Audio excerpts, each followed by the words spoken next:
Shang, awakening successful. Pocket world, 30,000 square kilometers. Landforms dominated by plains and hills with fertile soil. Initial race, humans. Awakened C-tier talent, homeland of procreation. B-tier structure, spring of spirit sight. Evaluation, a prosperous starting land with substantial room for development. On the awakening platform in the school square, a massive glowing light curtain blazed brightly.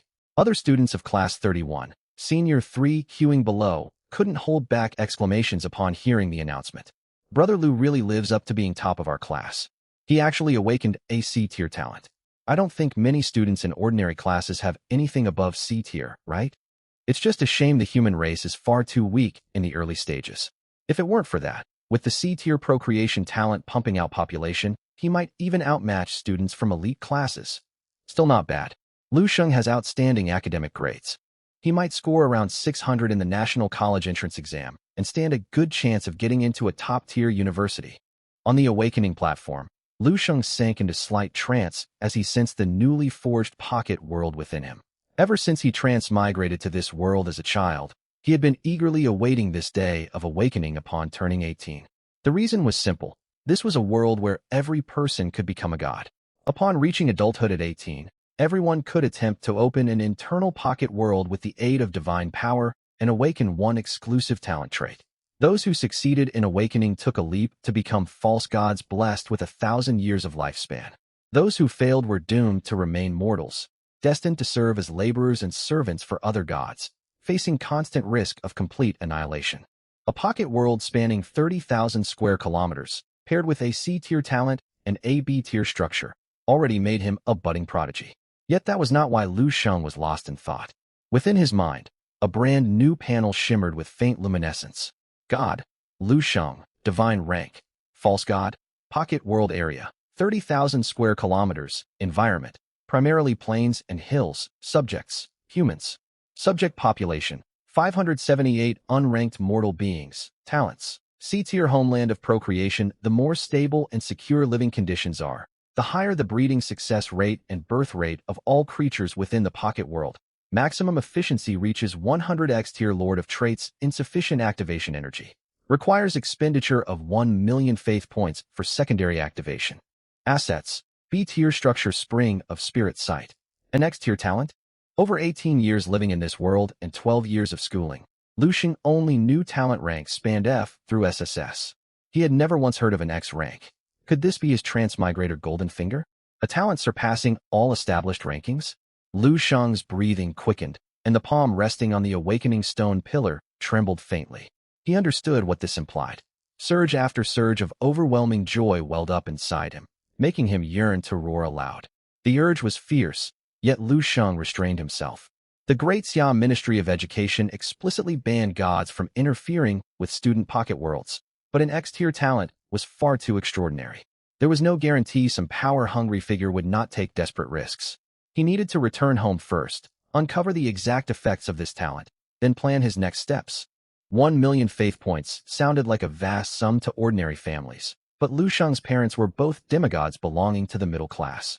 Coming up with that amount was well within their means. Student Shang, I know you're elated over awakening a C-tier talent, but awakening time is limited. Please step down. Others are waiting for their turn. Pulled back to reality by the awakening instructor's urging, Shang offered an awkward smile and hurried toward the crowd below. My apologies, teacher. I was simply overcome with joy and lost track of myself. The instructor nodded without further comment and proceeded to guide the next student's awakening.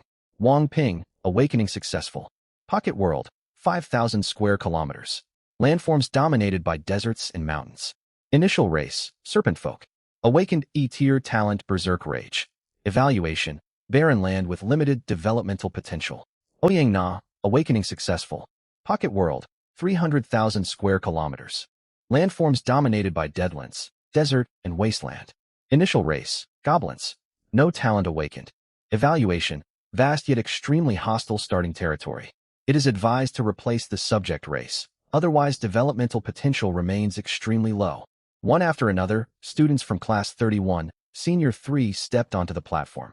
Most awakened successfully, yet the vast majority only possessed E or F tier talents. Higher ranks were rare. After all, this was an ordinary class. Simply awakening successfully and gaining a talent was already a decent outcome. At the very least, they would be able to sustain themselves moving forward. Lu Shang returned to his class formation, and his classmates immediately surrounded him like stars orbiting the moon. Congratulations, Brother Lu. If you transfer to the elite class later, don't forget about the rest of us. We absolutely have to organize a feast to celebrate. A C-tier talent plus a B-tier structure. Isn't Lu Shang the strongest in our class? Lu Shang responded to their flattery with a faint smile. What expressions would they wear if they learned he possessed an additional X-tier talent? Naturally, he would never speak of it. It was pure luck.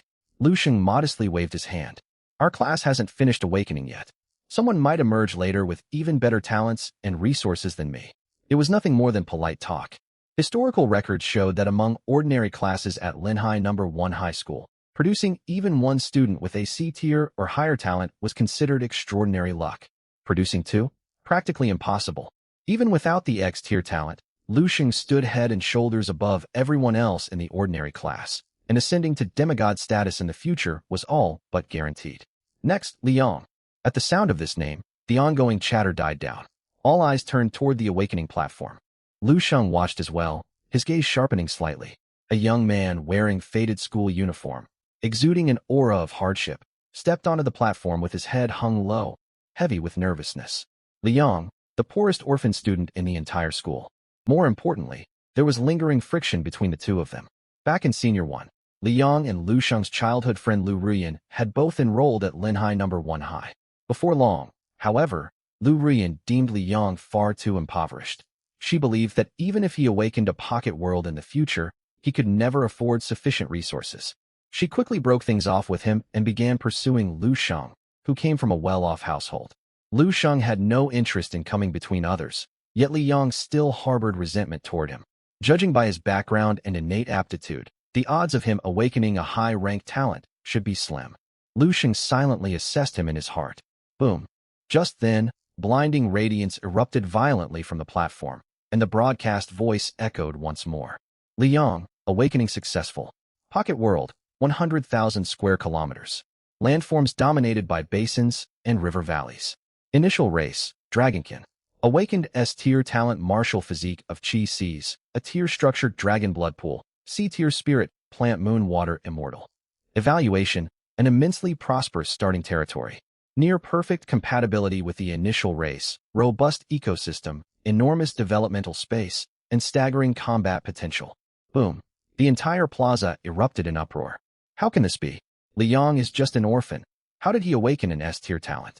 This makes no sense. That's an S-tier talent. Within our school, only Nangong Wenxue, top student of the elite class, can rival him.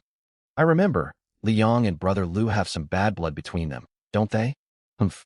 Even with an S-tier talent, he lacks the wealth to support his pocket world. How can he compare to Lu Shang? You know nothing. Anyone who awakens an S-tier talent will be swamped with investment offers. Resources won't be a problem. Students of Class 31, Senior 3 stared at the brilliant letter S displayed on the light curtain, faces filled with shock and disbelief. Moments earlier, those eager to curry favor with Lu Shang subtly edged away. In times past, they would not have hesitated to mock Liang to win Lu Shang's favor. Now, however, Liang possessed an S-tier talent, a 100,000 square kilometer pocket world, alongside the top-tier Dragonkin race, boundless potential. They dared not offend him. The safest choice was to remain neutral and take neither side. Heh. Lu Shang watched their subtle shifts with an unchanged expression, only sneering inwardly. No matter which world you lived in, opportunism and catering to the powerful were inherent human traits. Compared to Lu Shang's accidental involvement with Lu Ruyan, many of these same classmates had openly bullied Liang in previous years. Now they pretended to be impartial onlookers. He shifted his gaze toward the platform. After a brief moment of stunned silence, Liang suddenly burst into wild laughter. I made it. I successfully awakened. Ha ha ha ha ha. I've done it. I've finally made it. I have ascended. After venting his joy with loud laughter, Liang sharply turned his head. His gaze swept fiercely across every student of Class 31, Senior 3, before locking onto the tall, poised, and handsome youth. 30 years east of the river, 30 years west of the river. Never underestimate a youth in hardship. Lu Ruyan, Lu Shang, did either of you imagine I would reach this day? Li Yang's voice carried powerful emotion. as if pouring out all the grievances and dissatisfaction he had endured over the past 2 years. The awakening instructor narrowed his eyes, clearly enjoying the drama unfolding before him. Awakening ceremonies saw all kinds of dramatic scenes every year. He had long grown accustomed to them. Down below, every pair of eyes fixed upon Lu Shang, waiting to witness his response. As classmates, everyone knew the rumors that Lu Ruyan had left Li Yang for Lu Shang, and understood the tension between the two boys. Lu Shang's C-tier talent was impressive for ordinary students, yet paled in comparison to Li Yang's S-tier rank. Would he back down, or meet the provocation head-on? Beneath dozens of watching eyes, Lu Shang remained calm. He felt neither fear nor anger, speaking plainly. Li Yang, as your classmate, I sincerely rejoice for you that you awakened an S-tier talent. Li Yang's laughter froze on his face, and the students of Class 31 stared in complete surprise. No pleading, no rage, none of the intense confrontation everyone anticipated. It was as if Lu Shang truly paid no mind to Li Yang's challenge. This deviated completely from everyone's expectations. Very well.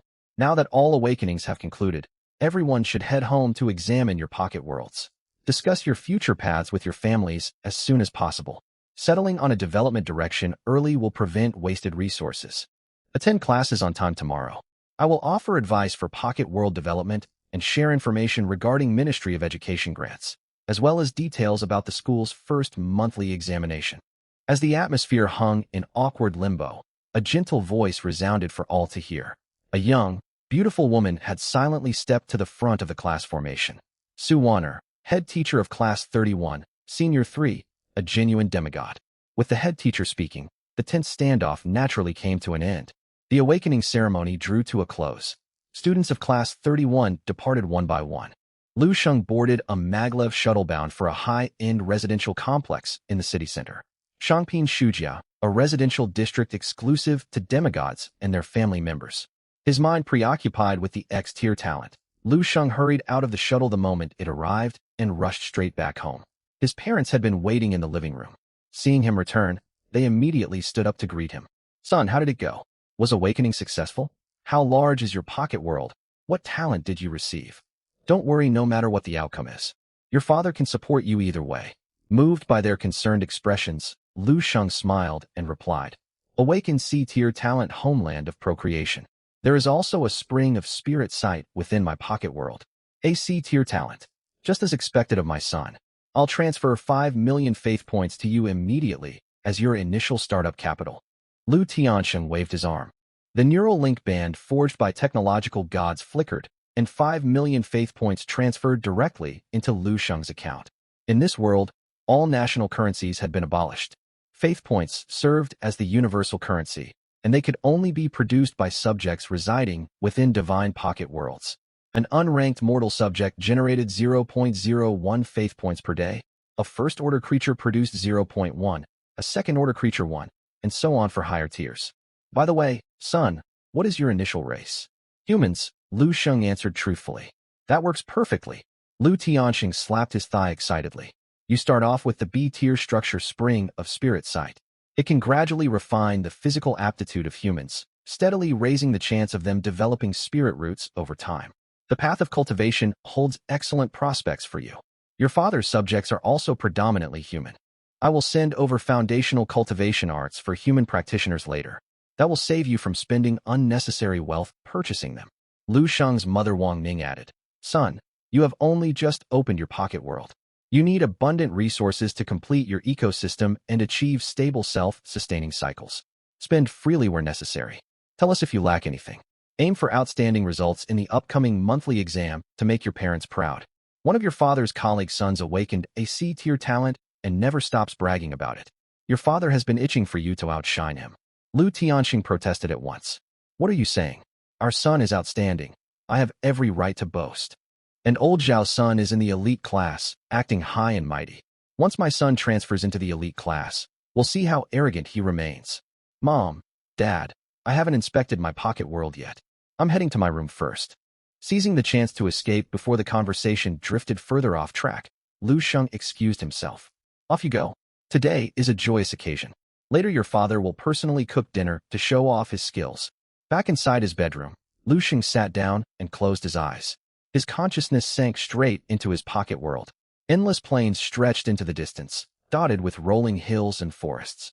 Birds sang amid blooming flora, painting a vibrant, lively scene. At the very center of this world sat a spring 10 meters across, the B-tier structure, Spring of Spirit Sight. A small tribal settlement had sprung up around it. Hundreds of figures clad in crude animal hides bustled about, tending to various tasks. All 578 of his subjects gathered here. Beyond this settlement, the majority of the pocket world remained empty wilderness. In the early development phase of a pocket world, population and food are the most critical shortages. Shang nodded to himself. His homeland of procreation talent perfectly offset humanity's slow natural breeding rate, preventing population shortages from dragging down early growth. After briefly observing the state of his pocket world, he shifted his awareness, and the translucent interface materialized once again.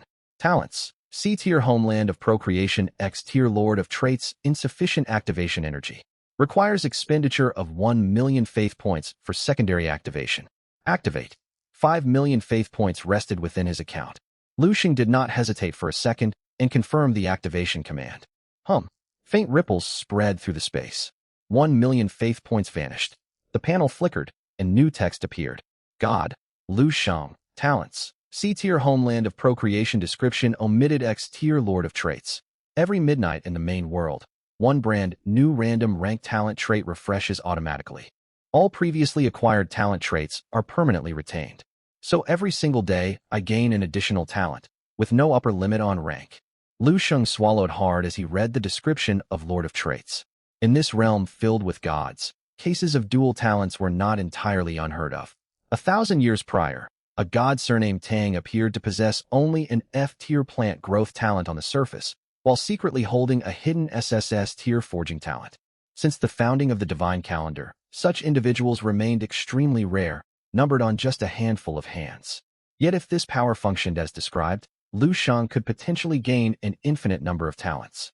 Even false gods boasted 1,000 years of lifespan, over 300,000 days, 300,000 talents in total.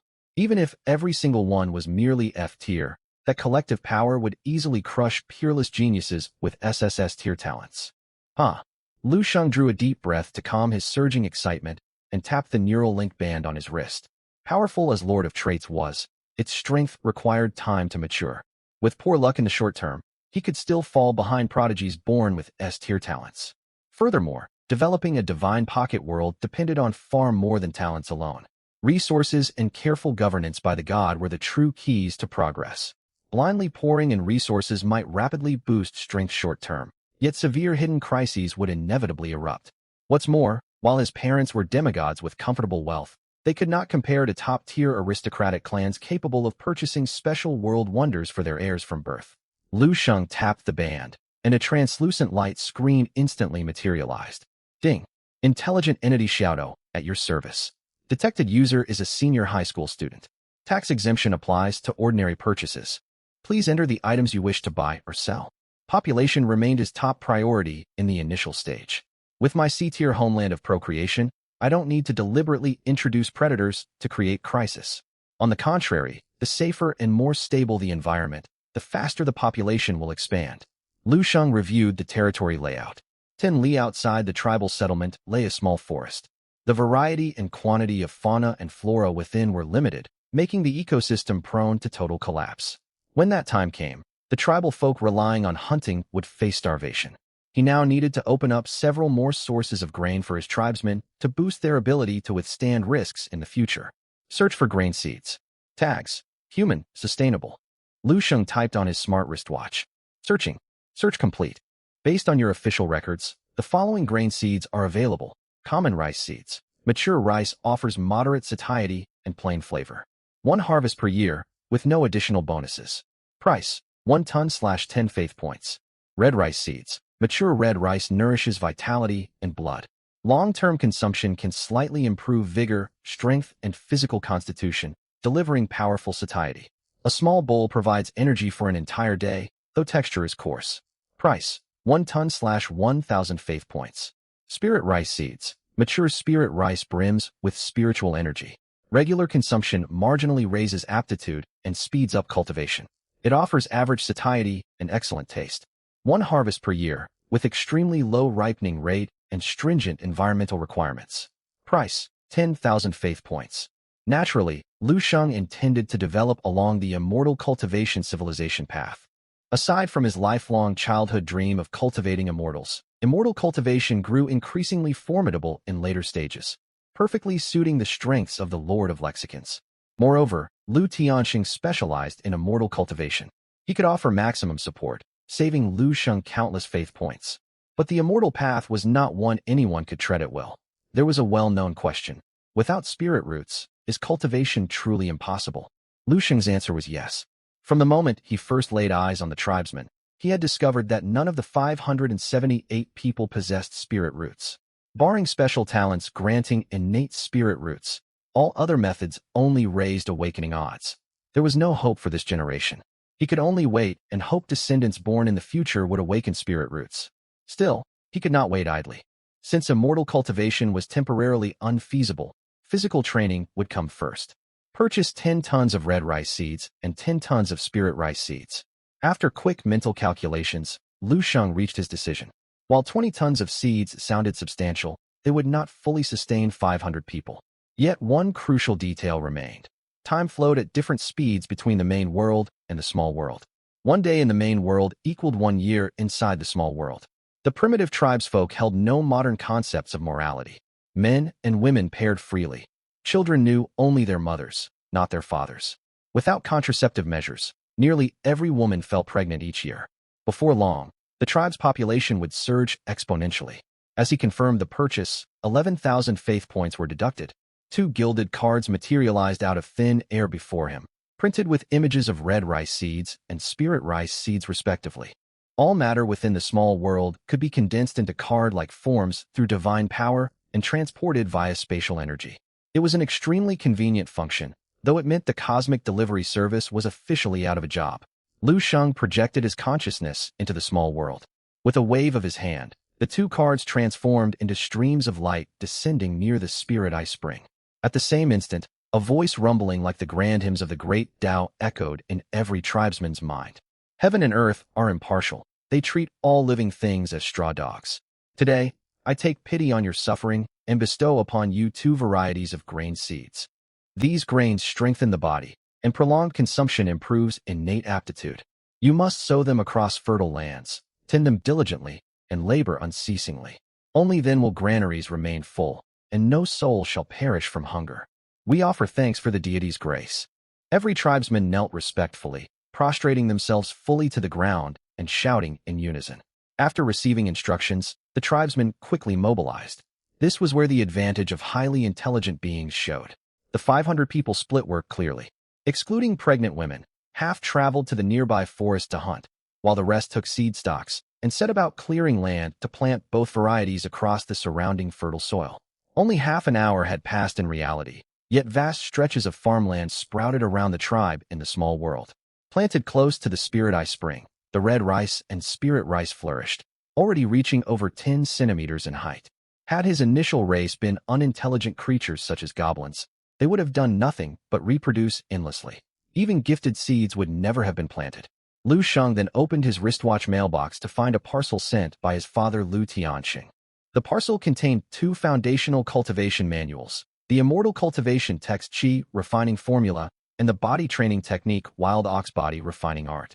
Immortal cultivation was out of reach for now, yet physical training imposed no prerequisites. Anyone could practice it, provided they endured hardship. And so, half a month after finishing the sowing work, the tribesmen heard another divine edict ring out. This is the Wild Ox Body Refining Art. It can.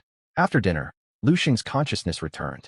Merely the span of a meal in the real world, yet most tribesmen within the small world, young and old, men and women alike, were practicing the Wild Ox Body Refining Art. Unfortunately, most possessed mediocre talent. A full month of training only granted them a slight boost in physical strength. They remained far from breaking through to the first tier of body refining, becoming Tier 1 creatures. One side effect of practicing was a sharp increase in appetite. Food supplies were beginning to run thin for the tribe. Shang browsed the marketplace for a while and finally decided to buy an ecological package suited to the local forest terrain. Basic ecological package includes fast reproducing plants, 10 million adaptable water milk grass saplings, 100,000 ordinary hares, 10,000 herbivorous wild oxen, 500 ordinary gray wolves, 10 tigers. Price, 1,000 faith points. It formed a simple food chain. Since all creatures were ordinary beasts, the price was very low. Shang purchased 10 full sets and released all of them into the nearby forest and grasslands surrounding the tribe. These animals kept each other's populations in check. As unranked creatures, they posed little threat. Though the tribesfolk were merely mortals, they could hunt them with stone tools they crafted. By spring of next year, the crops would bear grain. Food shortages within the tribe should end. With stable living conditions and ample food, the population would enter a golden phase of rapid growth. Beyond this, Shang typed search terms into his smart wristwatch: architecture, spirit plants, environmental improvement, aptitude enhancement. He noted he currently possessed just over 4 million faith points. Knowing he would unlock more talents in the future, he refused to act hastily and chose to consolidate his foundations first. Ding. Searching for suitable goods. The light screen flickered once, displaying 3 entries. Grade B structure, Spirit Eye Spring, continuously radiates spiritual energy outward. The closer one is to the spring, the stronger the energy's effects. Long-term existence elevates spiritual energy levels for dozens of li around.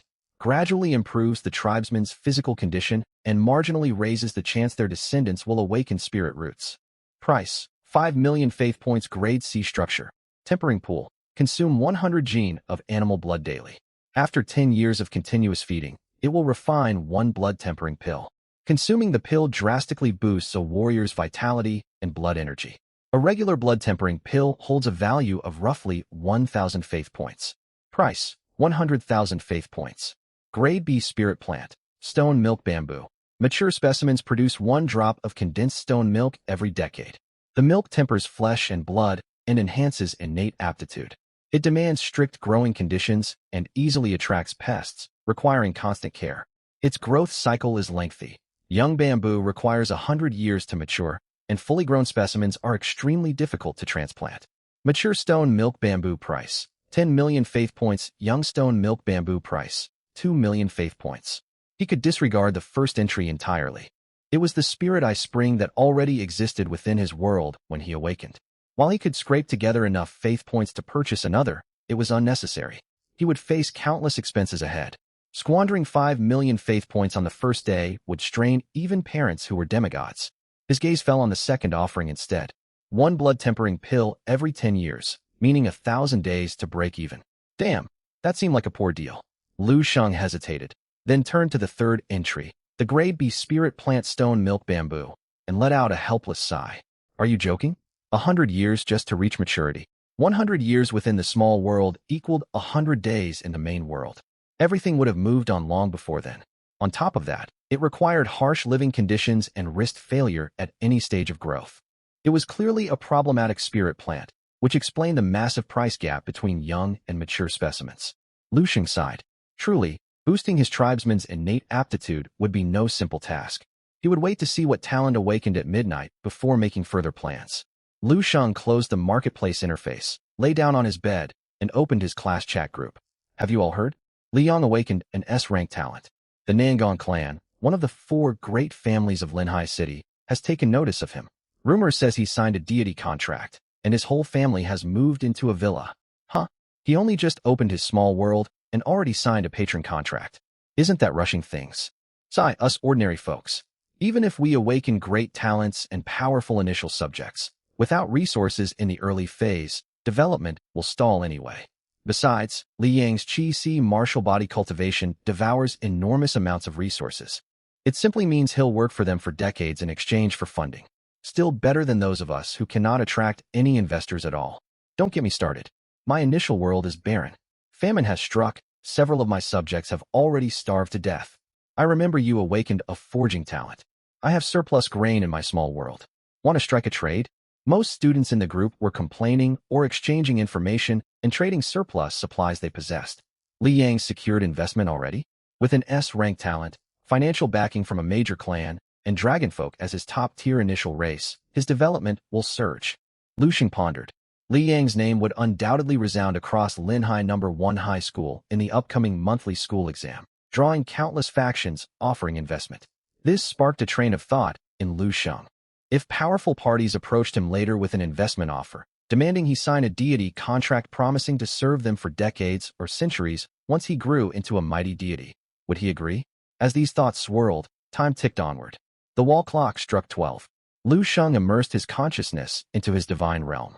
The X-rank talent Lord of Lexicons glowed brightly on the light screen. X-rank talent Lord of Lexicons activates. Lexicon refresh successful. A new lexicon has emerged. A rank lexicon, all things grow. All things grow. Spend faith points to accelerate plant growth and shorten maturation cycles. Maximum growth multiplier, 10 times the original speed. An A-rank talent, all things grow. A smile spread across Lu Shang's face as he read its effects. He already knew what to buy to raise his tribesman's aptitude. Ding. Purchase successful. Grade B spirit plant, young stone milk bamboo. A card etched with an image of milky white bamboo appeared in his hand. With growth speed boosted up to tenfold, the required time shrinks to 1/10. It will only take 10 years for the bamboo to mature. Even selling fully grown stone milk bamboo after that, after covering transplantation costs, I'll net several million faith points. Not only that, grain crops can be ripened faster too. Crops that originally needed a full year to mature will be ready in just 1 month. Food shortages will never trouble me again. Even without any further talents, just all things grow guaranteed extraordinary heights. At minimum, he could operate as an interworld trader and earn millions monthly without breaking a sweat. Beaming with delight, Lu Shang placed the young stone milk bamboo on fertile land 1 li away from the Spirit Eye Spring. He sent forth a divine edict ordering the tribesmen to tend to it with utmost care. Having finished this task, he lost the desire to continue shopping. He withdrew his consciousness back to the real world and fell asleep in bed. He had morning classes the next day. He could not afford to stay up late. When Lu Shang woke the following morning, the population of his small world had risen to 691. All the new additions were infants born recently. Thanks to the Spirit Eye Spring, abundant food, and the fertile homeland talent, infant mortality remained extremely low. Unfortunately, none of the newborns possessed spirit roots. No need to rush. Perhaps in a few days, I'll unlock a lexicon that grants spirit roots. He glanced briefly at the small world, ate breakfast, and headed out. When he arrived at school, a crowd had gathered at the school gate around a man and woman locked in a tense argument. Liang, I was pretending before. In truth, I've always loved you, and you still love me too, don't you? I was wrong, so wrong. Can you forgive me? Think about our childhood. We spent every day together. Now that you've awakened an S-rank talent, why cruelly cast me aside? Slap. Midway through Lu Rian's impassioned plea, Liang finally lost patience and struck her across the cheek, sending her tumbling to the ground. Lu Rian, how dare you speak of the past? I opened my heart once, and you made me lose everything completely. You looked down on me when I had nothing. Now you can never reach my standing. I shall not waste words on all that came before. From this moment on, we sever all ties, never to interact again. Only profound disappointment lingered in Li Yang's eyes. After delivering the slap, he said nothing more. He turned toward the teaching building, leaving Lu Rian sitting on the pavement sobbing. Lu Xing watched the scene in amazement. From the class group chat, he knew Lu Rian had only awakened an E-rank talent. While it outranked those with no talent whatsoever, it put her firmly among the lowest tier. Compared to Li Yang, they existed in completely separate spheres. Fearing the woman might try to latch onto him instead, Lu Xing slipped through. He entered the teaching building. When he reached the classroom, classmates surrounded Li Yang, who sat by the window in the back row, chatting animatedly. Brotherly, is it true you signed a deity contract with the Nangong clan? You were brilliant out front just now. Lu Rian is such a fickle person. She deserved to face that rejection. Exactly. I've said it all along. Lu Rian is too changeable. She's not worth your thoughts, brotherly. Overnight, the way his classmates addressed Li Yang had shifted. They had once used the teasing nickname Little Lamb. Now they respectfully called him brotherly. Li Yang, however, seemed indifferent to the attention. He offered only brief replies before closing his eyes to rest in his seat. The others drifted away awkwardly. Most students only glanced at Lu Shang as he walked in, and he appreciated the quiet. Shortly afterward, Su Wanner entered the classroom, and the noisy room fell silent instantly as every head turned toward the podium. Good morning, class. Su Wanner's gaze lingered on Li Yang in the back row for several seconds. She then swept her gaze over the empty seats and let out a quiet sigh. Everyone knew those seats belonged to students who had failed the awakening ritual. They no longer qualified to attend these lessons. Perhaps at this very moment, Those unlucky students toiled away in remote locations working for other deities. The thought made several students with barren small worlds count their blessings. Even with poor prospects, they were still deities. Su Wan'er took in every expression on their faces. I'm certain you've all heard the news. Hu Xiaoyan, Li Minglong, and Su Qingqing failed to awaken. Those from wealthy families may still survive comfortably, but without divine protection, they will spend their entire lives as subordinate subjects, farming or mining for others. But do not think success in awakening guarantees lifelong ease. Her tone sharpened as she shifted gears. Some among you rule small worlds with scarce resources and weak races. Several have already suffered ecological collapse and mass deaths of subjects within the first day. Do you understand what happens if every last subject perishes? Su Wan'er's stern voice chilled the classroom atmosphere. Students with weaker talents paled, looking uneasy. Several of them struggled with parched, unfarmable land and scarce wildlife in their small worlds. They could only scrape by purchasing resource cards. Those from poor families had no choice but to let their subjects endure hunger. If your divine realm perishes, its deity perishes alongside it. Every word struck like a hammer to their bones. Su Wan'er waved her hand, and a high-definition projection appeared on the blackboard. It displayed a divine realm under invasion by foreign deities. A massive sky passage tore open on the horizon. Countless demonic beasts surged forth like locusts, ravaging land and soil. The human defensive walls crumpled like paper before them. When the world was finally swallowed, the omnipotent supreme divine being dissipated along with it, turning into ashes. The moment you successfully awaken your divine realm, your lives become intertwined with your realms. Prosperity comes hand in hand, and ruin befalls you all together. You must bear this firmly in mind. Never casually reveal the coordinates of your minor worlds to others. If malicious, immensely powerful individuals learn of them and invade your divine realms, even if the Ministry of Education brings retribution afterward, your losses can never be recovered. Satisfied that she had captured everyone's attention, Su Wan'er nodded and offered a measure of encouragement. Still, if you nurture your divine realm well, your power within the main world will surge rapidly.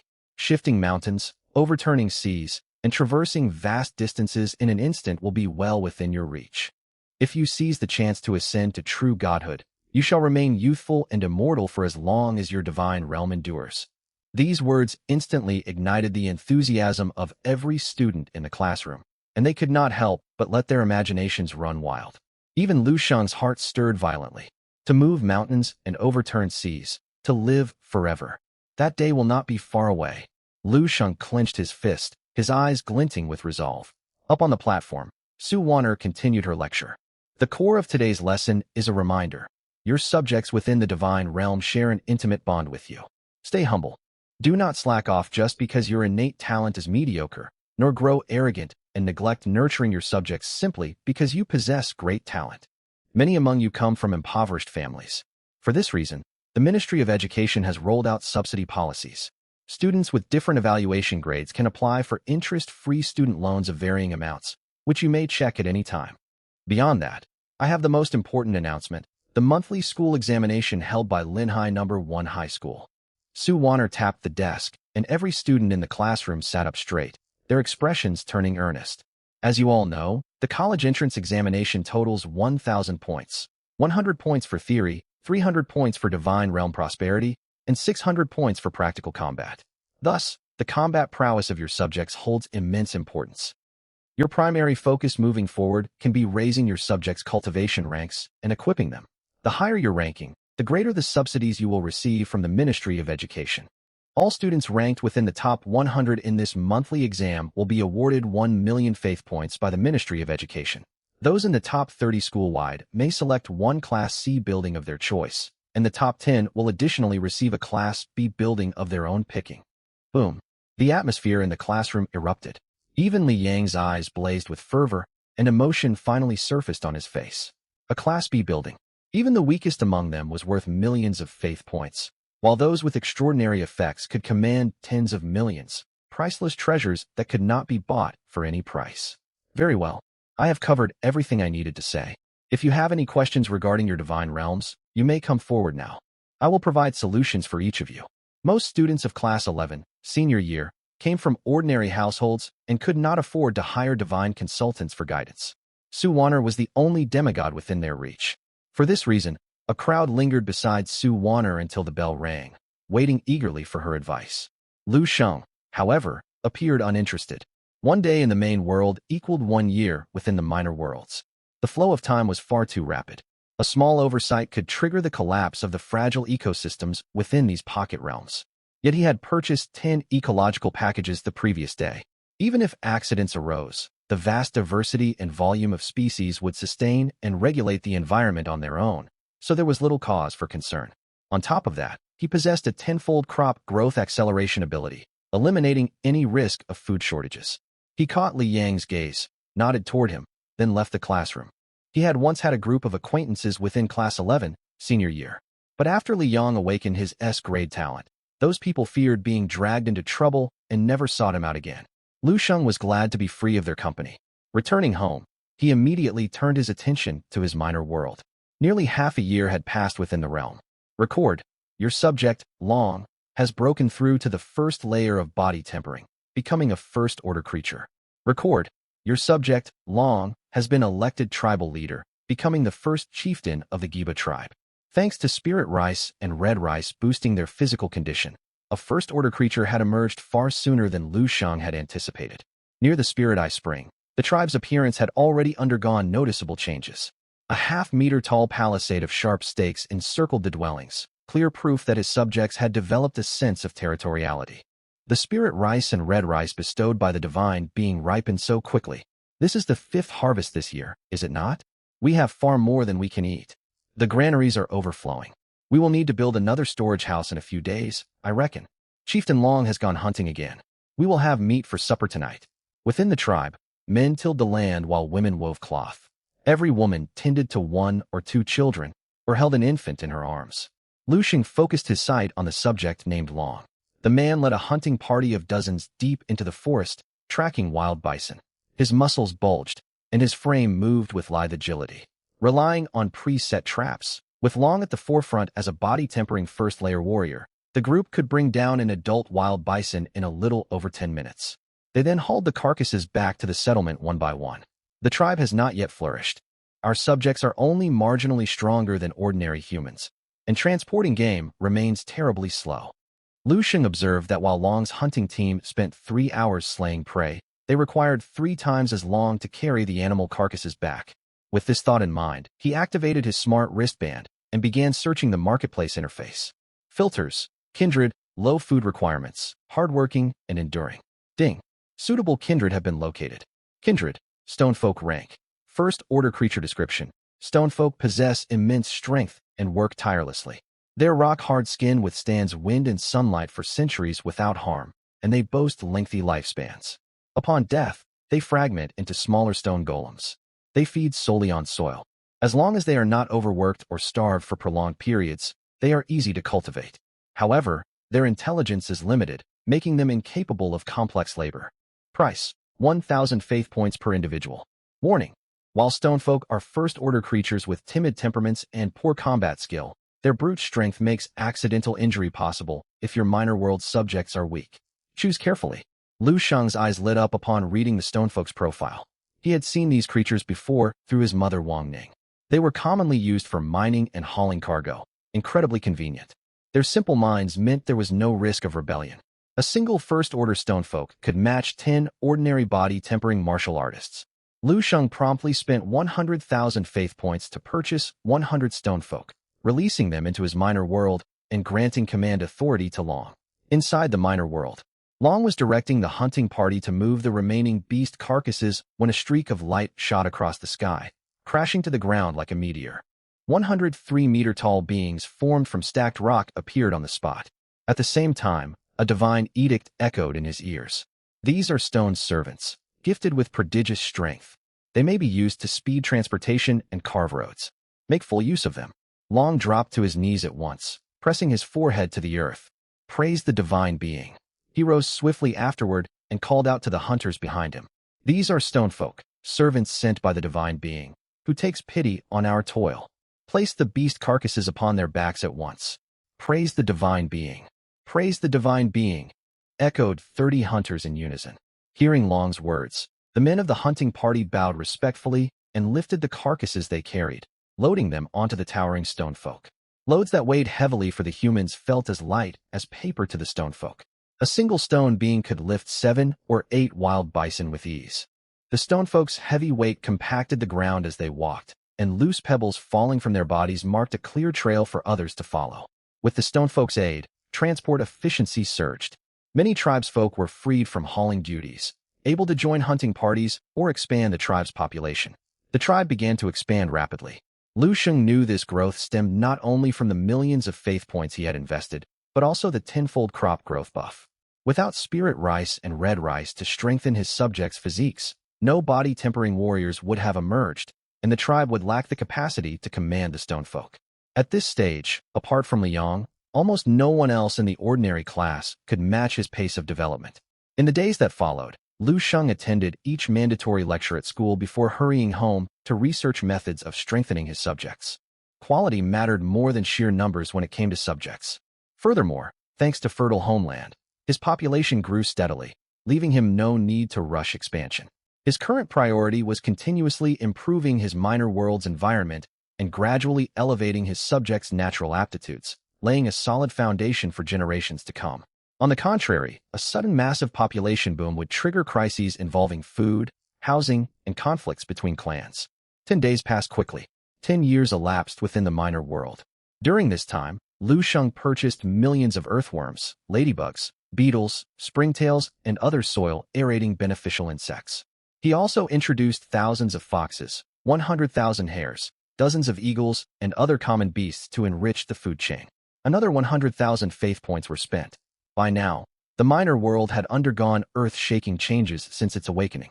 Divine Being, Shang Divine Rank, Pseudo-God Minor World Area, 30,000 square kilometers terrain, primarily plains and rolling hills. Subject race, human subject population, 1,782. 37 first-order creatures, 1,745 unranked beings. Kindred, stonefolk, 100 first-order creatures.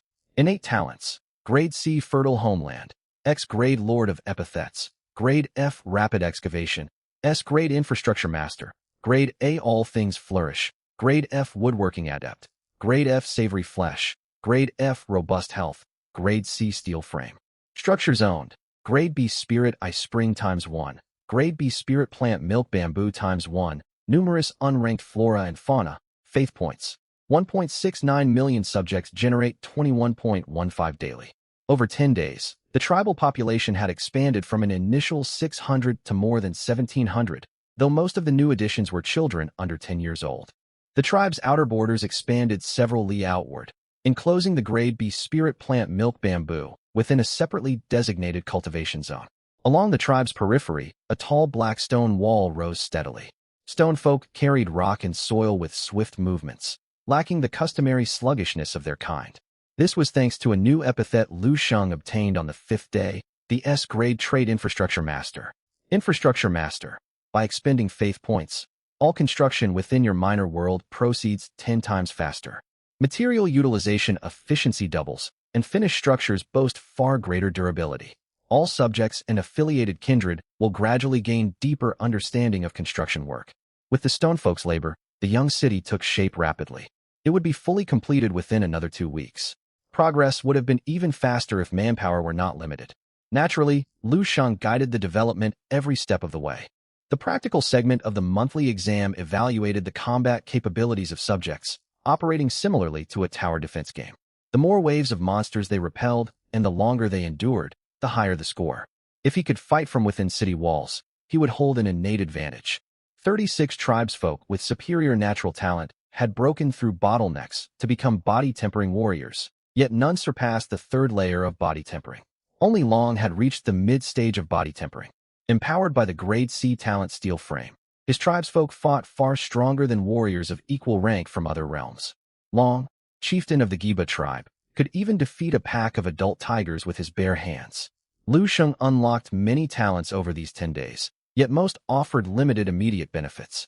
Only Infrastructure Master and Steel Frame could rapidly boost tribal combat strength. Beyond that, a noteworthy event unfolded. Among infants born in the 7th year of the realm's timeline, a boy named Yuzu, born beside the river, awakened spiritual roots. His subjects had finally gained someone capable of cultivating immortality.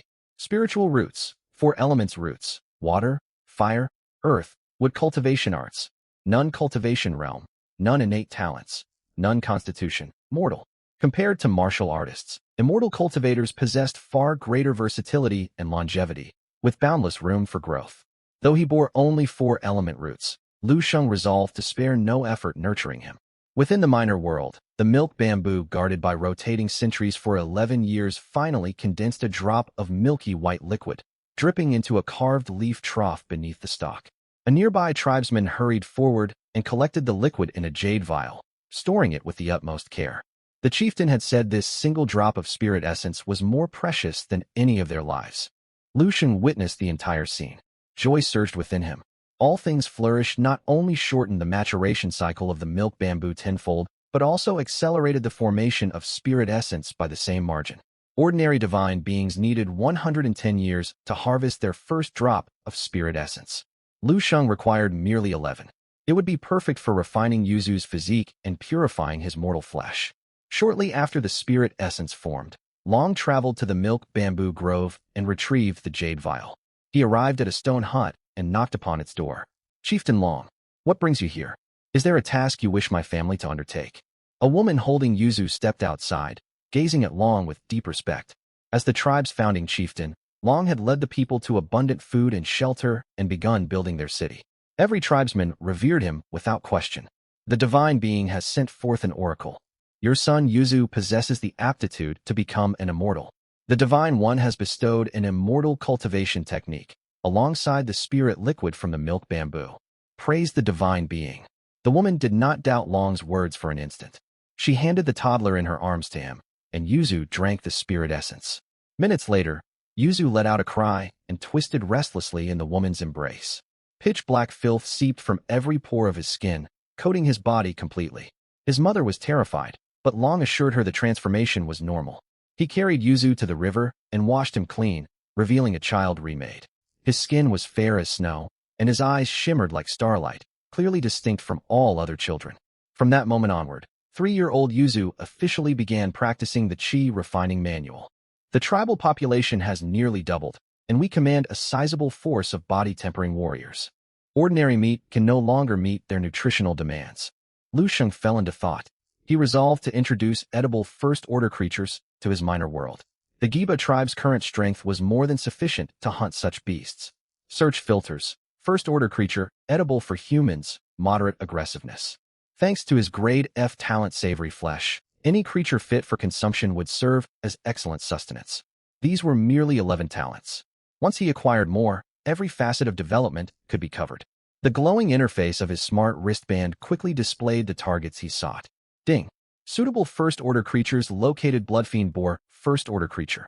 A mutated variant of wild boar. Its altered blood contains dozens of times more energy than ordinary boars. Its powerful musculature allows it to smash small tree trunks with ease. It holds strong territorial instincts and often travels in herds, yet it rarely initiates attacks outside its territory.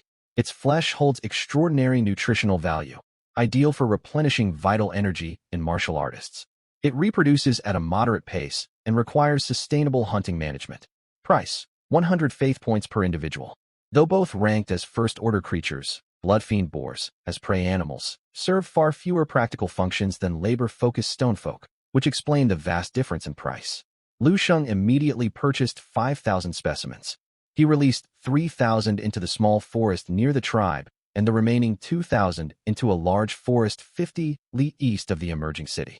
One group would supply food for the tribe, while the other would breed and multiply. His fertile homeland talent affected not only his human subjects, but all living things within the minor world. As first-order creatures, the boar's formidable strength quickly pushed tigers, wolves, and other predators down the food chain. Within a single month, they became the dominant species in the forest. Soon afterward, hunting parties led by Long discovered them. "Chieftain Long, look over there. We've spotted boars unlike any we have seen before. They appear extremely ferocious." Shortly after entering the forest, a scout from the hunting party spotted more than a dozen boars standing 2 meters tall at the shoulder and over 3 meters long, resting on the ground. "Really? Let me take a look." Long Yi clambered to the treetop and peered toward the scout's direction. Sure enough, he spotted over a dozen plump figures, and a greedy glint surfaced in his eyes at once. Such succulent prey. If they could hunt them down for meat, it would surely speed up his progress in cultivating the barbarian ox body refining art. Still, he did not act rashly. As the tribe's leader, the hunting party under his command consisted of the tribe's most elite warriors, who supplied most of the settlement's meat. Their lives were tied to the rise and fall of the entire tribe. He could not afford any missteps. Do not spook them yet. Xiao Wu, Xiao Shu, Xiao Kong, each of you take 2 men. Center your search around this herd of wild boars and scout every location within 1 li of here. The rest of you, follow me to set up an encirclement. We will build stone spike traps 1 li away from these beasts. If there are no other boar groups nearby, we will pull off a massive hunt today. Yes. Long swiftly laid out his battle plan. No one in the hunting party questioned his orders, and the troop of several dozen sprang into action without delay. It has been 10 years, and the tribesfolk have clearly grown wiser. Watching the hunting party move in orderly formation within the miniature world, Shang nodded in satisfaction. This was an auspicious sign. It meant tangible progress would come both in cultivation and the cultivation of crops.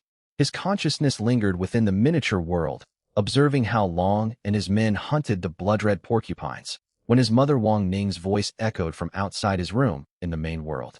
Son, come out for a moment. Your father and I need to talk to you. I'm coming. Shang withdrew his awareness from the miniature world and replied. Development in the miniature world was already on track. It would suffer no setbacks even if he turned his attention away for a while. He stepped out of his room to find Lu Tiansheng and Wang Ning seated on the sofa, a pile of cards spread across the table before them. Dad, Mom, what's up? Are you handing out more support funds for me again? Shang sat down beside them, grinning playfully. You rascal. Lu Tiansheng let out an amused scold. He picked 4 cards from the stack on the table and slid the first one toward Shang. Your monthly examination is approaching. I've heard the rankings carry generous rewards, and your performance will factor into your midterm evaluation. Your mother and I talked it over, and we've decided to spare no expense for you. 30 grade C buildings, refining ponds. In 10 years, they will produce 30 blood refining pills. You don't yet have tribesfolk with spiritual roots, so boosting your warrior's strength is your top priority. These 30 refining ponds will also raise your divine kingdom's prosperity rating. 30 refining ponds equaled 3 million faith points, a sum an ordinary family could never earn in a lifetime. But for a household of demigods, it was easily afforded to support their child.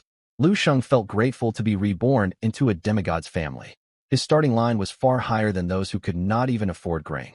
He need not live at the mercy of others, signing divine contracts just to secure resources for growth. Shang accepted the card with a smile. Next, Lu Tiansheng pulled out the 2nd and 3rd cards. 1,000 first-rank Greystone Golem servants. Last night you mentioned your tribe has grown to 1,000 people, and you already have warriors at the mid-body refining realm. They should be capable of commanding these Greystone Golems. This is also a grade E fine iron vein. Pair it with the golems, they possess great talent for forging. You can also purchase stone giants for mining.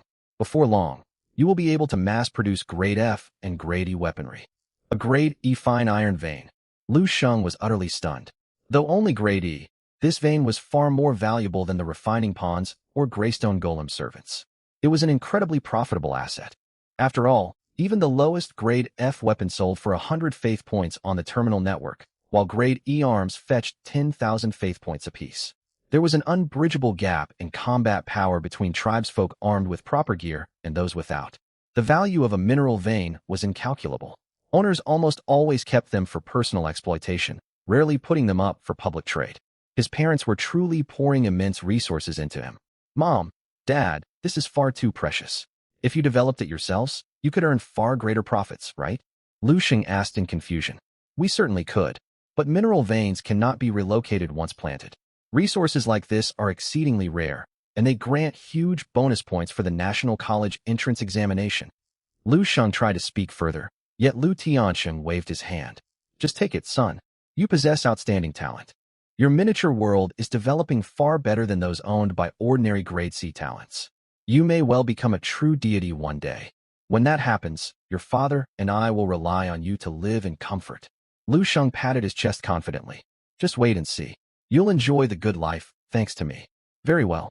The 4th card is a grade B building, Spirit Herb Garden. Spiritual herbs grown here will mature twice as fast. The air brims with dense spiritual energy, and there is even a chance for supreme divine herbs to sprout. On top of that, I will transfer another 5 million faith points to you. Do well in the upcoming monthly examination. Got it. After receiving the 4 resource cards and chatting for a while longer, Shang returned to his room and cast his consciousness back into the miniature world. Only a short while had passed in the main world, yet a full week had gone by within the miniature world. The hunting party had learned the blood-red porcupine's habits and begun organized, disciplined hunts. Shang waved his hand, and 30 refining pawns descended onto the open ground within the settlement. With another gesture, the grade B spirit herb garden materialized beside the stone milk bamboo, enveloping it completely. Rumble. At the same time, the grade E fine iron vein emerged in the mountain ranges north of the settlement, accompanied by 1,000 greystone golem servants.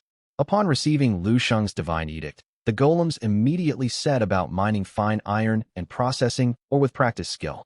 Still, compared to stone giants, greystone golems were small in stature and lacked brute strength. They excelled at forging weapons, yet were far less efficient miners. Shang opened his smart wristwatch and spent another million faith points to buy 1,000 stone giant servants, assigning all of them to mining duty.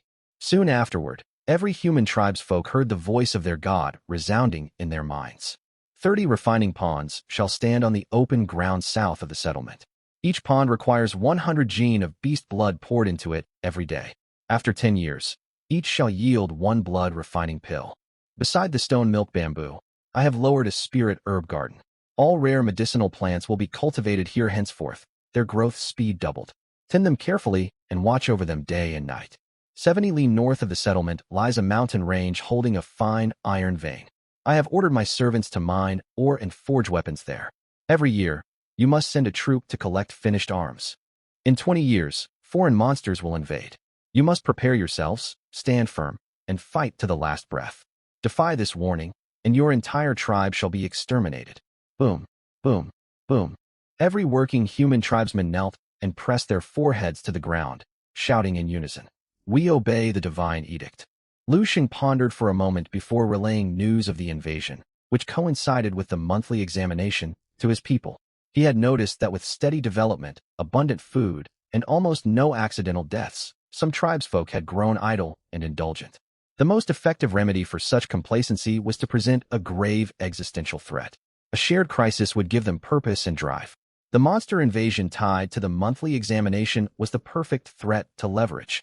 With the grade B spirit herb garden combined with my world growth talent, plant growth within the garden can be boosted 20-fold. It is time to purchase more spiritual plants. Shang opened his smart wristwatch and quickly began searching the network. He filtered for tags, extremely hard to cultivate, long maturation cycle, juvenile specimens. He still held over 6 million faith points. He lacked the funds to buy large quantities of mature high-grade spiritual plants, but those slow-growing juvenile specimens that most cultivators dismissed would be immensely valuable for him. Grade B spiritual plant, stone milk bamboo. Grade D spiritual plant, moonlit reflections flower. An aquatic plant. Once mature, it continuously releases a delicate fragrance that improves terrestrial environments. The scent clears the mind, and prolonged exposure to concentrated aroma moderately boosts comprehension. However, it grows extremely slowly. Juveniles require 50 years to mature. During growth, it absorbs dissolved oxygen in water, which can kill aquatic life. Price of mature specimen, 1,000 faith points per flower. Price of seeds, 10 faith points per seed. Grade C spiritual plant, blaze fruit tree. Reaches maturity in 100 years and bears fruit annually. Blaze fruits strengthen the heart and lungs, regulating internal energy, and greatly benefit low-tier warriors. Price of mature specimen, 100,000 faith points per tree. Price of seeds, 10,000 faith points per seed. Grade B spiritual plant, flesh mushroom. Requires animal blood irrigation for 3,000 years to mature. Higher grade beast blood shortens the growth cycle, with a minimum maturation time of 1,000 years. Once fully grown, consuming the mushroom drastically boosts physical vitality and aids breakthroughs to higher cultivation realms. Its lengthy growth cycle makes it unsuitable for deities below the 5th demigod rank. Price of mature specimen, 900,000 faith points per mushroom. Price of seeds, 10,000 faith points per seed. If he possessed unlimited funds, Shang would skip all other options and buy only stone milk bamboo. Unfortunately, his resources were limited. Even if he spent everything he owned, He could only afford 3 juvenile stone milk bamboo shoots, as no seeds were sold for this plant. The blaze fruit trees and flesh mushrooms were a different story. Due to their staggeringly long growth cycles, their seeds were absurdly cheap. The price gap between mature flesh mushrooms and their seeds reached 90-fold. A 3,000-year growth cycle. Even accelerated 20-fold. That still equated to 150 years within the miniature world, 150 days in the main world. Yet using blood-red porcupine blood might cut that time down to 50 years. Without the world growth talent, Shang would never consider purchasing them. But he possessed that talent. Blaze fruit trees suited the current needs of the Giba tribe, while flesh mushrooms could be cultivated long-term, waiting for population booms in future generations to supply elite warriors. Purchase 100 juvenile blaze fruit trees and 300 flesh mushroom seeds. After calculating the usable planting space in the spirit herb garden, Shang finalized the order. The cards dissolved into hundreds of streaks of light, shooting like falling stars into the newly built spirit herb garden. Rumble. The spirit herb garden shook. Countless green roots spread through the fertile soil within, rapidly taking shape. A miracle. This must be a miracle. Praise our God. Praise our God. The Lord has bestowed spiritual seeds upon us. We must tend them with all care and never neglect or profane this divine grace.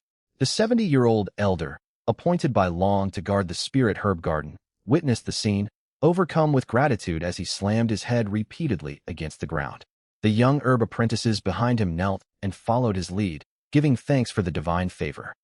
Shang proceeded to buy 10,000 moonlit reflections flower seeds, scattering them across numerous bodies of water in the miniature world.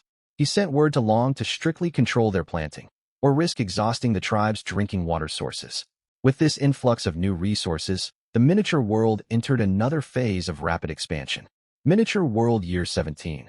The tribe's population surpassed 3,000.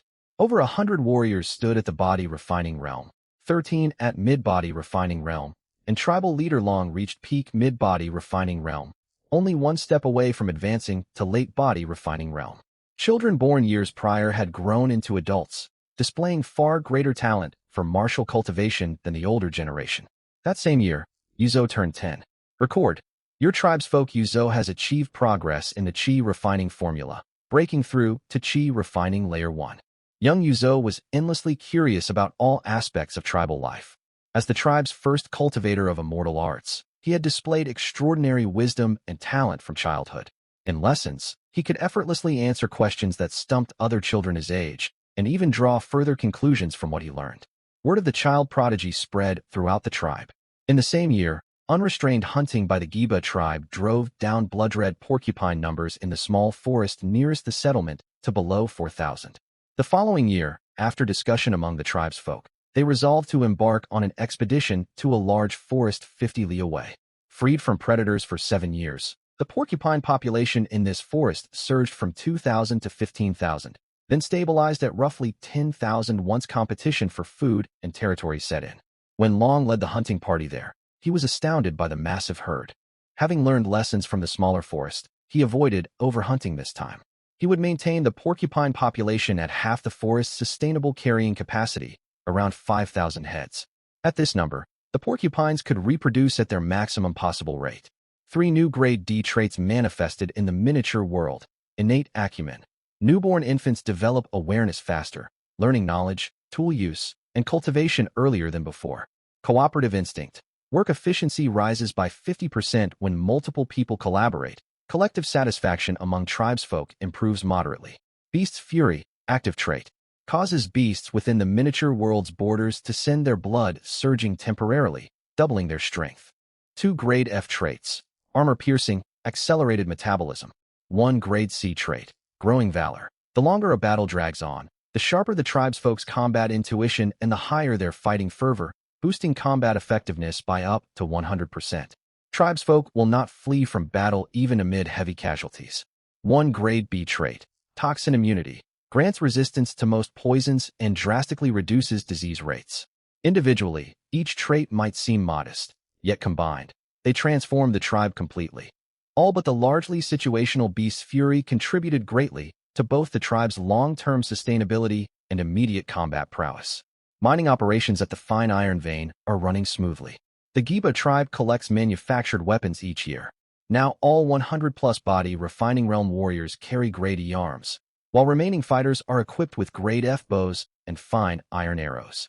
Lu Shang was confident.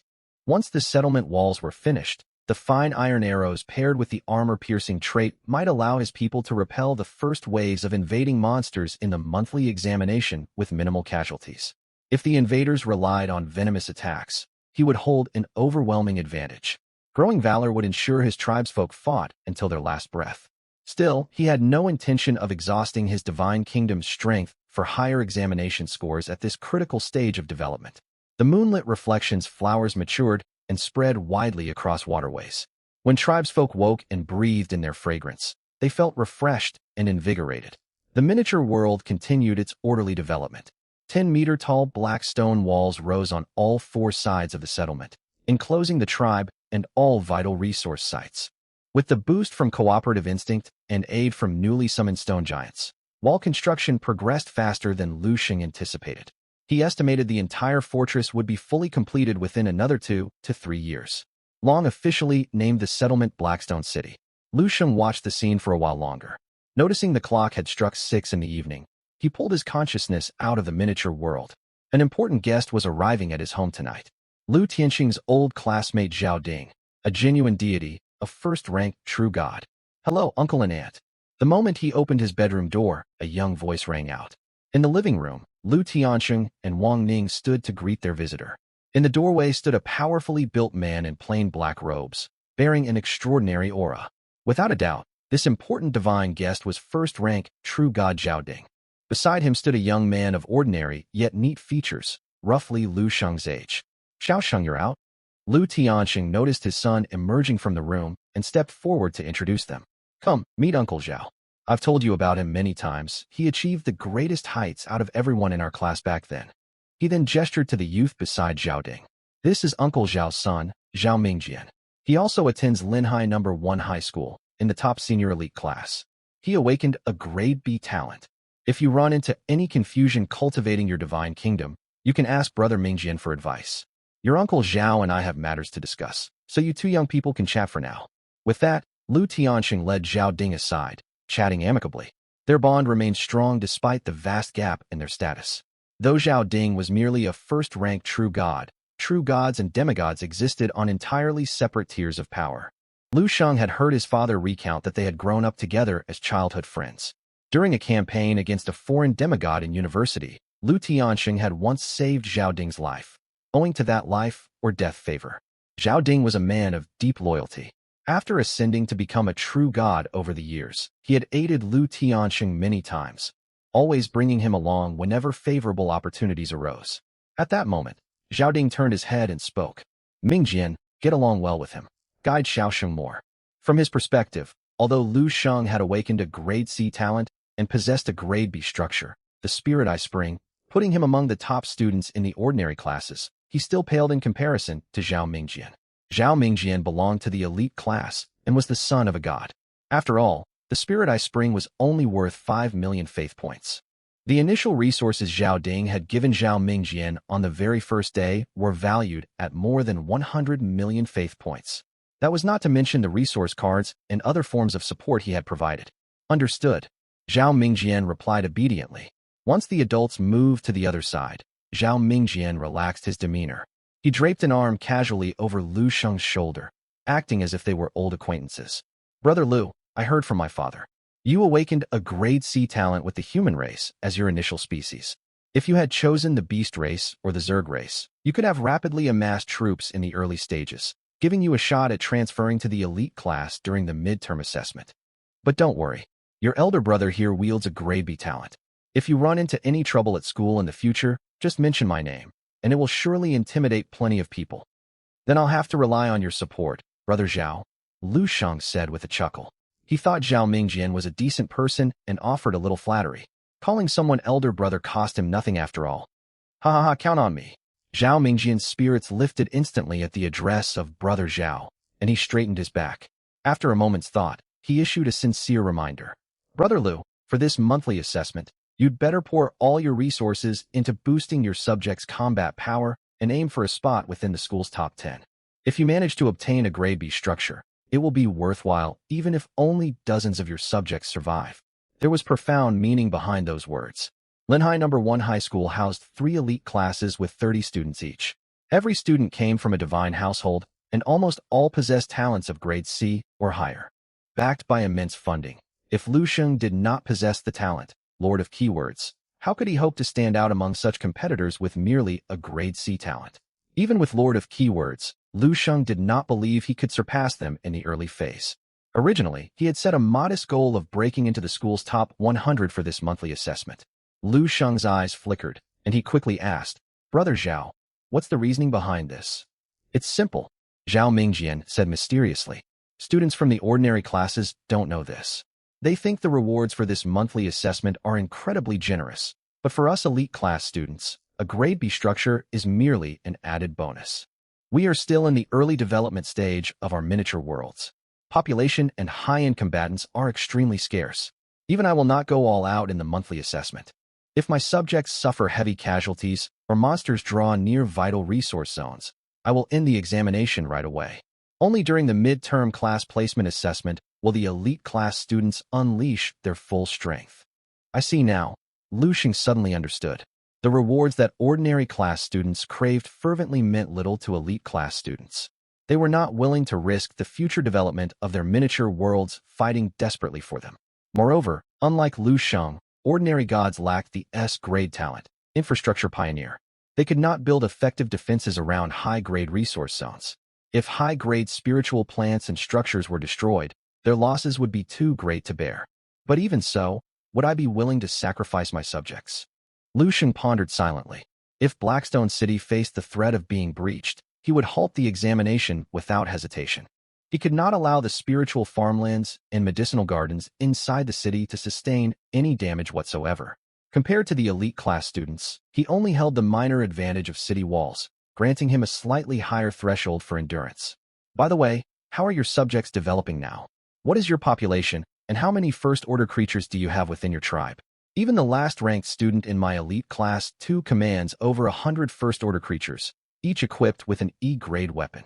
Zhao Mingjian sat down on a stool and asked casually, "My tribe has a population of 3,000, with more than 100 first-order creatures. Their strength is relatively modest, however, they are all newly advanced low-tier warriors," Lu Shang replied, choosing a moderate statement. "Over 100 first-order creatures?" Zhao Mingjian looked confused for a moment before a realization dawned, and he praised sincerely. "Remarkable, Brother Lu. The human race is physically frail and slow to reproduce, yet you've nurtured over 100 first-order creatures in half a month. You must have managed your tribe exceptionally well. I have a classmate who also chose the human race. A deadly plague wiped out most of his subjects. He only managed to reverse the crisis thanks to an A-grade structure, the Tower of Healing, gifted by his father. That being said, if you give it your all over this half-month, invest every resource into strengthening your subjects, and ask your parents to purchase a batch of E-grade weapons, you truly stand a chance of breaking into the top 10 in the monthly assessment." "It's just good fortune." Lu Shang scratched his head, feigning embarrassment. Inside, he sighed at how advantageous wealth could be. When ordinary gods encountered highly contagious diseases in the early phase, they could only watch their subjects perish one after another and wait for natural immunity to develop. Those with abundant resources enjoyed far greater privileges. An A-grade structure worth hundreds of millions of faith points could cure any ailment instantly. Lu Shang then chatted further with Zhao Ding, asking questions regarding divine kingdom cultivation and ecological cycles.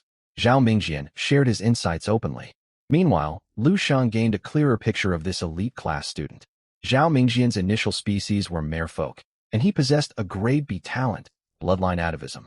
He had nurtured more than 200 first-order creatures, owned numerous high-grade structures, and even established multiple ecological cycles. He ranked solidly in the upper half of the elite class. Though he was the offspring of a true god, he only carried a mild sense of pride when interacting with Lu Shang, the descendant of a demigod. He held no disdain toward him. There were no cliché scenes of taunting and humiliation. This made Lu Shang think of Liang. Liang possessed an S-grade talent and had secured investment from the Nangong clan, one of the 4 major powerful families in Linhai City. Just how far had his miniature world developed by now? He is someone worth befriending, Lu Shang judged inwardly. After dinner, Zhao Ding departed with Zhao Mingjian. Lu Shang returned to his own room. Difficult as it might be, he resolved to fight tooth and nail for the optional Grade B structure reward. He projected his consciousness into his miniature world. There, he saw one of his tribesmen cracking a whip at a stone construct servant many times his size, shouting angrily, "Hurry up, or you'll get no mud to eat tonight." Miniature World Year 21. The talent lord of keywords erupted with radiant light and birthed an S-grade talent, tenfold spiritual energy. The spiritual energy concentration across every corner of the miniature world increased tenfold. Recorded, spiritual energy within your world has multiplied tenfold. The likelihood of children being born with spiritual roots among your descendants rises. That same year, the Giba tribe experienced a baby boom, pushing the tribal population above 4,000. Unfortunately, no more children with spiritual roots were born. The 100 flame fruit trees Shang had planted fully matured. Thanks to the 20-fold growth amplification, these trees, which originally bore fruit annually, now ripened full clusters in less than a single month. Hundreds of flame fruits were harvested each month. Following Long's orders, the flame fruits were distributed first to the most respected and powerful tribesmen, then to the promising younger generation, and lastly to subjects teetering on the verge of entering the body refining realm. The stone milk bamboo condensed 10 drops of clockwork stone milk. Long consumed 1 drop, triggering a complete physical transformation. Coupled with years of accumulated cultivation, he successfully advanced to the 7th layer of the body refining realm. The elder in charge of the medicinal garden passed away. However, one of his apprentices named Yaochan displayed outstanding talent for cultivating and tending spiritual herbs. He became the new steward of the medicinal garden, drastically lowering the wastage rate of spiritual medicines. As for the cleansing pools, Shang thought little of them. They could not benefit from the all things grow amplification, and producing a single cleansing pill took far too long. He sold all 30 pools, earning 3 million faith points. Yuzo advanced to the 3rd layer of the Qi refining realm and mastered basic spells recorded within the Qi refining codex. He could summon winds and rain over small areas and briefly manipulate objects remotely. Miniature World Year 23. Blackstone City was founded. Recorded, your subjects have established a city. Cultural advancement has increased, and the wisdom of all subjects receives a modest boost. Long was unanimously elected Lord of Blackstone City, and the whole city erupted in celebration. Fueled by abundant flame fruits, long-term consumption of spiritual rice, and the massive amplification of worldly spiritual energy, large numbers of low-tier warriors emerged within Blackstone City. The number of first-order creatures officially surpassed 300. Nevertheless, as the tribal population and warrior ranks expanded, red spiritual porcupines alone could no longer satisfy their dietary demands, even with a steady supply of regular rice and spiritual grain. Shang spent 10,000 faith points purchasing seeds for tomatoes, cabbages, and corn to diversify their food supply. He also expended 300,000 faith points to acquire 1,000 scarlet rock goats, 1,000 blueback cattle, and 1,000 red-eyed hares, all first-order creatures. Over these 7 years, Lord of Keywords spawned 2 additional powerful keywords, innate wisdom and civilization acceleration. Culture within the Giba tribe advanced significantly. Random primitive mating customs faded, and clans formed. The concept of the family took root. The rate of deformed infants and stillbirths decreased. Shang chose not to intervene excessively in the following years. Instead, he allowed self-regulation and natural selection to unfold within Blackstone City. Miniature World Year 30. Blackstone City's population exceeded 5,000. There were 759 warriors in the body refining realm, 73 in the middle layers, and 3 in the later layers. Nearly all residents of Blackstone City practiced the savage bull body refining art, and they benefited from the innate keyword vigor and vitality, granting them robust physiques. In preparation for the monster invasion forewarned by their god, Long ordered Greystone construct servants to forge over 1,000 heavy bows. He selected 1,000 strong tribesmen to form archer units and began military training. Coincidentally, a Grade B keyword, Dead Aim, had manifested in the 27th year of the miniature world. Years of archery training had finally yielded tangible results. The tribesmen grew increasingly adept at hunting first-order creatures. What once brought frequent casualties, then occasional fatalities, became orderly operations with near-zero losses as they learned to understand the creature's habits. High above, bolstered by tenfold spiritual energy, Yuzo cultivated rapidly despite possessing only 4 mediocre spiritual roots. He advanced all the way to the 7th layer of the Qi refining realm. 2 more infants with spiritual roots were born within the tribe, Yet their talent paled in comparison to Yuzo's. They possessed low-grade, ineffective spiritual roots. Lord, you mentioned a great disaster will befall Blackstone City next year. What do you mean? Yuzo had made extraordinary strides over the years. Though only at the 7th layer of chi refining, the subtle power of spells allowed him to easily defeat warriors in the later stages of body refining. Even Long, Blackstone City's strongest warrior at the 9th layer of body refining, was outmatched in their first spar. Yuzo was effectively the second most influential person in Blackstone City and the designated future city lord. Long personally took him under his wing for training. He was still young, however. He had only been 3 years old 20 years prior and knew nothing of the god's ancient warning. 20 years ago, our God sent a revelation to all believers. Next year, vicious monsters will invade our homeland, bringing the risk of total annihilation. Long spoke gravely, and Yuzo's casual attitude vanished instantly. Do you think Blackstone City's strength will hold them back? Yuzo asked doubtfully. I cannot say. Long shook his head and continued. The god only stated that the Giba tribe would face a great tribulation next year. No specifics were given, nor any method to overcome it. I suspect this may be a trial arranged by the god.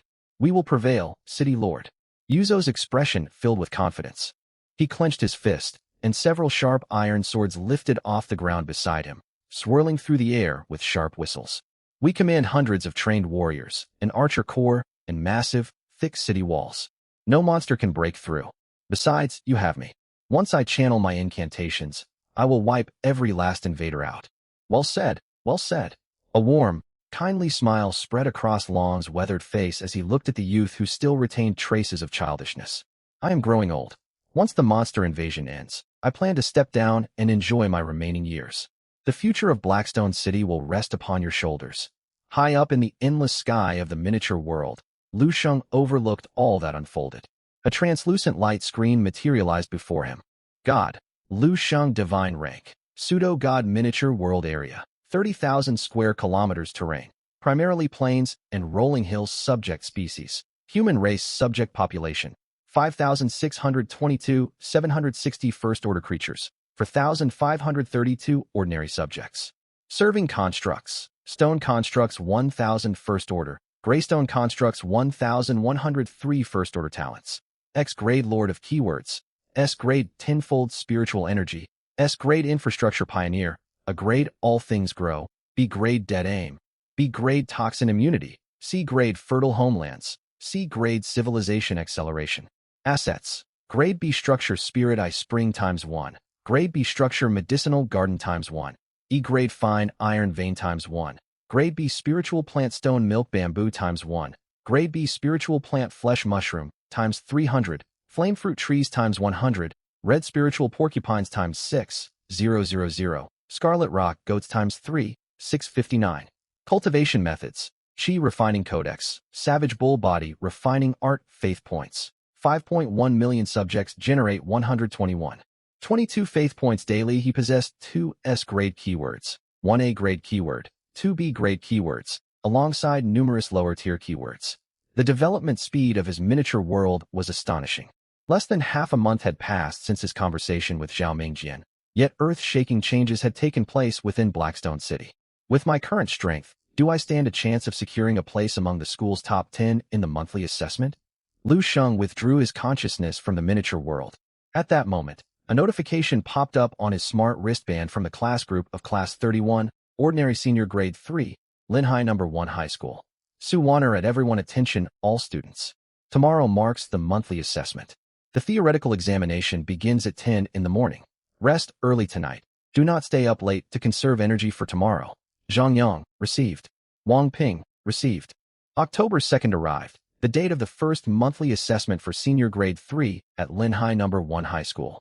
When Shang entered the classroom, most of his classmates wore dejected expressions, chattering bitterly with friends about the misfortunes they had encountered nurturing their miniature worlds over the past weeks. I can't believe this. My centaurs were developing perfectly and had already birthed first-order creatures. But overnight, they started fighting among themselves, and I lost half my population. You're fortunate. I chose the human race as my starting species. Cultivation arts and techniques cost a fortune. Even a D-grade manual costs millions of faith points, far beyond what I can borrow.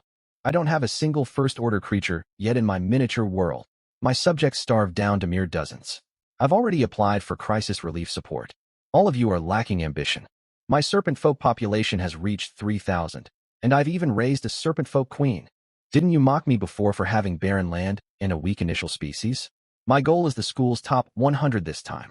A boy sitting in the front row turned around and sneered loudly at the group chatting nearby. Lu Shang raised an eyebrow and recognized him as Wang Ping, the student whose miniature world only spanned 5,000 square kilometers during the awakening ceremony. Land and habitable territory were extremely scarce within such a small world, yet he had managed to nurture a serpent folk tribe of 3,000. Talented competitors truly emerged in endless streams. Quit boasting. You'd never have achieved this if you hadn't formed an alliance with the Lin clan. You're only where you are thanks to external backing. The student who had been mocked retorted angrily. The Lin clan was counted among Linhai City's 4 great powerful families. Securing support through an alliance with even a branch member of the Lin clan granted resources ordinary families could never hope to obtain. No wonder Wang Ping had made such massive progress within a single month. The Lin clan sponsorship was undoubtedly the key. What did you just say? Enraged, Wang Ping slammed his desk and stood up, rolling up his sleeves ready for a fight. I said exactly that. The leader of the opposing group also rose to his feet. His parents were demigods, so he did not fear Wang Ping in the slightest. Liang is here. Someone shouted suddenly. Every head in the classroom turned toward the doorway. Liang walked in wearing brand new clothes. All eyes converged on the youth who had awakened an S-grade talent and earned sponsorship from the Nangong clan. Curious questions erupted. Brotherly, after a month of development, how large is your dragonfolk tribe? With Nangong clan funding, your population must be upwards of 10,000. Brotherly, do you have a shot at claiming first place in this monthly assessment? Liang awakened the S-grade talent C of Chi Physique, paired with the powerful dragonfolk species. His subjects hold overwhelming advantages against foes of equal rank. But rumors say some elite class students have already cultivated second-order creatures. This monthly assessment is barely a formality to them. Surrounded by his peers, Liang remained calm and composed. Betrayal by his childhood friend and bullying from classmates over the years had matured his mind. He did not grow arrogant simply because he possessed an S-grade talent. On the contrary, he understood better than anyone just how hard won everything he possessed now was. Though dragonkind ranks among the top races with formidable individual combat prowess, their fertility is abysmal. How could I possibly command tens of thousands of subjects in merely 30 years? As for claiming first place in the grade, you underestimate the students in the elite class, and you underestimate the resources at the disposal of true gods. Liang replied calmly to his questioning classmates. His attitude remained neutral toward everyone except those who had once bullied him. At the end of his words, he shifted his gaze toward Lu Shang, intense battle intent blazing in his eyes. Once upon a time, Lu Shang had outshone him in academic records and social standing alike. Even the girl he admired chose to devote all her attention to Lu Shang. To Liang, Lu Shang represented far more than a rivalry over a beloved girl. He was the deepest inner demon festering in Liang's heart. Surpassing Lu Shang, defeating Lu Shang, had become an obsession. This monthly exam was the perfect opportunity. He would prove to everyone that he was by no means inferior to Lu Shang. Shortly before 10 o'clock, Su Wanner walked slowly into the classroom and handed each student an assessment wristband marked with a unique serial number. The wristband will display your randomly assigned examination hall. Proceed to take the theoretical exam now. Bear in mind, genuine divine instructors will oversee every hall. Do not glance around or attempt to cheat. Anyone caught violating the rules will have their scores immediately invalidated. Following the number on his wristband, Lu Shang headed to classroom 404.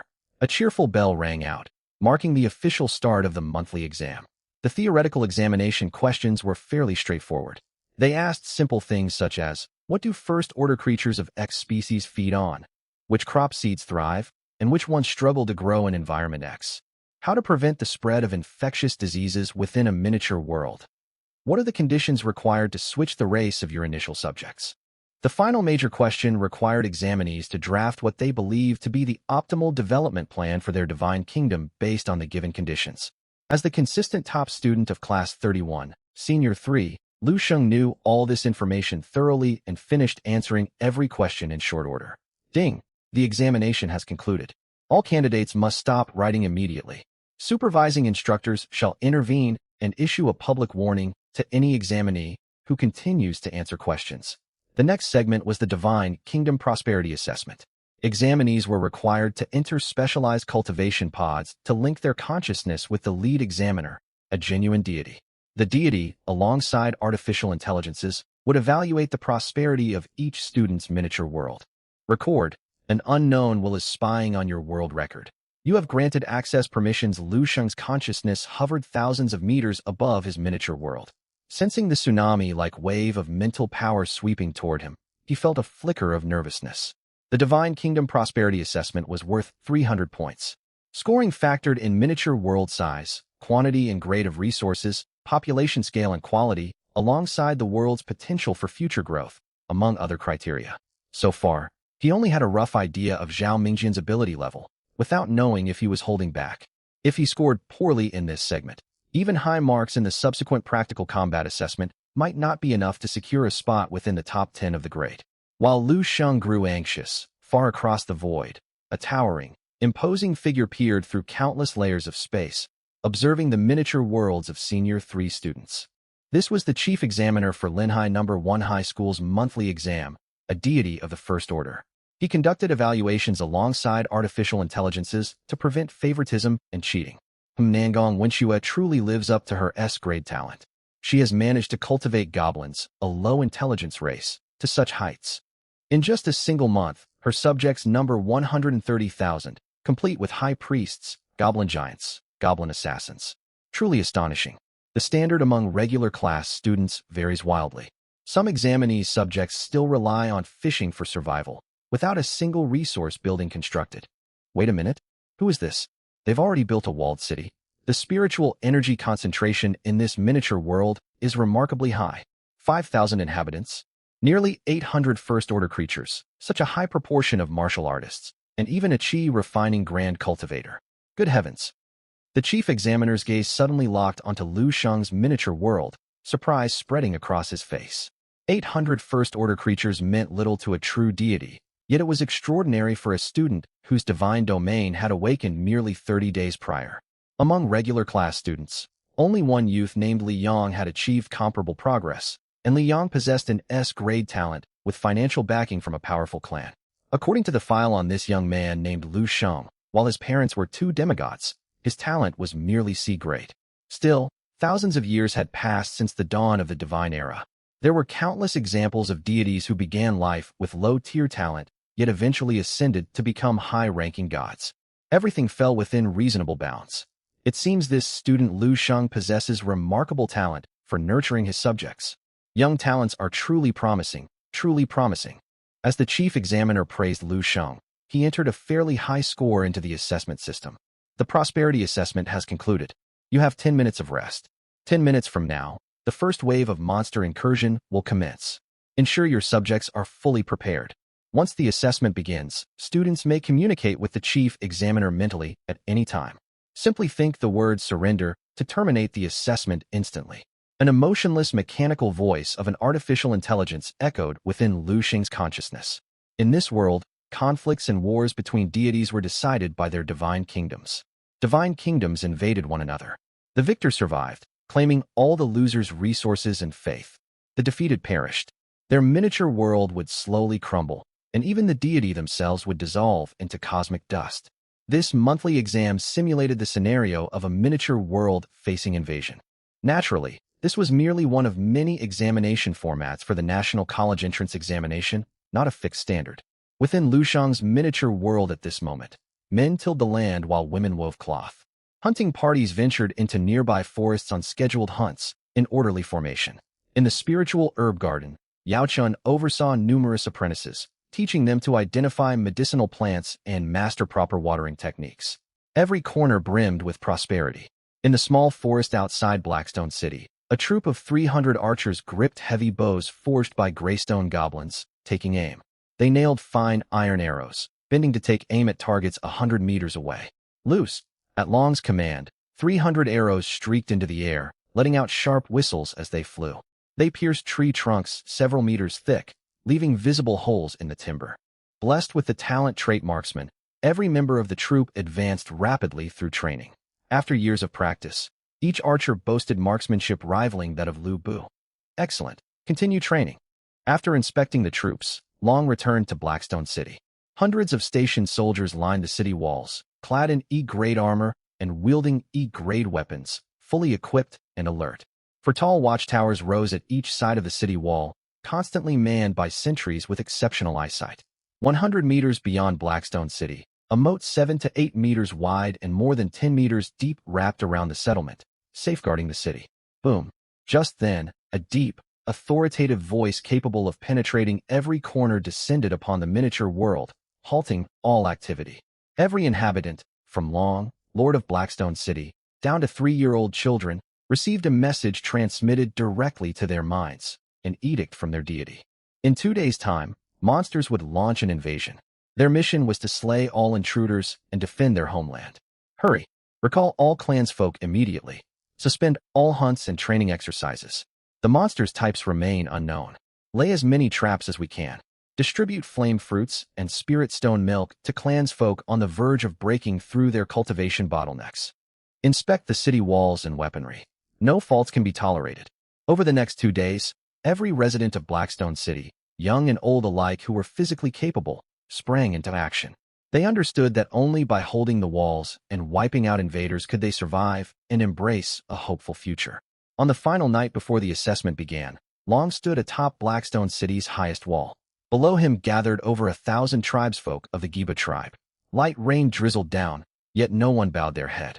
Citizens of Blackstone City, I am Long, Lord of this city and first chieftain of the Giba tribe. I have summoned you all here for a matter of utmost gravity. I trust word has reached you.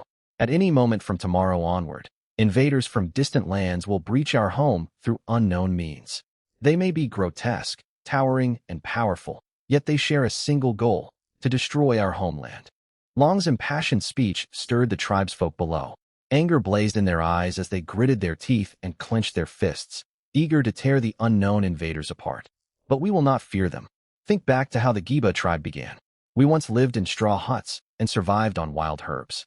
Now we have built a city to call home, feast on soft spiritual rice, and dwell in sturdy, warm wooden houses. What made this possible? The blessings of our divine Lord and the unceasing efforts of every member of the Giba tribe. This marks the first disaster our tribe has faced. I know many of you worry, fearing the monsters will be too strong to repel. Yet look around you. Blackstone City has enjoyed abundant harvests for years. We hold ample stockpiles of grain, meat, vegetables, and fresh water sufficient to sustain us for an entire year. Long stretched out his right hand, gesturing toward 8 massive granaries piled high with provisions.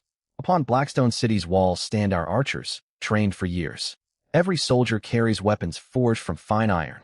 The crowd saw disciplined soldiers lining the ramparts, a thick aura of menace clinging to them. A surge of confidence welled up inside every person. Behind you stand your families, your children, the friends you have lived alongside for years. Tell me, will you stand by and watch them perish cruelly before your eyes? Or will you take up arms, fight for our tribe, and stand until your last breath? Take up arms. Slay all invaders. The roar of over 1,000 people shook heaven and earth. For the tribe, for Blackstone City. Record, your subject Long has delivered a grand speech. Tribal morale has risen drastically. Dawn arrived the next day, yet no sun rose. Instead, a massive rift stretched across the sky. 300 crimson-eyed, 3-meter-long reptilian monsters crawled out, rushing swiftly toward Blackstone City. The first wave of invaders had arrived. Shang recognized them at a single glance. 300 unranked demonic beasts known as landstrider lizards. Slightly mutated, they possessed enhanced strength, yet grew wild and bloodthirsty. Still, they remained unranked creatures. Even ordinary stones could pierce their hides, let alone ranked weaponry. Nearly every student who had devoted themselves to developing their miniature world over the past month and prepared defenses would survive this first wave. The monsters are coming. Shortly after the landstrider lizards emerged, the commotion reached Blackstone City. Sentries spotted the threat at once and struck gongs to alert the whole settlement. Squads of archers clambered onto the city walls and took up their assigned positions. Long stood atop the ramparts, watching the approaching lizards. He held one arm raised straight in the air.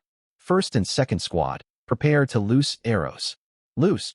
The moment the landstrider lizards reached the edge of the moat, Long swept his raised hand downward. 200 archers behind him released their bows simultaneously. 200 fine iron arrows shot skyward. Whoosh. Arrows sliced through the air, tracing graceful arcs and striking the lizard square in the skull, shattering bone before piercing deep into the ground. The lizard struck in the head let out agonized screeches, their limbs twitching futilely before the arrows pinned them in place. Within moments, they fell motionless. Thanks to years of training and the marksman trait, every single one of the 200 arrows found a target. Some struck vital organs, others limbs and torsos. This single volley incapacitated more than half the Landstrider lizards. Third and fourth squad, continue firing. Seeing the fine iron arrows proved effective, Long ordered the first and second squads to retreat and brought the waiting third and fourth squads forward to take their posts. Loose, whoosh. Another volley of arrows descended. Most of the remaining lizards died or sustained grave wounds. Only a handful charged recklessly toward the moat, attempting to swim across. Long raised his hand, ready to order yet another volley of arrows. Hold, City Lord. Watch this. Yuzo stepped forward, forming hand seals. An E-grade long sword flew from its sheath, transforming into a streak of light that charged into the battlefield. Squelch, squelch. The remaining Landstrider lizards were beheaded one after another as easily as chopping vegetables, blood pooling across the ground. Yuzo beckoned, and the bloodied sword flew back to him. He twirled the blade in the air before sliding it back into its scabbard. City Lord, you worry far too much. These monster invasions hardly seem threatening. I could wipe them all out by myself with ease. Yuzo had felt nervous after the deity's warning of invasion, but seeing only these unranked beasts, he grew casual. The battle is far from over. Despite the clear victory, Long's expression remained grave. He pointed toward the distance. That rift still hangs in the sky. If these were the full extent of the threat, they would never stand a chance against our walls. Our divine lord would never send such a warning without reason. These monsters may merely be vanguards. Far more dangerous, powerful foes are still to come. We must not grow complacent. The tribesfolk on the walls turned to see the vast rift still looming on the horizon, dangerous dim light flickering deep within its center. Everyone, keep constant watch over the rift. Report any abnormalities immediately. All martial artists above the third layer of body refinement, follow me outside the city to clear the battlefield and recover arrows. After issuing his orders, Long turned to Yuzo, who still wore a carefree grin, and tapped him on the head. Preserve your mana. Do not waste your strength. Your combat power must be reserved for stronger monsters. Do not take this lightly. Such reckless overconfidence gets warriors killed on the battlefield. I know. Yuzo agreed half-heartedly, making a playful face behind Long's back once he turned away. Every word and gesture between the two unfolded before Lu Sheng's eyes. Truly worthy of being the first leader chosen by the tribe. Even blessed with traits such as innate wisdom, civilization acceleration, and natural aptitude, Long's intelligence and capability are extraordinary. It is only a pity that he is advanced in years. Long had already been 35 years old when the miniature world was created. 30 years had passed since then, and he was now 65. By the standards of ancient societies, this was a great age. If he had not cultivated martial arts to reach the 9th layer of body refinement, he would already be frail and slow on his feet. Unless he advanced to become a second-order creature, Long did not have many years left. Yet the higher one's age, the slimmer the chance of breaking through in body refinement. Furthermore, Long's natural aptitude meant he had likely reached his peak. As for Yuzo, hailed as a child prodigy from an early age and raised surrounded by praise, he has faced little hardship and grows prone to impatience. This monthly exam was not merely an assessment.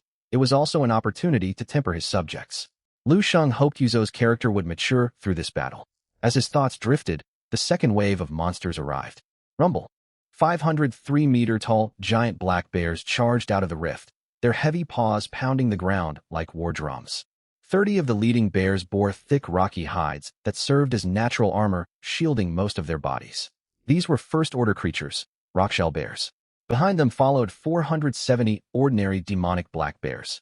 Though unranked, they were far swifter and stronger than the Landstrider lizards, radiating terrifying ferocity.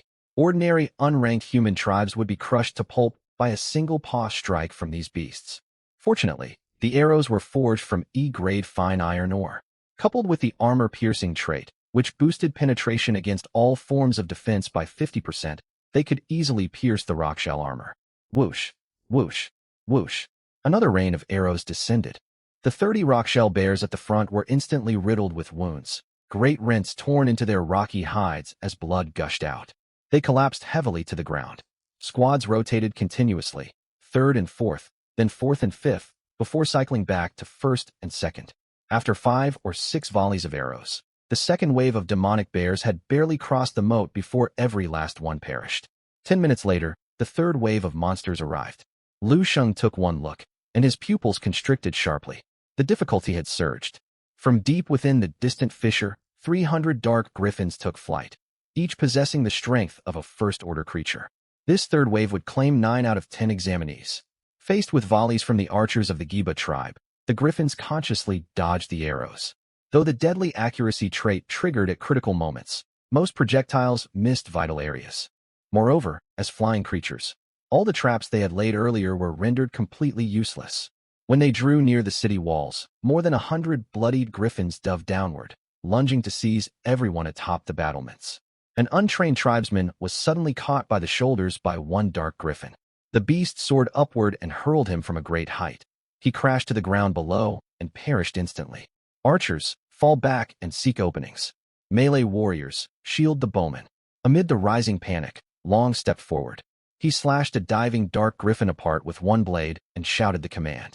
At his words, Tempering Realm warriors gripped swords and blades to guard the archers beside them, creating stable opportunities for them to fire. Whoosh, whoosh, whoosh. Screams echoed from the city wall, yet they were drowned out by the wails of the griffins. Protected by Tempering Realm fighters, the dark griffins, though first-order demonic beasts, were still flesh and blood. Strikes from Grade E weapons left grievous wounds, and even killed them outright. It was not until dusk fell that every last demonic beast was slain. To repel this assault, Blackstone City paid a heavy price, 17 dead and 139 wounded. 32 of the injured sustained crippling wounds that left them unfit for further combat. Hurry and escort the wounded to Elder Yaochin for treatment. Bury the fallen soldiers. They are heroes of Blackstone City. Clear the battlefield. We are running low on refined iron arrows. Collect every one we can recover. Blackstone City received little time to rest. 2 days later, the fourth wave of monsters surged forth from the fissure. 300 first-order frost deer, 300 first-order stone armor bears, 300 dark griffins, attacking by land, water, and air all at once. Staring at the fourth wave of demonic beasts, Lu Sheng's eyes widened. He reached out with his consciousness to communicate with his inner world, ready to forfeit to the chief examiner at any moment. If casualties exceeded his threshold, he would terminate the examination immediately. Meanwhile, Liang, who also faced the fourth wave of beasts, appeared utterly unruffled. As he focused his mind, a towering dragonkin chieftain with broad, powerful muscles, flowing black hair, and violet gold horns received his command within his small realm. He began to direct over 1,000 first-order dragonkin behind him. Form the battle formation and hold the line. Roar. 900 first-order demonic beasts let out thunderous bellows. Where the frost deer stepped, frost spread across the land, ice shards swirling as they froze nearby rivers solid. The stone armor bears charged at the vanguard, absorbing long-range strikes from the dragonkin, while the dark griffins circled high overhead, patrolling the dragonkin settlement, ready to snatch any straggler. Form the battle formation and hold the line. Just then, the dragonkin chieftain roared. Over 1,000 first-order dragonkin assumed stances. Pale yellow ripples of energy rose from their bodies, extending into ethereal chains that linked every warrior together. Most of these dragonkin were only at the early first-order realm, yet the momentum they unleashed far surpassed ordinary first-order creatures. One dark griffin swooped down and seized a dragonkin by the shoulders, trying to lift him into the air, only to feel a weight akin to bearing down on a mountain. It was as though it carried not one dragonkin, but 1,000. No matter how hard it strained its talons, it could not budge him an inch. Beast dot. Seizing the opening, the trapped dragonkin threw a punch. Pale yellow energy shattered the air and pierced straight through the dark griffin's skull. With a wet crash, scarlet blood splattered across his body. At the same time, another dragonkin endured a surprise blow from a stone armor bear to his midsection. He let out only a low groan before steadying himself and counterattacking, his fist caving open the bear's chest. From 10,000 meters above the battlefield, Liang watched and curled his lips into a faint smile. Grade B Legion formation, the 1,000 mountain barrier array. When at least 1,000 first-order cultivators practiced this art, they could weave their vital energy into one whole. They shared incoming damage and weight, stacking their defenses. Unless a single strike was powerful enough to overwhelm all 1,000 warriors instantly, their strength would endure endlessly. The more fighters who formed the array, the stronger it grew. Even if some collapsed from exhaustion or wounds, the formation would continue to function unbroken. On the open market, this treasure could not be bought even for 100 million faith points. As a top-tier genius with an S-grade talent, Li Yang received generous support from the Nangang clan. They had gifted him this grade B Legion formation free of charge. 900 First-Order creatures launched a ferocious assault, yet they could gain no ground against the 1,000 Dragonkin united by the battle array. A pity we have so little time to train. If the 1,000-mountain barrier array reached minor completion, we might have cleared the fourth wave without a single injury. As the battle tilted overwhelmingly in his favor, Li Yang reflected and considered strategies for future improvement. I wonder how Lu Sheng is faring. With demigod parents, if he spent all his family's resources and disregarded the lives of his tribe's folk, he might stand a slim chance of surviving the fourth wave. But he cannot hope to surpass me. Confidence burned bright in Li Yang's eyes. He was no longer the outcast everyone once scorned. Lu Sheng's situation, however, was truly precarious. He had barely managed to fend off 300 dark griffins. Now he faced 300 frost deer and 300 stone armor bears on top of them. Yet an unexpected twist unfolded. As the frost deer neared the moat, they froze its surface solid. The simple-minded stone armor bears thought they could cross safely. But as soon as the bears stepped onto the ice, their immense weight shattered it. They plunged into the frigid water, becoming sitting targets. Barrages of refined iron arrows flew forth, piercing the bears' skulls and slaying them one after another. Even the frost deer that made it past the moat faced another obstacle: how to scale the more than 10-meter-high city wall to enter Blackstone City. Low-intelligence races cannot coordinate. Their moves even work against one another. Lu Sheng let out a quiet breath of relief. The pressure of the fourth wave was not drastically greater than the third. The Dark Griffins remained the most troublesome threat as aerial units. The Giba tribe possessed limited means to engage flying foes, relying almost entirely on their trained archers. Inside the small realm, "No, don't." A bowman let out a desperate cry as another Dark Griffin seized him by the shoulders and carried him skyward. A nearby warrior lunged to grab his leg, only to be shaken off by the agile beast. Desperate screams echoed from atop the wall. Damn it! Watching this unfold from the rear, Yuzo could endure it no longer. Ignoring Long's attempts to stop him, he leaped into the air. The flying sword at his waist unsheathed automatically, gliding like a river serpent straight toward the fleeing Dark Griffin. Whoosh! A flash of cold light. The sword streaked forward at speeds nearly invisible to the naked eye and pierced the Griffin's skull. The blade arced mid-air, catching the falling bowman gently before carrying him safely back to the battlements. The other circling Dark Griffins snarled, pupils blazing with malice. They swooped toward the man standing atop his flying sword. Yuzo merely let out a cold snort and wove hand seals. Surges of spiritual energy erupted from his body. Two more grade E flying swords shot out, cutting down every approaching griffin.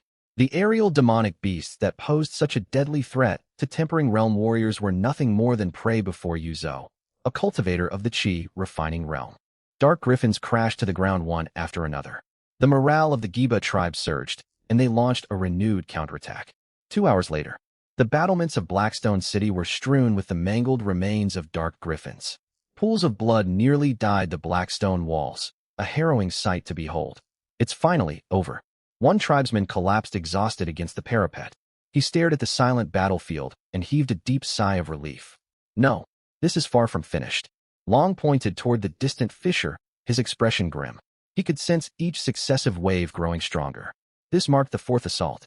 900 demonic beasts matching Tempering Realm fighters had attacked. If not for Yuzo and the city walls, the Giba tribe would have suffered catastrophic losses. The next wave would be even more powerful. Yet there was nowhere to retreat. Tend to the wounded, recover arrows, reset the traps, and prepare for the next defense. The fifth assault arrived swiftly. Over 10,000 First-Order flaming bulls. From above, a tide of fiery red spilled outward from the fissure, rolling toward Blackstone City in a boundless wave. Their advance shook the earth beneath them. There were no aerial attackers this time, yet the number of First-Order creatures had multiplied tenfold. This was a highly disciplined species wreathed in living flame. Ordinary wooden arrows melted before they could draw near. Even elite-class examinees might fail to survive this wave. Long's eyes widened atop Blackstone City. He fought back his shock and shouted once the bulls entered firing range, Loose arrows. Whoosh, whoosh, whoosh. Dense arrow storms descended on the herd, felling barely 100 bulls. They failed to halt the formation's advance. By the time the flaming bulls reached the moat, fewer than 3,000 had fallen. Boom. At the riverbank, the towering bulls kicked off with all four hooves, leaping neatly over the several-meter-wide moat and slamming hard against Blackstone City's walls. Rumbly. A deafening roar shook the air. Stone fragments sprayed outward, and the thick ramparts shuddered violently. Fortunately, these were merely first-order creatures. They lacked the power to breach the 10-meter walls bolstered by the infrastructure master trait. The first wave of bulls crashed against the stone. They dented the wall slightly, yet the recoil knocked them unconscious. Before they could recover, the next rank charged forward and met the same fate. Initial alarm faded into confusion, then stunned joy among Long and the tribesfolk. Refined iron arrows rained down, swiftly cutting down the demonic beasts below. The seemingly hopeless fifth wave was repelled with surprising ease. It was clear, without the city walls to shelter them, even a second-order creature within the tribe could not have held back this flaming bull tide. Excellent. Shang clenched his fist tightly. He suspected even the chief examiner who designed the trial never imagined an examinee could complete city construction within a single month after awakening their small realm. I forfeit. 10,000 flaming bulls forming a beast tide? Are you joking? I quit. Damn it. My hundreds of first-order tribesmen were trampled like road barriers. Forfeit. Is the gap between each wave far too large? I surrender. Elite class examinees who barely survived the fourth wave cursed loudly upon seeing the 10,000 flaming bulls of Wave 5. 3. None possessed the S-grade infrastructure master trait.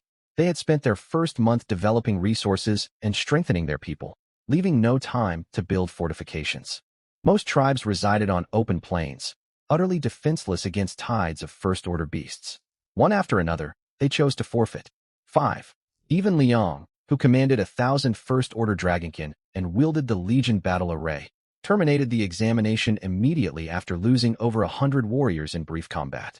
I survived the fourth wave and held out for some time against the fifth. That should secure a spot within the top 30 of the grade, maybe even the top 10. Liang calculated silently. 7. Though his theoretical scores lagged behind Shang, his divine realm prosperity and practical trial results would be far superior. Victory was assured. By his estimates, Shang would count himself lucky to rank within the top 100. 9. Examination Hall 404. All examinees other than Shang had already left. 10. This boy got lucky. The chief examiner's consciousness smiled as he watched Shang clear the fifth wave with minimal losses. He had foreseen this outcome. He had intended Wave 5 to create a clear dividing line between participants, yet Shang had exploited an unforeseen opening. 12. Still, constructing such a large city in so little time was a testament to the examinee's ability. No rules had been broken. He could already picture the stunned expressions of the elite class students once the rankings were released. 14. Meanwhile, within Shang's small realm, the sixth wave of demonic beasts arrived. 15. 100,000 unranked beasts, 10,000 first-order beasts, and 10 second-order beasts. Countless black specks poured out of the fissure. At their head stood 10 massive wolf demons with powerful, agile limbs that carried them forward faster than lightning. 17. They moved too quickly. Before the archers on the wall could take aim, the wolf demons had leaped hundreds of meters, outpacing every attempt to track them. Even arrows loosed in haste missed their marks. Hell! The 10 second-order wolf demons bounded effortlessly across the moat. 19. When they reached the towering walls, they dug their claws into cracks in the stone and scaled the vertical ramparts like monkeys. Die! Yuzo roared. 3 flying swords surged forth, 3 streaks of light rushing to intercept the climbing wolves. 21. The lead wolf demon was struck in the eyes. It let out a wail and plummeted downward. But the other wolves used the distraction to clamber onto the battlements. They immediately targeted Yuzo, the only foe capable of inflicting serious harm, and charged him as one. 23. The archers atop the wall had already drawn their bows. Hundreds of refined iron arrows flew together. Bolstered by the armor-piercing trait, 7 giant wolves were riddled with wounds. The remaining 3 sustained minor injuries. 25. Now's our chance. Yuzo's eyes lit up. He recalled his 3 flying swords. 26. As one wolf demon howled in pain from arrow wounds, he struck from its blind spot. Thud! Another wolf demon fell. These wolf demons are nothing to fear. Confidence surged through Yuzo after slaying one beast. 28. He stepped onto his flying sword and charged the remaining two. Yuzo, stop! Long shouted behind him. 29. Yuzo paid him no heed. He wove spiritual seals, aiming straight for the wolf's vital points. 3 grade E flying sword sank deep into one wolf demon, tearing open great gashes in its flesh. 31. A grin spread across Yuzo's face. Just as he thought the beast slain, the wounded wolf demon erupted with ferocity. Its eyes blazed with blood-red rage. It lashed out with one paw, sending Yuzo flying like a cannonball. 33. He crashed heavily into a section of the city wall. Yuzo's complexion paled instantly. 34. The blow fractured his breastbone, leaving him gravely injured. Agony threatened to rob him of movement. Yet the enraged wolf demon gave him no chance to recover. It closed the distance, and the archers on the wall could no longer fire for fear of hitting their ally. 36. Wind whipped around the charging beast. Its massive frame blocked out the light as it bore down on Yuzo. Just as despair washed over Yuzo and he believed his end had come, a familiar figure stepped before him to absorb the strike. It was Long 38. Boom. He possessed no means to resist the overwhelming power of a second-order creature.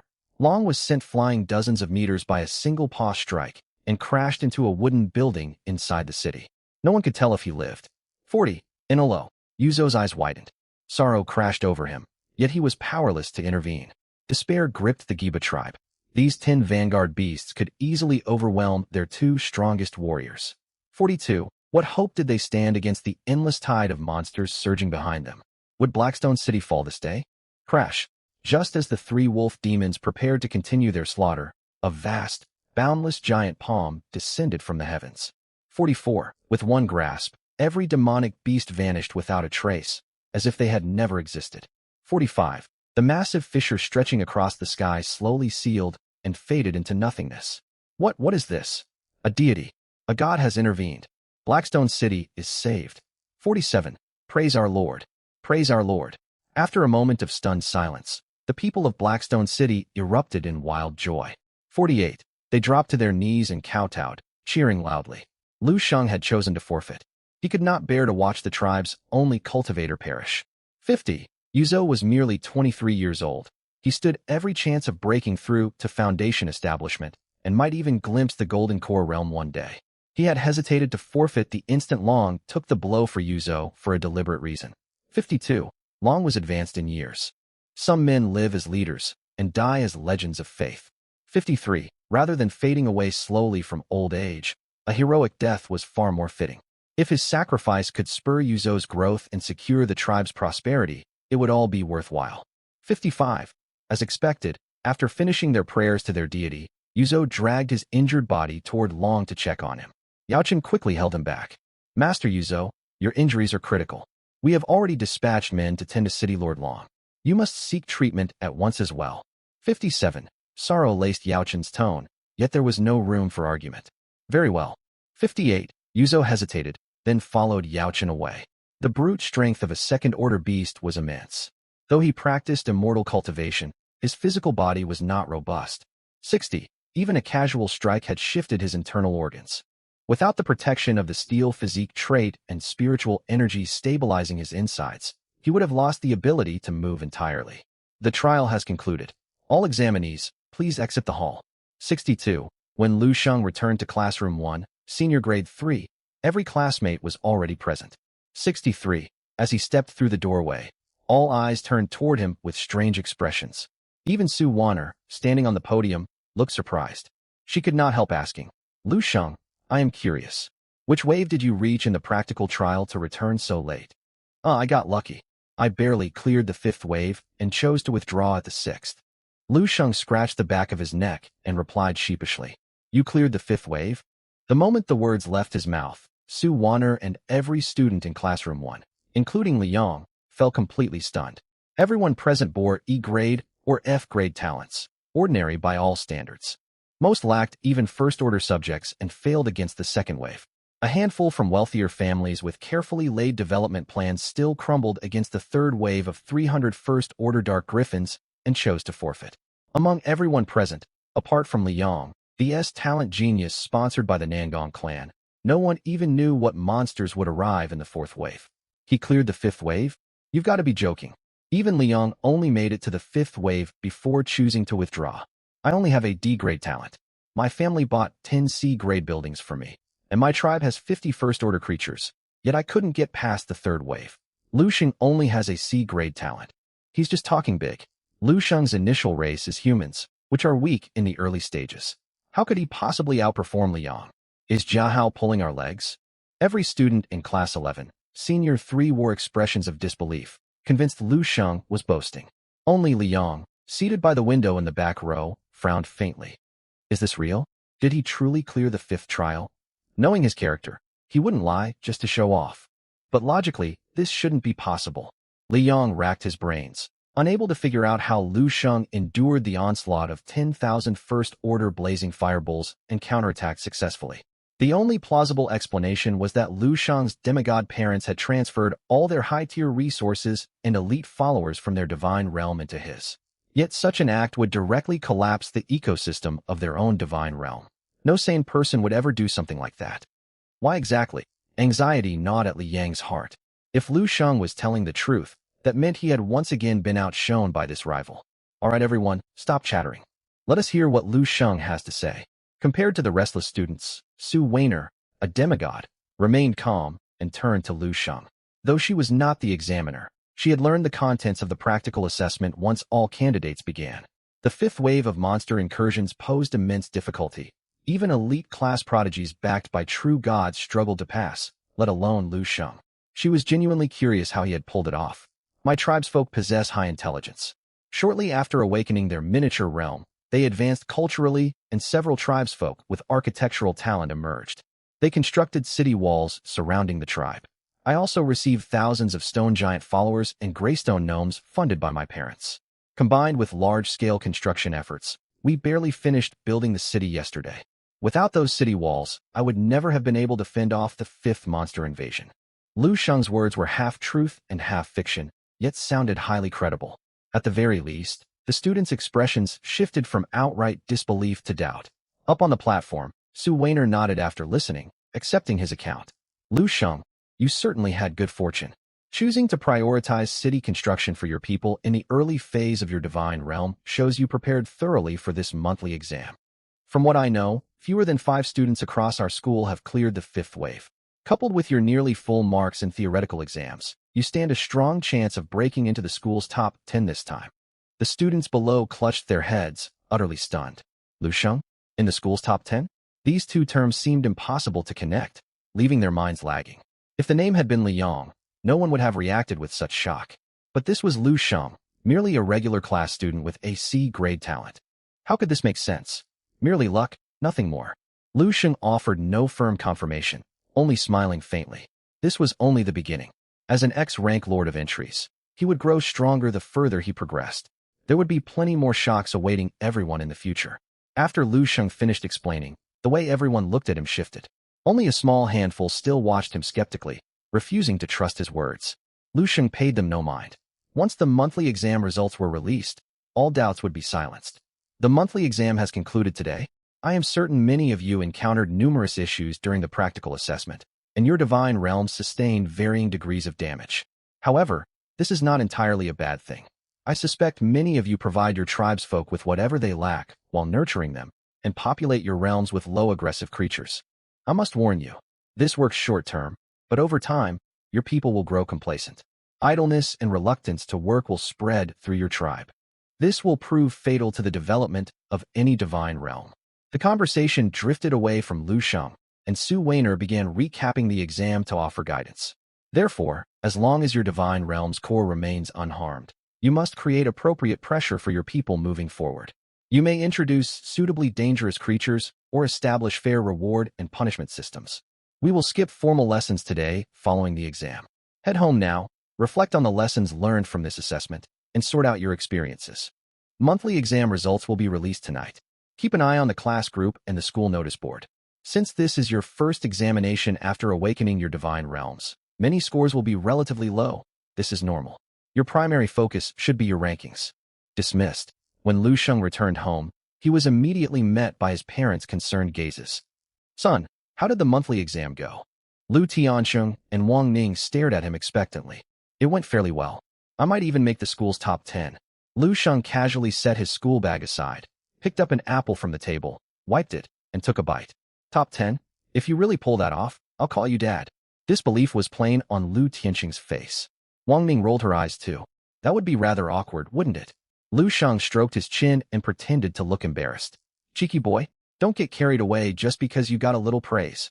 Lu Tianqing laughed and pretended to swat him. Lu Shang twisted aside nimbly and quickly fled into his bedroom. This kid, so disrespectful. He almost certainly won't reach the top 10, but judging by his demeanor, he did do well, didn't he? Of course, my son is never mediocre. Inside his room, Lu Shang immediately submerged his consciousness into his miniature realm. Record, your subject, Long, the first leader of the Giba tribe and founding lord of Blackstone City, has perished.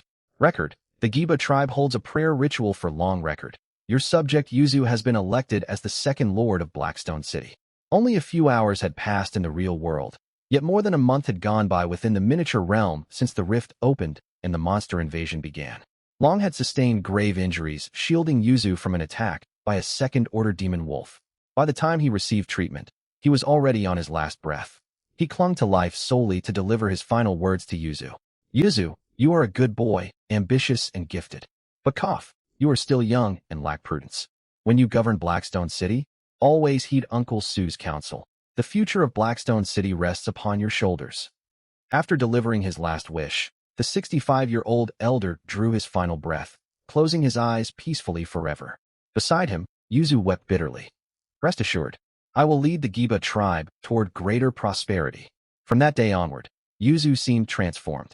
He shed his youthful naivety, growing far more mature and steady as he guided the tribe's steady development. Witnessing all of this, Lu Shang nodded. This was exactly the growth he sought. When heaven intends to place great responsibility upon a person, it first torments their resolve and exhausts their body. Such trials were necessary training for a tribal leader. After patrolling his miniature realm for a while, Lu Shang withdrew his awareness and opened his smart wristband to begin searching. He had gained much from the practical assessment and identified numerous shortcomings. First were flaws within cultivation methods. Many tribesfolk of the Giba tribe practiced body refinement, and their overall cultivation levels were relatively high. Yet they relied purely on brute strength without proper techniques, unable to unleash their full power. This became glaringly obvious during the assault by night griffins. If they had mastered movement arts, the griffins would not have found openings to slay so many archers. Furthermore, a growing number of tribesfolk had reached the late First-Order realm. Martial practitioners fared moderately well. Though bull body refining art had limited effects, it could sustain physical cultivation. For those following immortal cultivation paths, however, progress ground to a halt without matching cultivation manuals. Yuzu had reached the 7th layer of the Qi refining formula and would soon hit the first-order bottleneck. He needed to obtain cultivation techniques capable of supporting advancement to the second-order realm as soon as possible. I can ask father about this first, Lu Shang thought. Cultivation manuals and martial arts techniques were exorbitantly expensive. Even the lowest F-grade manuals cost hundreds of thousands of points, while slightly higher tier works easily ran into tens of millions or hundreds of millions. He could not afford them freely. The second shortfall lay in medical care. The Giba tribe possessed no formal medical corps, and there were barely any trained healers. Injured tribesfolk were treated only with low-grade herbal concoctions crafted by Yaochen, who tended the spirit herb garden. This was an oversight on Lu Shang's part.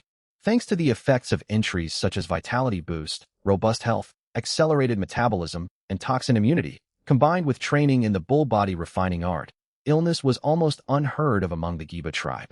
Minor ailments would heal naturally within a day or two, requiring no intervention at all.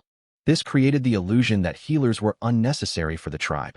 Yet such a weakness turned lethal in wartime. Therefore, Lu Shang resolved to purchase alchemical formulas, preferably including recipes for restoration elixir and body purification elixir, potions for healing, and improving natural aptitude to train his tribesfolk. He planned to adopt the healing systems seen in immortal cultivation worlds. Alongside the formulas, he would also buy corresponding spiritual herbs to cultivate. With the tenfold growth boost granted by the All Things Flourish entry, this approach was extremely cost-effective and yielded rapid results. In addition, the tenfold spiritual energy entry had drastically improved the environment of the miniature realm. Crops grew even faster than the baseline tenfold rate.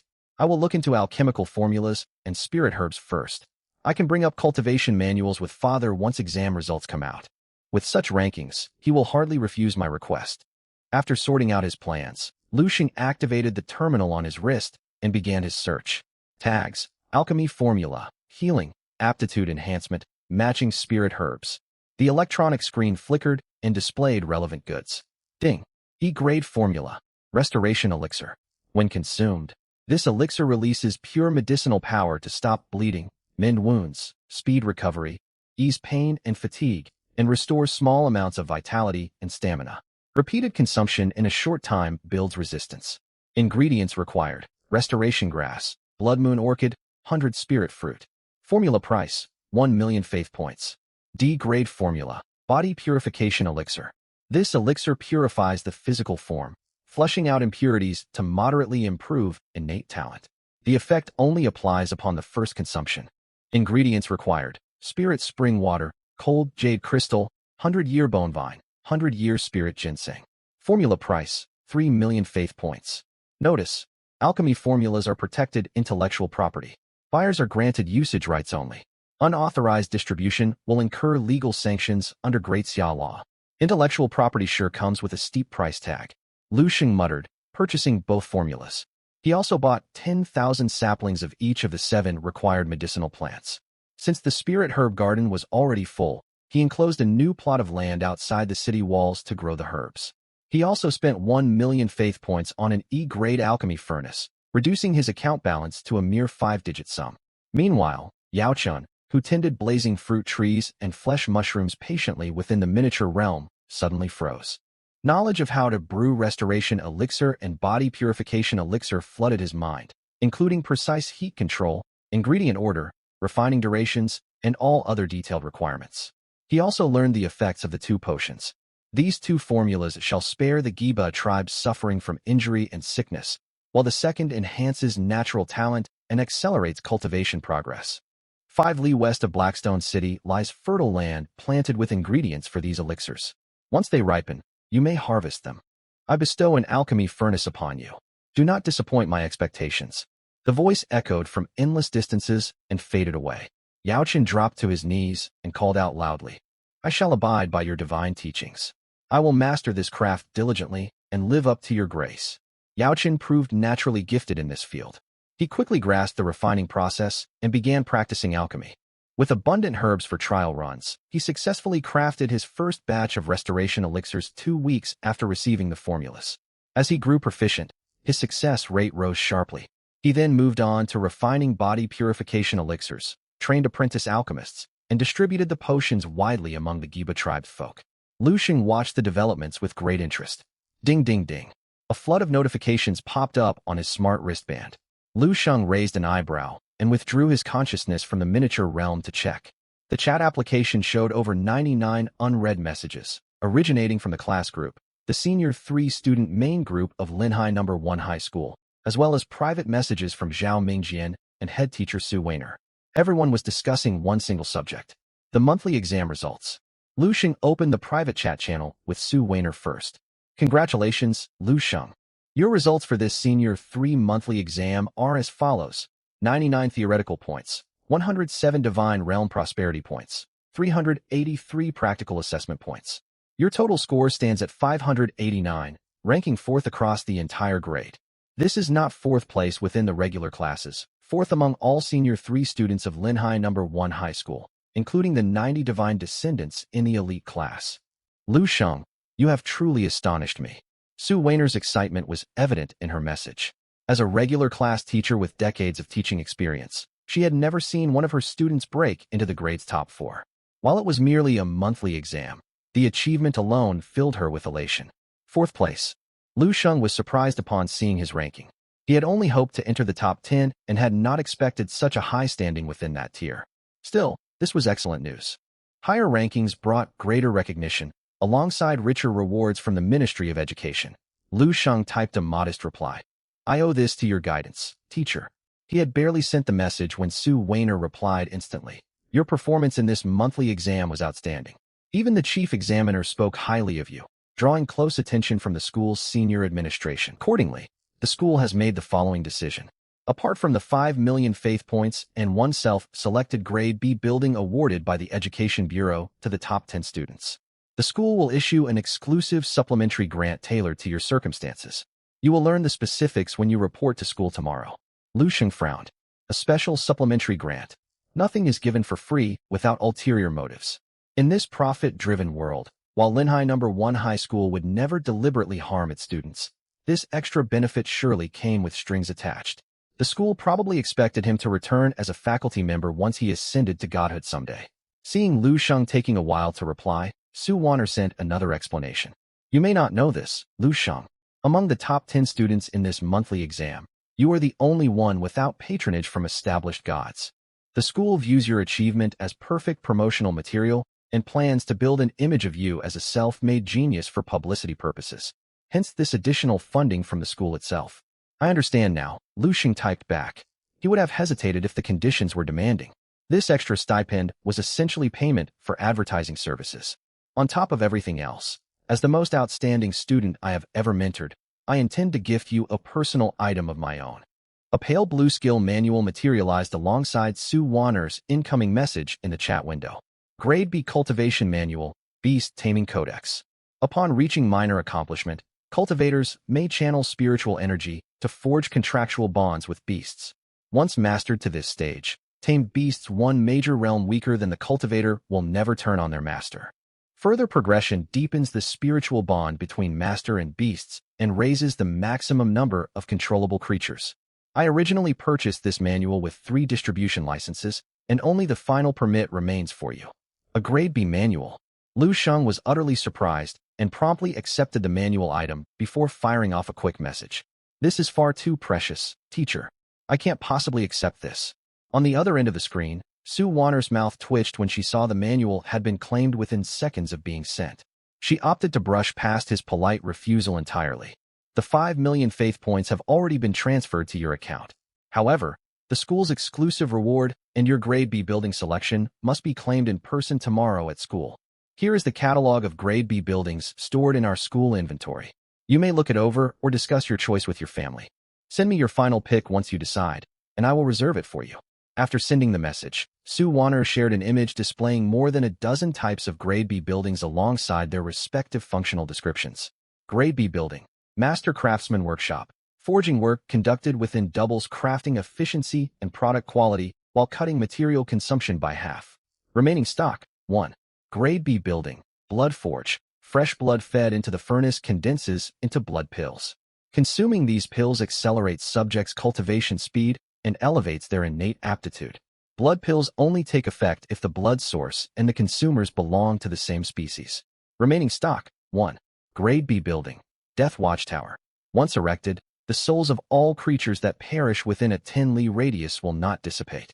Remaining stock, 1. Grade B building. Spirit Vision Spring. Remaining stock, 3. Grade B building. Flesh Refinery. Raw flesh processed here becomes nourishing and palatable. Long-term consumption improves racial aptitude. Remaining stock, 1.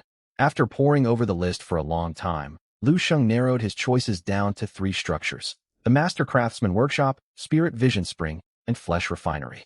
He already owned a Grade E refined iron vein. If he obtained the Master Craftsman Workshop, he could mass-produce Grade E weaponry for sale. Meanwhile, both the Spirit Vision Spring and Flesh Refinery offered gradual improvements to his tribesfolk's natural talents. Why can I only pick one? I want all of them. Shang sighed to himself. Following lengthy deliberation, he settled on the Master Craftsman Workshop. At present, his channels for earning faith points were extremely limited.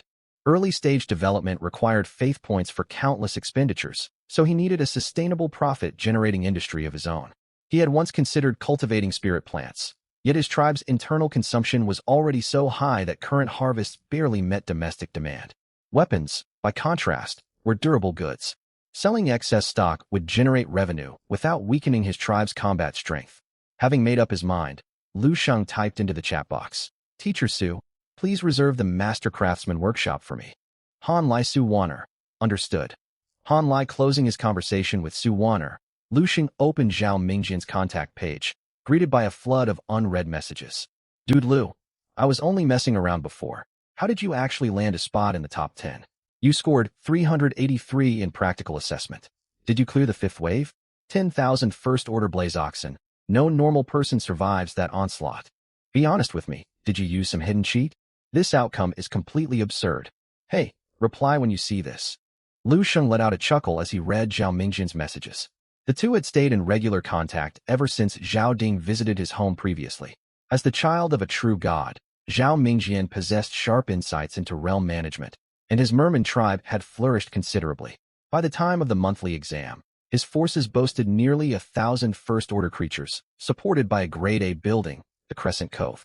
Long-term immersion in its waters boosted his subjects' 6 core attributes, and paired with Grade C armor and weaponry.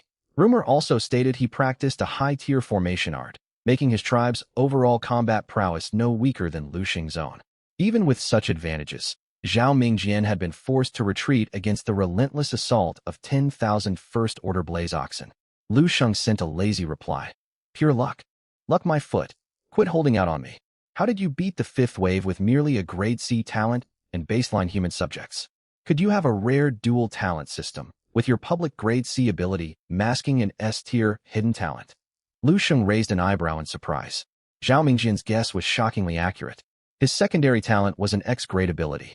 Lu Sheng responded, one of my tribesfolk is a gifted architect who built a complete city wall around our territory. The blaze oxen are fierce. That's really all it took? Nothing more to it. Holy hell, that's brilliant. I thought your chances were slim before, but now I'm certain we'll end up in the same class after midterm exams. Don't get your hopes up. I might get placed into Elite Class 1 instead. You must have lost your mind. The top students in our elite tracks haven't even gone all out for this exam. If you land in Class 1, I'll defer to you as my senior brother from now on. After wrapping up his chat with Zhao Mingjian, Lu Sheng skimmed his class group chat, filled with congratulatory and flattering remarks directed at him.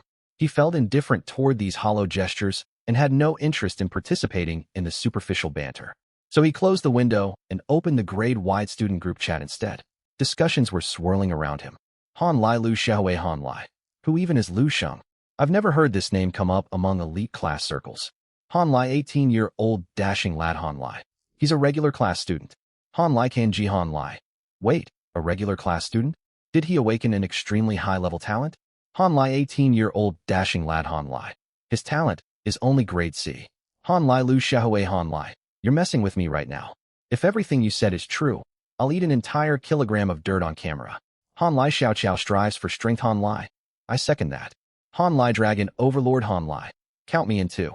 Initially sparse, the comment section flooded with identical, I second that, replies following Lu Xiaohui's bold claim.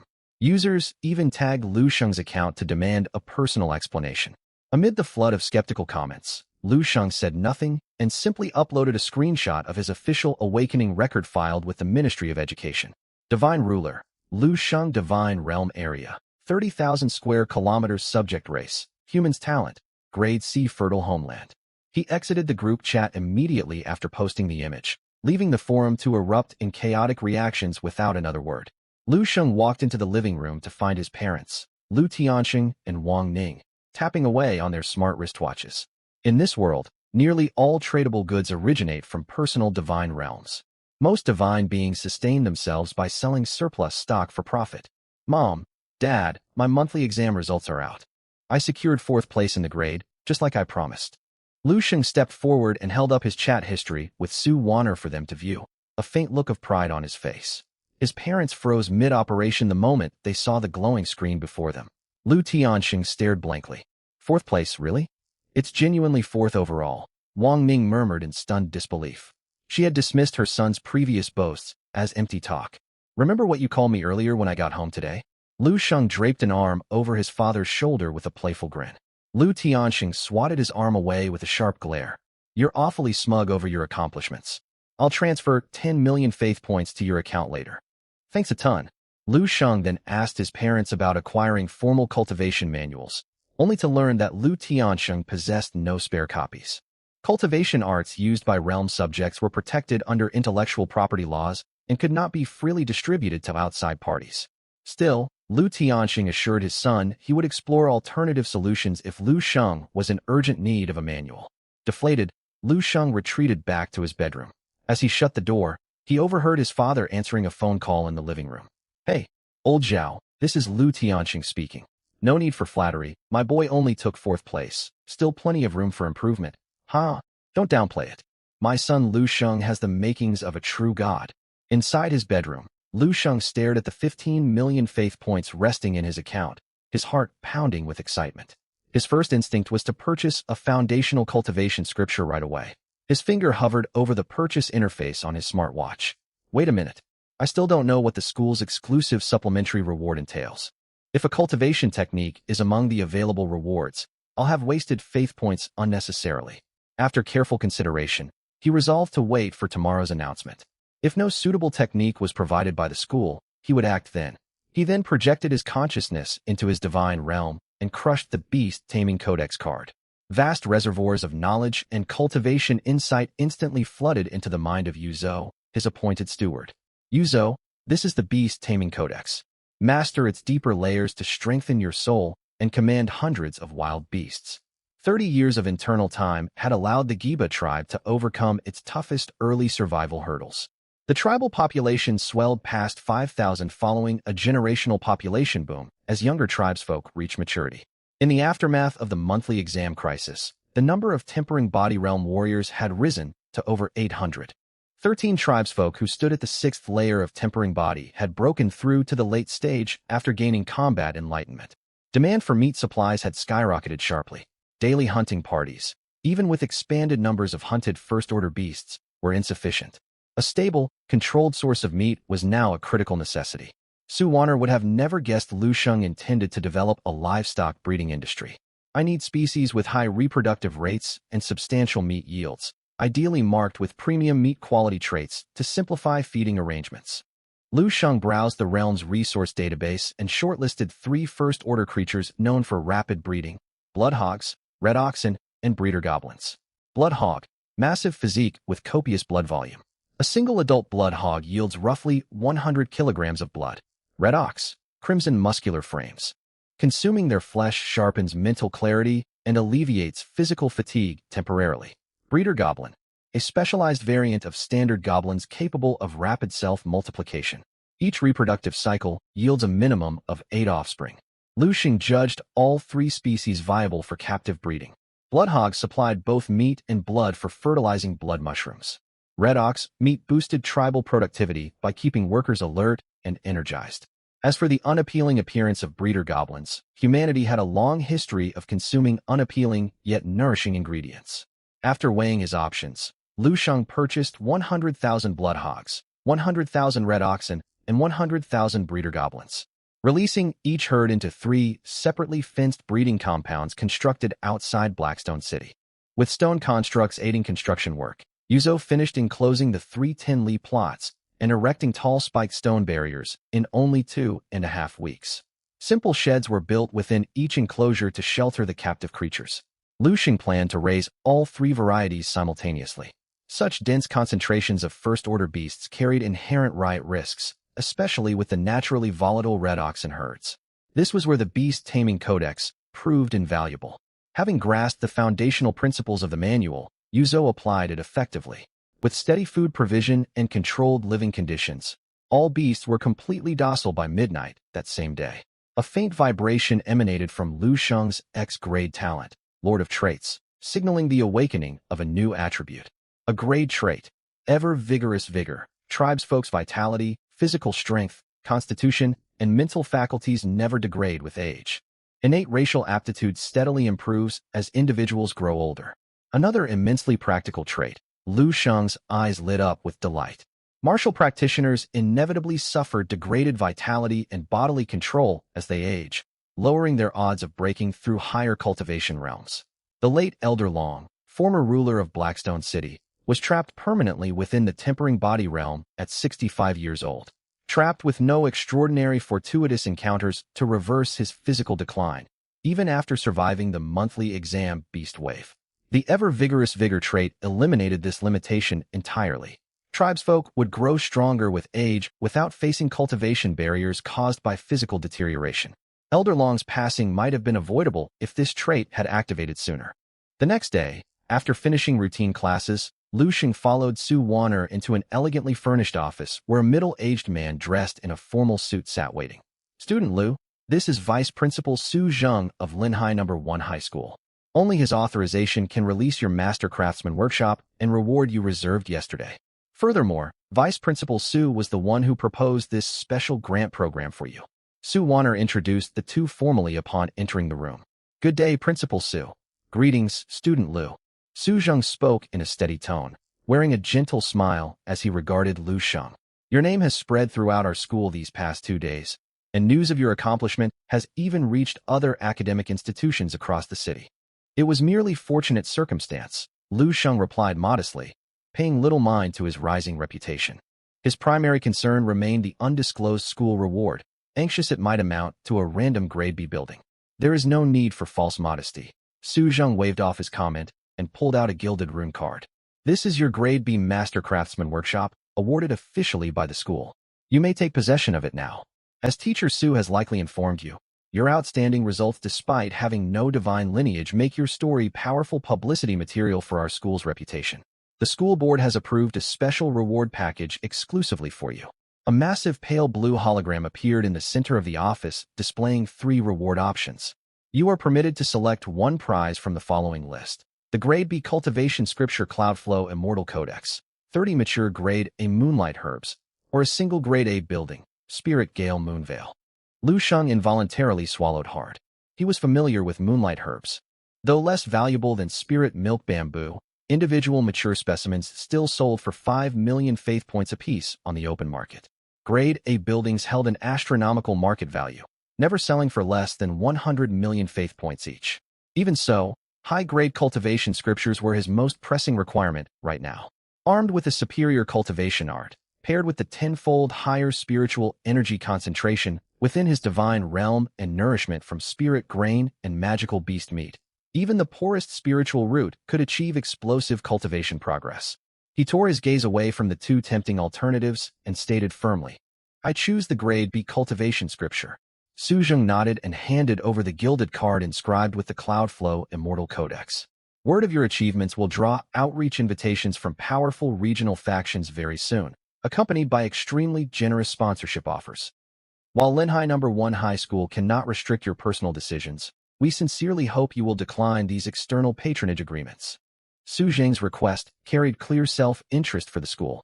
If Liu Shang signed binding patronage contracts with external forces, he would no longer fit the marketable self-made genius image the school relied on for publicity, and all future special school rewards would be terminated accordingly. I will carefully weigh all available options, Liu Shang responded. When Liu Shang returned home, he ate a quick meal before locking himself in his bedroom.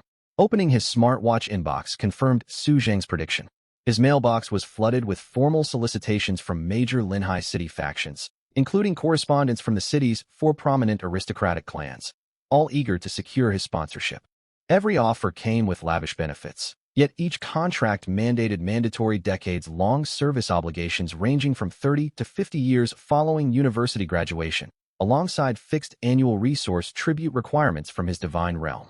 Liu Shang had no intention of becoming bound to work for external powers. Pushing these distracting offers from his mind, Liu Shang channeled his consciousness back into his divine realm. The monthly exam had yielded tremendous gains, and he needed to rapidly convert these newly acquired resources into tangible military strength to prepare for the upcoming midterm assessment trials. A single day passed, bringing tremendous changes. First came the 3 livestock enclosures outside Blackstone City. Yuzo had assigned hundreds of residents to tend to daily feeding and slaughter work, with Stone Kin transporting all meat supplies into Blackstone City afterwards. The settlement's meat shortage had been thoroughly resolved. Meanwhile, wildlife dwelling within the 2 forests of the divine realm thrived and multiplied steadily. With the Giba tribe establishing formal animal husbandry, the frequency of large-scale hunting had been drastically cut down. Inside Blackstone City, the passive skill vigorous old age enabled numerous elderly warriors who had long been trapped at cultivation bottlenecks due to physical decline to resume their practice. Many swiftly broke through their long-standing barriers. In the 32nd year of the miniature world calendar, the Giba tribe's population surged to 7,000. Over 1,000 tribesmen attained the body refining realm, with more than 100 reaching the late stage of this realm. The strongest individual among them was an elder who lived during the same era as the late tribal leader Long, the Uncle Su whom Long had mentioned to Yuzo on his deathbed. He had climbed to the peak of the body refining realm, standing merely a hair's breadth away from evolving into a second-order creature. Shang took out the resource token for the Master Craftsman Workshop and deployed it near the Grade E Mirror Iron Vein in the Northern Territory. A deafening boom echoed out of nowhere, and a massive complex spanning several square kilometers materialized instantly, startling the gray stone goblins busy with forging nearby. Before long, the goblins discovered brand new forging equipment filling the colossal building. A subtle, mysterious aura permeated the air, sharpening their focus and refining their craftsmanship while they worked the metal. Immediately recognizing the immense benefits this structure brought, the chieftain of the Greystone Goblin clan ordered the entire forging operation to relocate from their original stone cave into the Master Craftsman Workshop. From that moment onward, the goblins' forging efficiency skyrocketed. Previously, only the most senior elders of the clan stood a slim chance of crafting Grade E weaponry. Now, younger tribesfolk occasionally succeeded at forging such high-grade arms, albeit with low odds.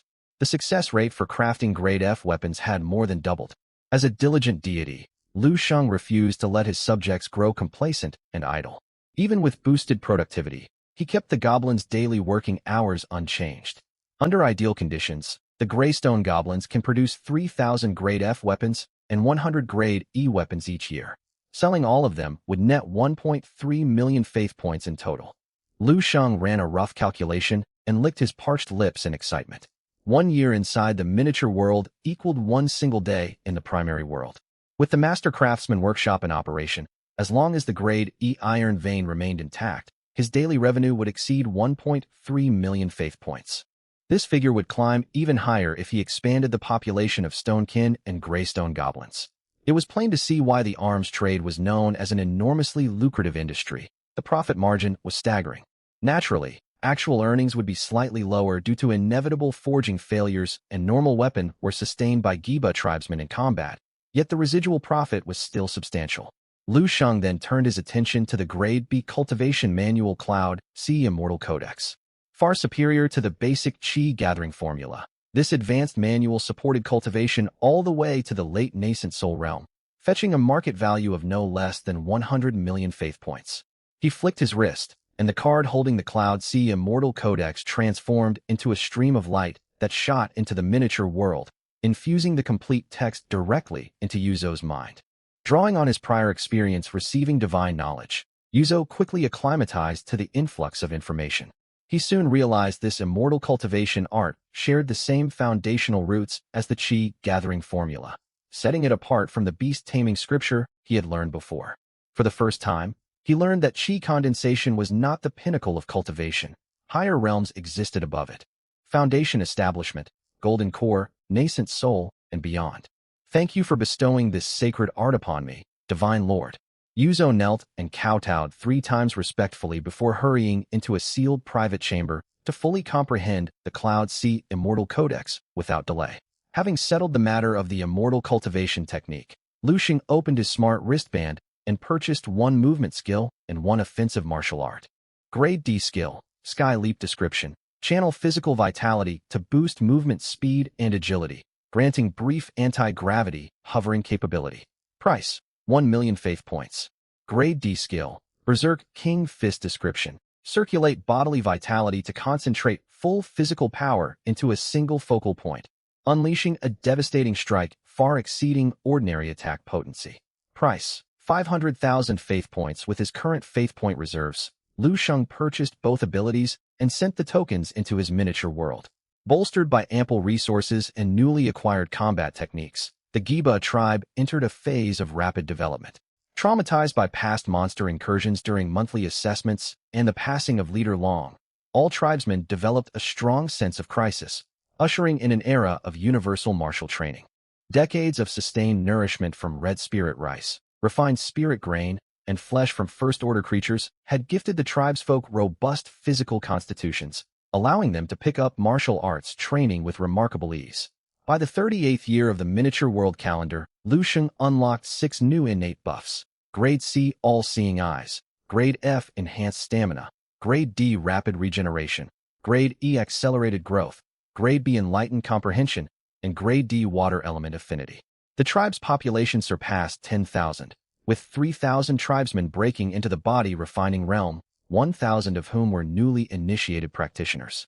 For human martial practitioners, the first cultivation tier was the body refining realm, simply referred to as the warrior rank. Progressing further came warrior master, spirit warrior, and warrior king, corresponding respectively to the immortal cultivation realms of chi condensation, foundation establishment, golden core, and nascent soul. Up to this point, over 500 elderly tribesmen had reached the peak of the warrior rank, standing just one step away from advancing to warrior master. Thanks to the Grade B Enlightened Comprehension buff, many tribesmen attained minor mastery over both Sky Leap and Berserk King Fist. Elsewhere, Yuzo possessed 4 elemental spiritual roots, water being one of them. Empowered by the water element affinity buff, he seamlessly switched his primary cultivation method to the Cloud Sea Immortal Codex, his cultivation speed surging rapidly until he broke through to the late chi condensation realm. He could now manipulate 12 flying swords simultaneously and summon towering tidal surges. Coupled with assorted minor elemental spells, he easily outmatched a dozen late-stage body refining warriors working in tandem. Riding atop his flying swords, he could maintain sustained flight in combat encounters. Excluding weapons reserved for emergency stockpiles, we have produced an additional 14,300 Grade F weapons and 470 Grade E weapons recently. Lu Shang opened his smart wristband and sold the entire batch of surplus arms at once.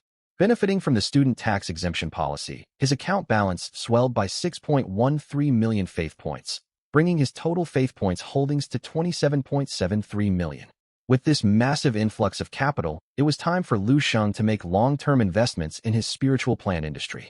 A few days prior, Lu Shang learned from a conversation with Zhao Mingjian that pairing Grade C blaze fruits with frost blooms yielded drastically improved cultivation efficiency for practitioners. Furthermore, cross-breeding these two spiritual plants carried a minuscule chance of producing seeds for flame frost fruit cores, a grade of spiritual fruit whose seeds alone sold for upwards of 1 million faith points apiece. Lu Shang's Grade A All Things Flourish granted a tenfold growth acceleration multiplier, stacked alongside a 30 growth boost from his newly obtained Grade E Accelerated Growth buff. Combined, these passive effects multiplied the seed mutation probability by more than 10 times the natural baseline rate. Lu Shang purchased 1,000 blaze fruit tree saplings and 1,000 frostbloom seeds, planting them in a 2-to-1 alternating arrangement across the most spiritually rich land outside Blackstone City, adjacent to the medicinal fields growing ingredients for recovery pills and marrow cleansing pills. This single expenditure cost him 20 million faith points. He spent an additional 1 million faith points to purchase 1,000 new stone kin, bolstering the efficiency of our mining and material transportation. His remaining faith points dropped to 6.73 million afterwards, yet Lu Shang felt no regret. Like blaze fruit trees, frost blooms required a 100-year growth cycle. Though frost blooms did not bear fruit, mature harvested blooms occasionally produced 1 or 2 new seeds each. Blaze fruit trees naturally yielded fruit annually, reduced to a monthly harvest under the amplification of his innate buffs. With such a high volume of new seeds generated each month, the odds of producing flame frost fruit core seeds were extremely favorable. Harvested mature frost blooms were also marketable at 20,000 faith points per bloom, meaning a full 1,000 blooms would sell for 20 million faith points total. Most importantly, the drastically shortened growth cycle minimized cultivation errors made by his subordinates, resulting in real-world operational efficiency far exceeding theoretical calculations. With a stroke of good fortune, he might recoup his full initial investment several times over within the very first month. Brother Lu, I've got a phenomenal opportunity for you. Execute this project properly, and the total profit will top 100 million faith points. Are you in? Lu Shang received this message from Zhao Mingjian in the dead of night as he prepared for bed. A phenomenal opportunity? Though the two got along well and considered each other friends, Lu Shang found it odd that Zhao would voluntarily share such a lucrative prospect instead of claiming all the profits for himself. If not for his trust in Zhao's moral character, reinforced by decades of familial friendship between their parents, Lu Shang would have suspected a scheme was being laid against him. What sort of opportunity would prompt elite student brother Zhao to message me in the middle of the night? This matter demands an in-person discussion. Meet me and my associates in private room 307 at Star River Restaurant right after classes tomorrow. I'll lay out every detail face-to-face. Got it. Lu Shang weighed the proposal and resolved to attend the meeting to assess the risks. His divine realm already generated steady, substantial passive income, so steady organic growth remained his core priority. If the projected gains failed to justify the inherent risks, he would decline Zhao's invitation regardless of their friendship. Lu Sheng arrived at school the next morning and took his seat as classmates greeted him warmly. "Morning, Brother Lu. Several female students from the neighboring class have been asking about you. They sent me over to get your contact information. They're quite attractive, if you're interested. Our school's top-tier cultivator, Lu Sheng. Ever since the monthly assessment results were published, peers who had distanced themselves from him to curry favor with Li Yang had flocked back to his side, conveniently ignoring their past cold treatment. Lu Sheng met their overtures with a faint, indifferent smile, maintaining a measured, neutral demeanor. One detail puzzled him, however. Li Yang, who harbored deep resentment toward Lu Sheng, had never sought retaliation even after gaining increased influence over the past weeks. Moments later, Su Wanner entered the classroom to begin her lecture. "Good morning, class. A week has passed since your monthly assessment. I hope each of you has reflected on your performance and revised your divine realm development plans accordingly. Do not grow arrogant over strong results nor sink into despair following poor marks. Start preparing thoroughly for the midterm examination well in advance." The midterm exam is the second most critical assessment for Senior 3 students, second only to the National College Entrance Examination. Your overall ranking will determine your eligibility for graded resource subsidies allocated by the school, even for students outside the top 90 elite cohort. Class ended soon afterward. Instead of heading straight home, Lu Sheng hailed a taxi toward Star River Restaurant per Zhao Mingjian's invitation. He located room 307 and pushed open the door to find Zhao Mingjian conversing with 3 other young men and women of roughly the same age. "Brother Lu, you're finally here." Zhao Mingjian brightened upon hearing the door open. He hurried over, clapped Lu Sheng on the shoulder, and introduced him to the 3 strangers. "Everyone, this is Lu Sheng, the newly renowned student from Linhai No. 1 High who secured 4th place in the grade with an ordinary civilian background. Brother Lu, these 3 are our teammates for this venture, all fellow elite Class 2 students and my classmates, Su Yun, Lin He, and Li Jiasen. It's an honor to meet you, Brother Lu. Our head teacher has sung your praises so frequently I've grown weary of hearing your name." Su Yun greeted him with an affable grin. "Zhao told me you constructed complete city walls within your first month of divine realm development and successfully defended against the 5th wave of monster invasions. Your capabilities are truly extraordinary." The remaining 2 teammates regarded Lu Sheng with genuine goodwill. Though Lu Sheng lacked the prominent family backing they possessed, his 4th-place grade ranking established him as a peer-level genius worthy of respect. As heirs to influential clans, they understood the value of building a broad social network. Closed-door cultivation alone could never maximize the growth of one's divine realm. There was no sense in snubbing talented individuals over family lineage disparities. "Pleased to meet all of you." Lu Sheng returned their greetings with a polite smile before coughing softly and turning back to Zhao Mingjian. "Brother Zhao, I'm only here to listen to the proposal today. I haven't made up my mind about joining this operation yet." Su Yun and the other 2 pressed Zhao for answers. "You were incredibly vague in our chat last night and insisted we discuss this offline. What exactly is this opportunity you've been keeping under wraps?" All 3 had rushed to the restaurant at Zhao's summons, curious about the secretive project he had referenced. "Since everyone is assembled, I'll cut straight to the point. I uncovered the coordinate for a wild miniature world spanning over 10 million square kilometers just yesterday." This revelation stunned the other 4 people in the room, whose eyes widened in shock. "A wild miniature world exceeding 10 million square kilometers? Are you joking with us?" Su Yun shot to his feet, his tone laced with disbelief. His shock was well-founded. Ordinary newly awakened demigods could only generate miniature worlds spanning dozens of square kilometers at most. Even with subsequent territorial expansion, few could surpass 1 million square kilometers in total area. Only genuine demigod-tier entities commanded miniature worlds of such massive scale. Wild worlds of this caliber invariably teemed with high-grade natural resources. Discovering a single ancient high-tier structure within its borders would yield astronomical profits. While these students hailed from prominent clans, their family resource allocations were never unlimited. Strict internal rules governed resource distribution within each household.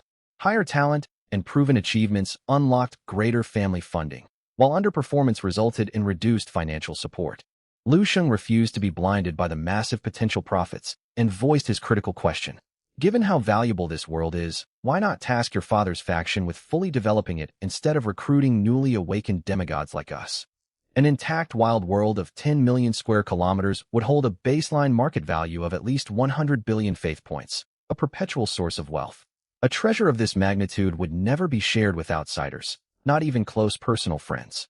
This wild world would never have been offered to outsiders if it were undamaged. Zhao Mingjian wore a bitter smile as he spoke. Unfortunately, the world's core has been corrupted by a toxic contaminant, leaving the entire realm on the brink of collapse. Damaged? Precisely. 2/3 of this vast territory is blanketed by dense miasma that has eradicated nearly all natural life.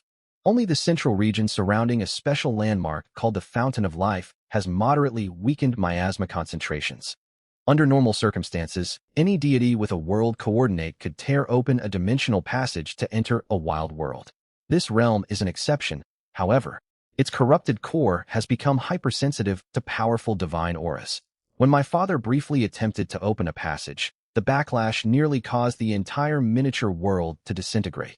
Subsequent testing confirmed that only newly awakened demigods such as ourselves, who possess extremely faint divine essence, can safely open a passage and enter without triggering violent world rejection. My own miniature world's military strength is insufficient to purge the corrupted creatures guarding the world's core, which is why I needed to recruit trusted partners for assistance. Zhao Mingjian's detailed explanation clarified why he could not develop the wild world independently and had chosen to share its coordinates instead. He was physically incapable of undertaking the task alone. I will provide the world coordinates on one non-negotiable condition. The Fountain of Life landmark situated at the world's core belongs exclusively to me. Every other resource scattered across the rest of the miniature world is free for whoever claims it. Zhao Mingjian dropped this startling term.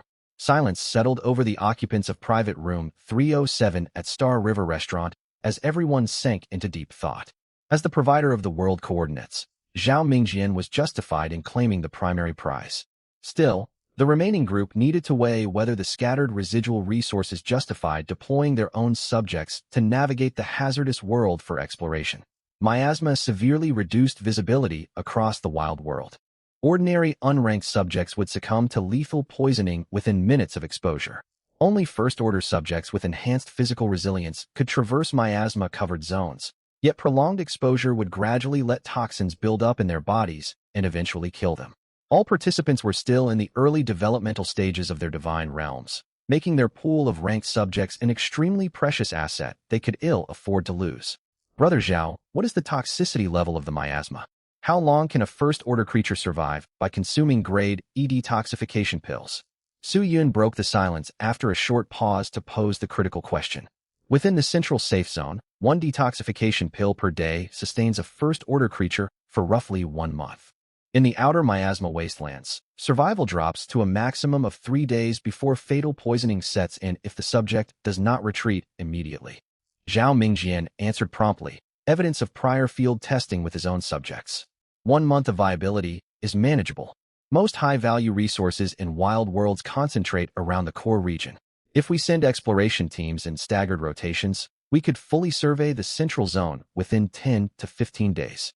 Li Jiasin analyzed the situation and deemed the endeavor feasible. Excluding the irreplaceable Fountain of Life landmark, a newly discovered wild world of such colossal size would hold aggregate resources worth well over 100 billion faith points. The pervasive toxic miasma was not entirely without upside, either. Centuries of toxic saturation had rendered the soil uninhabitable for ordinary spiritual flora while fostering dense growth of venomous medicinal plants. Poison-bearing spiritual herbs rarely saw intentional cultivation within personal divine realms due to soil contamination risks, inflating their market value significantly. Ancient natural constructs and rare exotic fauna represented additional sources of profit. Splitting the spoils between the 3 participating groups would still net each party substantial earnings. Her initial subjects were evolved apes boasting near-human intelligence, paired with superior physical aptitude and nimble limbs, granting them a clear advantage for hazardous wilderness exploration missions. It should be noted her estimated timeline referenced 10 to 15 days in real-world time. Even the untainted 1/3 portion of the miniature world was staggeringly vast for fledgling demigods, making a full global survey impossible in a short window. Linhe raised another concern. Correct me if I'm wrong. Your divine realm already spawned second-order creatures. If even they cannot breach the core perimeter, Does that mean the corrupted creatures patrolling the area have evolved into third-order entities? Not at all. Zhao Mingjian shook his head, frustration etched across his features.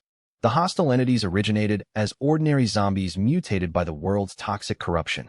Their bodies secrete potent venom, and the surrounding miasma suppresses my fishfolk soldiers while amplifying the zombies' combat prowess. My forces were fighting under constant debuffs while the enemies received universal buffs. No wonder my attempts to clear the zone failed miserably. Zombies were classified as one of the myriad mortal races, featuring thick, durable hides and minimal rational thought processes, rendering them largely immune to miasma exposure and even strengthened by the toxic atmosphere. Zhao Mingjian's frustration was entirely understandable under these unfair combat conditions. You have my word as a classmate that I harbor no malicious intent toward your group. The hostile forces consist of 100 second-order Ironwing flying zombies, tens of thousands of first-order flying zombies, and roughly 300,000 standard baseline zombies. If our combined forces eliminate this zombie horde, I will not retrieve the Fountain of Life until your teams finish exploring and collecting resources from the entire core zone. Zhao Mingjian's generous terms, paired with their existing friendship, convinced Su Yun, Lin He, and Li Jiasen that he was acting in good faith. I'm willing to join this operation. Su Yun nodded in agreement. Count me in as well. Lin He and Li Jiasen voiced their consent shortly after. Cheers spread across Zhao Mingjian's face upon seeing their unanimous approval. He turned toward Lu Shang, who had remained quiet in contemplation, and extended an invitation.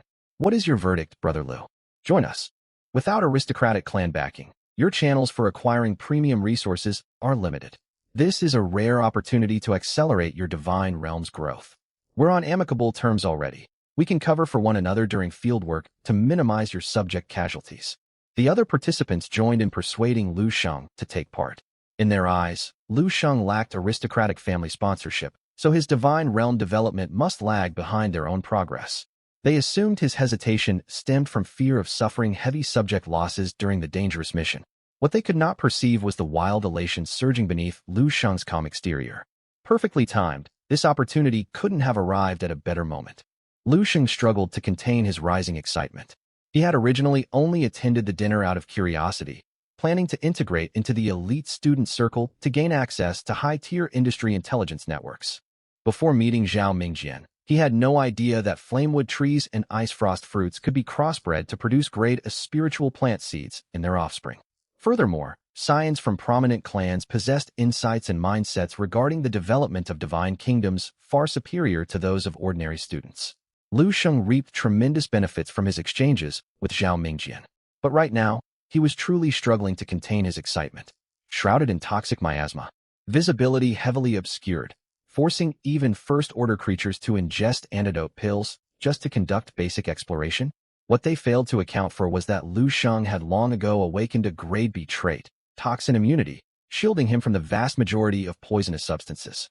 Freed from all toxic drawbacks, his exploration speed dwarfed that of other explorers by several times, even dozens of times over. While everyone else was restricted to searching the core zone, Lu Shang could venture deep into the outer regions. Though outer area resources were less concentrated than those found in the core, the sheer scale of the territory meant he could harvest an enormous windfall by combing through the entire expanse. What was more, he had awakened another grade A trait the previous day, purification. Purification, by expending a small quantity of faith points, the user can cleanse corrupted products originating from minor worlds, including subjects, familiars, constructions, spiritual plants, and more, tainted by abyss erosion, toxic contamination, dark matter corrosion, and other harmful forces, eliminating negative effects and restoring them to their original uncorrupted state. He had initially thought this trait would gather dust just like his other skill Blood Fury, yet barely a day had passed before it found its perfect application. He could claim all the polluted buildings abandoned and avoided by other explorers outside the core zone, purify them with his ability, and turn them into fully functional, hazard-free structures. This wild world was practically a tailor-made meant for him to earn massive resources. Lu Shang nearly burst out laughing on the spot, yet he stifled his amusement upon remembering the other people nearby. He then turned his head, his expression hesitant for a moment with shifting eyes, before he appeared to steel his resolve. I'm in. Excellent. Zhao Mingjian clapped his hands loudly the moment everyone agreed. I'll send you the coordinates tonight. Eat and drink to your heart's content. Put everything on my tab. Brother Zhao is too generous. We won't hold back then. Once the meal concluded, Lu Sheng and the rest headed back to their residences. Mid-walk, a tingling sensation crept up from the soles of his feet, spreading upward through his calves, his limbs, and finally surging into his brain. Boom!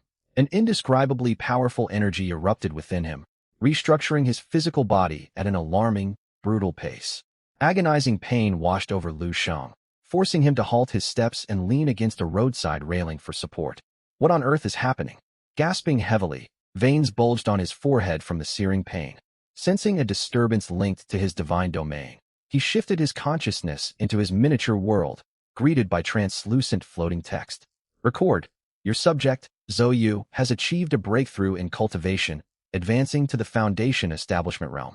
He is now the very first second-order being of the Giba tribe. God. Lu Sheng divine rank. Pseudo-god miniature world area, 40,000 square kilometers.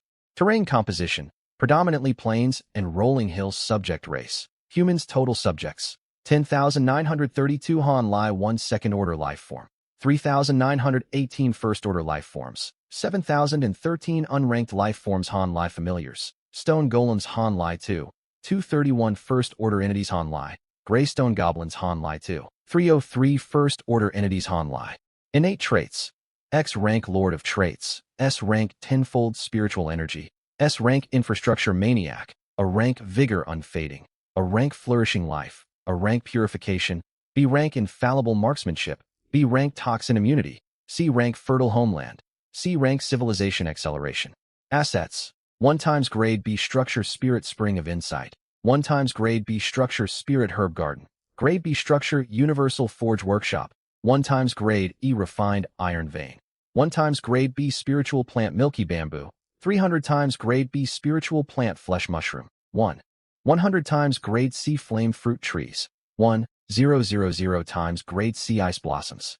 Current faith points, 6.74 million Han Lai daily faith generation from subjects. For 126.93 points Han Lai, so you broke through to foundation establishment far sooner than I anticipated. I'd assumed he would need several more years at minimum. Lu Sheng gritted his teeth and squeezed his hand lightly. The metal railing crumpled and snapped cleanly with a sharp crack. When he unclenched his palm, not a single indentation marred his skin. He had experienced a similar bodily surge when Dragon advanced to the body refining realm, though the boost back then was mild, granting him only a moderate increase in physical strength. This latest awakening of a second-order subject amplified his physical prowess by at least tenfold compared to the previous occasion. I should be able to keep pace with students from the elite class now, Lu Sheng muttered with a faint trace of helplessness. He was well aware that most elite class students, such as Zhao Mingjian, had birthed second-order subjects by the monthly assessment, save for those with subpar natural talents. The hordes of zombies would not pose an insurmountable threat without the interference of the toxic miasma. Mindless and lacking sentience, the undead could be worn down and eliminated with relative ease given enough time. Lu Sheng projected his awareness toward Blackstone City, his gaze locking onto Zhou Yu within the city lord's manor. The newly ascended foundation establishment cultivator radiated uncontained elation. With a single stamp of his foot, liquid mana within his body swirled into a vortex of spiritual energy, lifting him into the air with no external aid. His aerial movement was fluid and unrestricted, vastly more agile than the item-reliant flight available to cultivators in the Qi refining realm. This marked the most defining divide between foundation establishment and Qi refining, true flight. Against ground-bound foes incapable of taking to the skies, Zhou Yu's existence was a devastating countermeasure. Lifespan saw a drastic improvement as well. Qi refining cultivators topped out at a 120-year lifespan, barely an improvement over ordinary mortals. Upon breaking through foundation establishment, cultivators gained a 200-year lifespan, ascending into the ranks of genuine transcendent beings. Wait, the world boundary expanded by 10,000 square kilometers. Lu Sheng noticed iridescent light rapidly spreading outward along the original edges of his miniature world. The vast eastern forest had once marked the absolute edge of his domain, yet new mountain ranges were materializing beyond its borders. New mineral deposits sprouted in the northern reaches, expanded grazing lands formed in the west, and the overall territory had grown by 1/3 in merely a single night. Growth in subject power, shifts to the world's resource ecosystem, and gradual refinement of the gods' inherent laws could all trigger expansions of the miniature world's physical bounds. The Giba tribe quickly detected the territorial expansion, reacting not with alarm but reverence, crediting the miracle to their patron deity. A divine miracle. Another divine miracle. The divine Lord has gifted us new lands. We must tend our fields with greater diligence to repay this divine blessing. We need to expand our settlements to occupy this new territory. The tribesfolk of Giba threw themselves into renewed labor. Upon closer observation, Shang found 11 additional children with innate spiritual roots among the tribe, alongside Zhou and the 2 previously identified youngsters with defective root aptitudes. One toddler even possessed superior talent to Zhou, bearing a triple spiritual root aligned with water, wood, and earth elements. Tribal subject, Lin Mulan race. Human gender, female age, 2 years old spiritual roots. Water wood earth triple root cultivation technique. Cloud Sea immortal codex current realm, uninitiated. Innate talent, blood seal physique active effect. Consume vital life essence to forcibly elevate seal crafting proficiency. Trade lifespan to enhance the grade of crafted talismans. Passive effect, talisman crafting aptitude permanently increased by 100 physique grade, yellow rank. Zhou took every gifted child as his personal disciple, instructing them on cultivation fundamentals in his spare time between his own practice. Thanks to the innate wisdom trait, the children of the Giba tribe matured mentally far earlier than average, capable of comprehending immortal arts from the age of 18 months.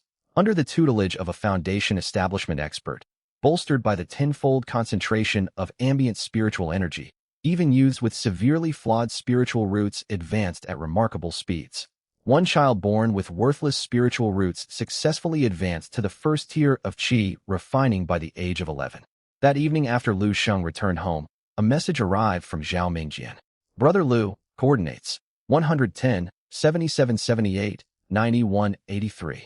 Prepare antidote pills and your weaponry first, then gather our respective subjects at the rendezvous point.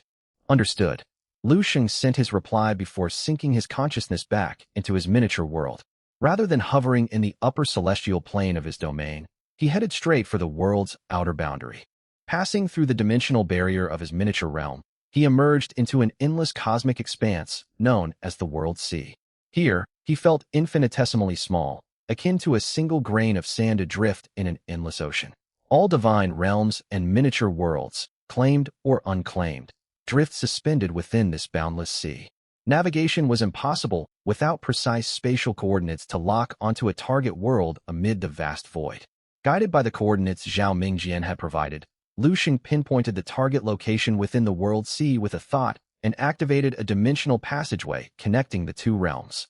1,000,000 faith points were instantly deducted from his reserves, with the cost steadily climbing as the portal stabilized. Record: a cross-world passage has been activated.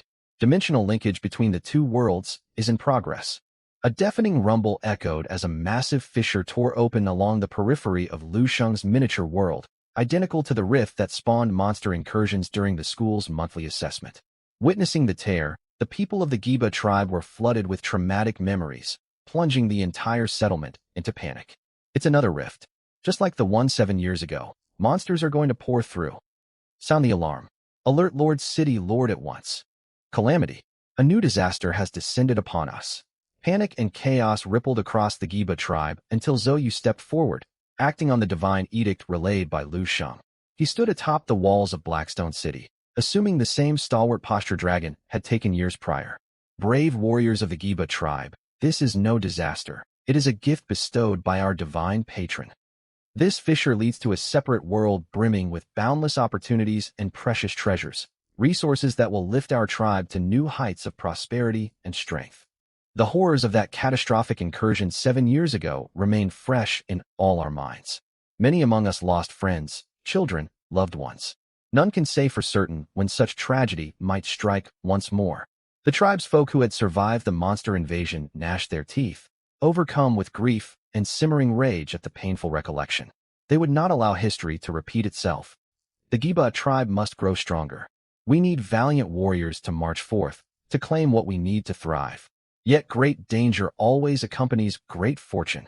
This foreign world is blanketed in toxic mist, filled with marshlands and deadly wastelands, littered with hidden traps and ferocious abominations. Worse still, We possess zero prior knowledge of this unknown land. But our benevolent divine Lord has blessed us unconditionally, granting us unobstructed vision, robust physical bodies, and complete immunity to all toxic substances. This protection stemmed from the combined effects of three traits: toxin immunity, farsight, and physical fortification. Furthermore, our compassionate deity has secured allies from this alien world who will stand beside us to fight these malicious creatures. A roar of cheers erupted from the assembled tribespeople. Praise our benevolent and merciful divine Lord. I feel strength surging through my entire being. I will defend the Giba tribe with my life. For the tribe, for Blackstone City, for our divine Lord. Zoyu spread his arms wide, unleashing the full reservoir of liquid mana within his body into a towering cloud of spiritual energy that lit up the faces of every tribesperson beneath the walls. A wave of mental clarity washed over the crowd, dispelling their fear and filling their hearts with resolve. He had cast the mind-cleansing spell, one of the arts documented within the Grade B Cultivation Manual Cloud C Immortal Codex. The spell channeled overwhelming mana to cleanse negative emotions and soothe frayed souls. All body-refining warriors aged 25 and older will march forth with me as our expeditionary force. Before long, Zoyu assembled a host of over 1,000 soldiers, the most formidable fighters the tribe had to offer, every single one having reached the late stages of body refining. The majority of these warriors were elderly men in their 50s and 60s. This scene stirs familiar memories. Lu Shang sighed from his vantage point high above. Zoyu was steadily stepping out of the shadow of his former self, maturing rapidly into a capable tribal leader, mirroring the legacy Dragon had left behind. Civilizations anchored in shared culture and divine faith grew stronger with each successive generation, passing down strength and wisdom through the ages. As the expeditionary army marched into the dimensional passage and crossed into the target wild world, Lu Shang sensed four other powerful divine presences drawing near. Zhao Mingjian and the other three participants projected their divine avatars toward his position. Brother Lu, you finally arrived. Direct your troops to the markers I laid out. I erected a temporary teleportation array there that will warp your subjects straight into the core zone. The cross-world portal could only anchor along the outer edges of this toxic realm, meaning Lu Shang's tribesfolk emerged directly amid the thick toxic miasma of the outer wilderness. The poison concentration here was far too dense for ordinary first-order life forms to traverse to the core zone within the allotted time, even with antidote pills constantly consumed. To resolve this obstacle, Zhao Mingjian had sacrificed massive amounts of faith points to send one of his second-order subjects deep into the core zone, constructing paired temporary teleportation arrays on both sides of the hazardous wilderness. Thanks to the carefully calculated portal coordinates, Lu Shang's army would reach the teleport site within 3 days of marching. My apologies for keeping you waiting. Lu Shang waved his hand, prompting Zoyu to receive the divine command and lead his troops swiftly toward the teleportation array. While his tribe was fully shielded by toxin immunity against the miasma, Lu Shang opted to keep this overwhelming advantage concealed, choosing to have his forces travel normally for covert resource gathering later on. Once the Giba army reached the array's location, the massive stone platform hummed violently, launching a beam of brilliant light that enveloped all 1,000 tribesfolk. In the blink of an eye, the entire contingent teleported over 1,000 kilometers to the fringe of the world's core region. Compared to the outer wilderness, toxic mist was far thinner within the core zone. The green haze faded significantly, and visibility was unobstructed. Untamed vegetation had run rampant for countless years, with colossal trees forming a dense, gloomy canopy overhead. Lu Shang's army joined the three other military forces fielded by the remaining participants: Zhao Mingjian's fishfolk army, Li Jiaxin's ape warriors, Su Yun's skeletal legion, and Lin He's human soldiers. Over 10,000 ranked combatants stood assembled, awaiting their god's orders. High above them, 10,000 meters into the sky, the five divine beings held their conference. Everyone, this temporary teleportation array is continuously corroded by the ambient toxic mist and will break down entirely within a single month. That leaves us only 30 days to complete our objective, Zhao Mingjian spoke with a grave tone. He had poured hundreds of millions of faith points into securing the special structure known as the Fountain of Life for this operation.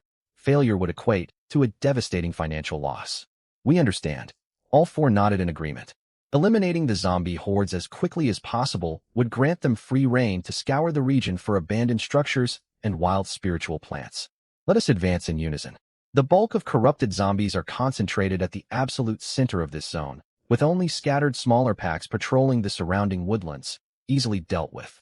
Zhao Mingjian's avatar stirred, prompting his fishfolk vanguard to surge forward, their grade C blades slicing through thick underbrush to carve out a clear path for the allied armies. The remaining 3 armies followed suit, unleashing their respective abilities to advance deeper into the forest. Though the towering ancient trees were massive in size, they were merely ordinary flora, easily felled by the raw power wielded by first and second-order combatants. Low, guttural groans echoed from deep within the woodland as shadowy, shambling figures emerged to circle the allied troops. These must be the zombies, Lu Shang observed closely. Scores of undead creatures lurched out from the tangled weeds, their skin ashen and decayed, blackened fangs protruding from their jaws. Mindless and feral, their physical strength marginally exceeded that of ordinary humans, forming a small, unranked undead cluster of only a few hundred entities. Annihilate them. The chieftain of the fishfolk issued a battle cry, and thousands of fishfolk warriors charged forward with their weapons raised. The entire horde of hundreds of zombies was torn to shreds in a single clash. The allied armies pressed onward. Over the following hundreds of kilometers, they encountered more than a dozen separate zombie packs. Deeper into the core, the undead grew more numerous and advanced in rank, inflicting steady casualties across all 5 allied forces. The bodily fluids of mutated zombies carried extreme corrosive properties. Even grade E weaponry would dissolve within 2 days of contact with the fluid, while direct exposure to living flesh brought instantaneous, incurable toxic fatality. Zhao Mingjian's fishfolk vanguard sustained the heaviest casualties, while Lu Sheng's army reported the fewest losses by a wide margin. Brother Lu, your army's training is impeccable. Your archers never miss a shot, picking off entire zombie clusters from stationary positions. Lin He watched Lu Sheng's human archers strike with flawless precision even amid overgrown foliage. Engaging zombies from long range eliminated the risk of being splashed with corrosive bodily fluids in melee combat, drastically lowering fatality rates for Lu Sheng's troops.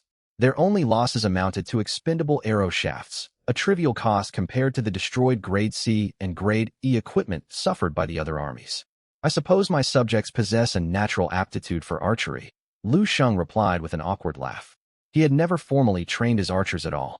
Their peerless marksmanship stemmed purely from the insight trait that accelerated their self-guided mastery of skills, paired with the Grade B infallible marksmanship trait applied to the entire tribe. You are far too modest, Brother Lu. Zhao Mingjian clapped him on the shoulder in admiration. If you had the backing of a powerful clan to supply sufficient resources, your strength would have long since outstripped the rest of us. Speaking of which, Brother Lu, have you aligned yourself with any major faction yet? If not, consider joining the Lin clan. Lin He offered an open invitation with a warm smile. Every resident of Linhai City knew the reputed 4 great clans, the dominant ruling forces of the region. The resources, industrial holdings, and true god entities under their command were staggering in scale. Even the most trivial scraps of their wealth would be more than an ordinary family could earn over 10 lifetimes. Lin He himself was a collateral branch member of the Lin clan, one of the 4 dominant factions. Having secured 4th place in the school's citywide monthly assessment, Lu Sheng was a highly coveted recruit. Lin He would receive substantial rewards for successfully sponsoring Lu Sheng into the clan's ranks. He was unaware that representatives from all 4 great clans had already extended recruitment offers to Lu Sheng immediately after assessment results were published, all of which had been politely declined. My apologies, Brother Lin. I have no intention of affiliating myself with any faction for the time being. Lu Sheng responded with genuine regret. Do not take offense. Zhao Mingjian smoothly defused the awkward moment.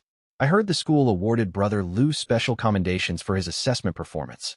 The Academy's higher-ups likely already have their eye on him. You were a step too slow, Lin He. I spoke out of turn. Lin He chuckled and dropped the subject entirely. He had made the offer on a whim with no real stake in the outcome, losing nothing whether Lu Sheng accepted or refused. Within the toxic mist realm, dubbed the poison miasma world by Zhao Mingjian, the 5 allied armies advanced steadily forward. Though Zhao Mingjian had sent scouts to map the territory beforehand, rampant overgrowth altered the landscape drastically in the interim. Combined with constant skirmishes against zombie hordes and mandatory rest periods, the army's progress was slower than anticipated. It took a full fortnight for the Allied coalition to reach the innermost core zone. Stretching across dozens of li in the distance stood a massive spring-based divine structure. The toxic mist completely dissipated around its perimeter, replaced by holy spring waters surging upward. Merely drawing near filled every allied subject with renewed vitality and vigor. This was the special structure known as the Fountain of Life. Special structures existed outside standard tier classifications, priceless commodities with unparalleled, game-changing effects that could never be purchased through conventional channels. From Lu Sheng's knowledge, water drawn from the Fountain of Life could mend mortal wounds and restore life to the dying. Any subject submerged within its waters would make a full recovery, so long as a shred of life remained within their body. The overwhelming spiritual energy emanating outward gradually revitalized barren terrain and nourished all living things. Permanent placement within a miniature world would continuously raise the ambient spiritual energy concentration across the domain, naturally spawning grade B spirit springs of insight over prolonged periods of exposure. Paired with the corruption source structure, it enabled stable production of mutated life forms. Zhao Mingjian's primary motive for investing such exorbitant faith points to conquer this toxic wild world. When combined with his grade B ancestral blood return trait, the multiplicative strength boost he gained would be astronomical. With this artifact in his possession, Zhao Mingjian stood an excellent chance of securing a spot in the elite top class during the upcoming midterm examinations. The system terminal valued the Fountain of Life at 100 billion faith points, yet it was permanently out of stock on the market, obtainable solely through conquering unclaimed wild worlds or seizing spoils from inter-clan conflicts. We've finally arrived. Zhao Mingjian's gaze blazed with fervent longing as he stared at the colossal Fountain of Life, eager to claim the structure for his own domain. An impenetrable wall of undead blocked the sole path leading to the fountain's grounds, including hundreds of silver-armored, phantom-fast steel-winged flying zombies among the horde. Eerie, hair-raising moans rippled outward in chorus, unsettling the allied armies positioned dozens of li away. Brother Lu, Brother Lin, Brother Su, Sister Li, our subjects steadily degrade in physical condition the longer they linger within this toxic mist. We must strike immediately, Zhao Mingjian urged the group. Over half a month had passed since the armies first entered the poison miasma world. Lower-ranking troops were already developing mild toxic poisoning symptoms. Constant combat against roaming zombies had taken its toll. Even Lu Sheng's army, which sustained minimal casualties overall, had lost more than 100 late-stage body-refining warriors. Lu Sheng grieved for his fallen tribesfolk, yet the tremendous rewards awaiting him justified the sacrifice. Commit our full forces to battle. Once we eradicate this zombie horde, we can have our troops healed by the Fountain of Life. Su Yun nodded and issued divine commands to his skeletal legion. A dozen towering skeletal mages began chanting incantations, azure runes materializing around their forms. Fierce crackling sounds filled the air as dozens of fire orbs, each 7 to 8 meters wide, materialized in the sky and streaked downward like blazing meteors. Massive explosions tore gaping holes through the dense zombie ranks on impact. Li Jiasin waved her hand, commanding her colossal ape chieftain to charge forward wielding a massive grade D cudgel. A single sweeping blow crushed hundreds of ordinary zombies in one strike. Lin He and Zhao Mingjian struck out simultaneously, while Lu Sheng wasted no time issuing orders for Yuzhou to lead the troops forward. Archers, loose your arrows. Damn monsters, die already. We fight to the last breath for our divine patron.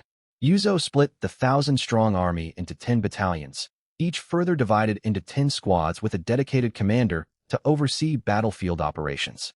Lu Sheng knew full while his own combat command skills were amateur at best. Rather than take personal charge of the fighting, he entrusted tactical leadership to his seasoned tribesfolk.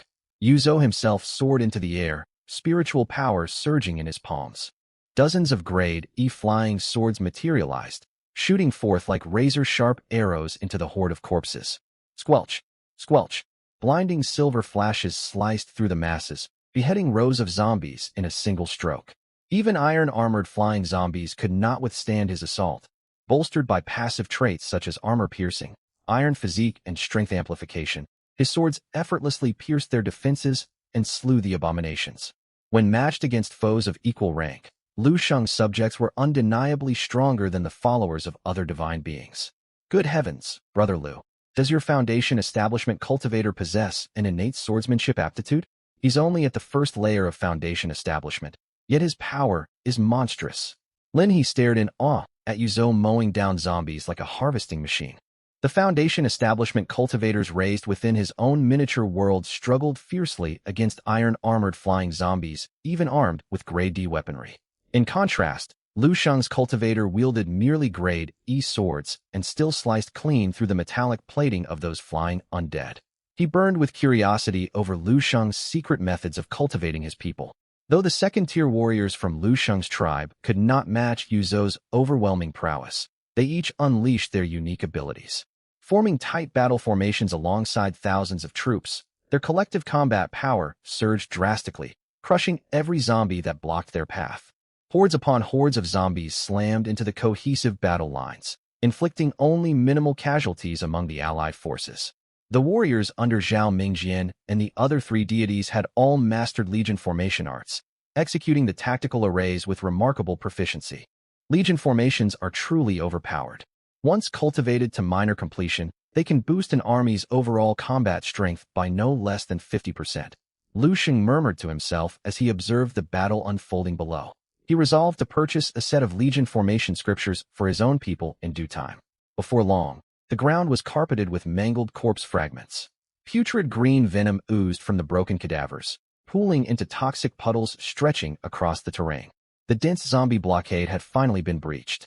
As time wore on, swathes of soldiers from the five armies began showing severe symptoms of venom poisoning.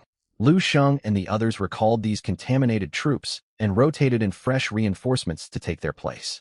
This rotation repeated 4 or 5 times before the zombie mob encircling the special structure, the Fountain of Life, was fully eradicated.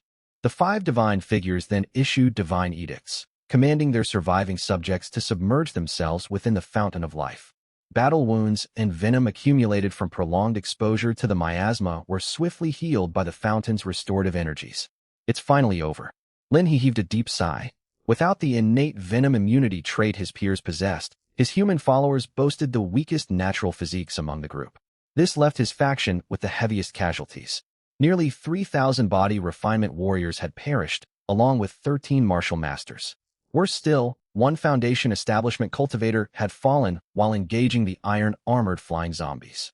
For a faction that had only developed for a little over a month, such losses dealt a heavy blow to his overall strength. I won't be able to launch any large-scale military campaigns for the next month. I need to focus on recuperation and rebuilding, Li Jiasin muttered. She first cast a sorrowful gaze over her monkey army before her eyes lit up with greed. Along their journey to this region, they had uncovered numerous high-grade constructions. These included multiple Grade B structures and abundant wild venomous spiritual plants with considerable maturity levels. Based on battle contributions and sustained casualties, Lu Shang was allocated 10,000 Grade D miasma blossoms, the primary ingredient for crafting Grade D antidote pills, valued at 50 million faith points in total. This bountiful haul came from a path already scoured by Zhao Mingjian, hinting at even greater resources waiting to be claimed across the rest of the miasma world. I will forever remember the aid each of you rendered today, Brother Lu and the rest. If you ever require my assistance in the future, I shall spare no effort to repay this debt. Zhao Mingjian solemnly clasped his fists in salute to the 4 deities. I will station my troops to guard the Fountain of Life until the world transmission array collapses completely. Your people are welcome to come here for healing whenever needed. With access to the Fountain of Life, the allied deities no longer needed to evacuate poisoned subjects back to their personal miniature worlds at the first sign of miasma corruption. A short soak in the fountain was enough to purge toxic buildup entirely, drastically improving the efficiency of world exploration. With the main zombie host of the miasma world eliminated, only low-tier, ordinary zombies remained scattered across the land. Lu Shang handed all subsequent exploration duties fully over to Yuzhou. He did issue a divine instruction alongside this handoff. Every tribesfolk venturing into the miasma world must receive healing immersion within the Fountain of Life at least once within the coming month. I'll only put on a token show of participation for this first month. Once the transmission array crumbles 30 days from now, that is when I will commit my full manpower to exploit this domain's resources, Lu Shang plotted inwardly. He then severed his consciousness from the world sea and returned to his physical body in the real world. Self-preservation was the most fundamental rule of survival. He had exerted himself fully during the preceding siege. 3,000 out of his 4,000 body refinement warriors from the Giba tribe had perished, and his share of spoils was the smallest of the 5 factions. He had already upheld his end of the alliance bargain. While Lu Shang held Lin He, Su Yun, and the others in high regard, the miasma world contained far too many precious resources to concede freely. This was especially true during this critical early phase of his faction's growth. That said, he would not hesitate to lend aid to his allies should genuine emergencies arise. That much goodwill he was willing to offer. 10 days slipped by in the blink of an eye. A force of 1,000 body refinement warriors was negligible for the Giba tribe in its current state. The tribe's total population had swelled to 27,000 souls. Blessed with superior innate aptitudes among the younger generation, constant nourishment from red rice, fresh meat, and spiritual fruits. Alongside the universal martial training doctrine embedded within tribal culture, half the tribe's population now ranked as official body refinement practitioners. Furthermore, veteran warriors who had survived the brutal Miasma World campaign had broken through their martial bottlenecks to advance into martial masters, classified as second-tier life forms. The Giba tribe now boasted 87 martial masters and a single foundation establishment cultivator, marking a massive leap in overall military strength. Over these 10 days, Lu Shang unlocked several new innate traits, though all were merely Grade E and Grade F effects: fatigue reduction, enhanced sight hearing, beast tongue comprehension, and more. Only the fertility acceleration trait, which boosted population growth rates by 50%, held meaningful practical value. Elsewhere, the flamefruit trees and ice blooms newly planted in the western region of Blackstone City had fully matured. Lu Shang harvested all ice blooms and preserved over 1,000 new ice bloom seeds for future cultivation. 13 ice fire fruit core seeds were also discovered amid the new growth plots. Lu Shang opted to sell the ice fire fruit core seeds outright, while allocating the harvested mature ice blooms and flame fruits to strengthen the physical constitutions of his tribe folk. Profits from selling the venomous spiritual plants and Grade C structures recovered during Miasma World exploration inflated Lu Shang's faith point balance to 500 million. This left him with no immediate financial shortages.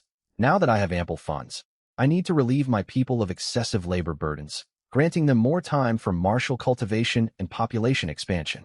Lu Shang opened his smart wristband. Though the Giba tribe's development speed and population growth were already fairly brisk, the stacked bonuses from his innate traits left him unsatisfied with the current rate of progress. After consulting his instructor, he learned that heavy, tedious workloads drained the populace's physical stamina, leaving them with little energy for family formation and naturally suppressing overall birth rates. The tribe was already stretched thin managing livestock rearing, miasma world expeditions, spiritual plant maintenance, and urban construction with only 10,000 active laborers. Lu Shang also planned to drastically expand his spiritual plant farmlands in the near future. The miasma world's resources were abundant yet finite and would eventually be fully harvested. He needed to build a stable, long-term system for generating faith points independently. His spiritual plant cultivation ventures currently yielded his highest, most reliable profit margins. My father once told me of a race called flower sprites.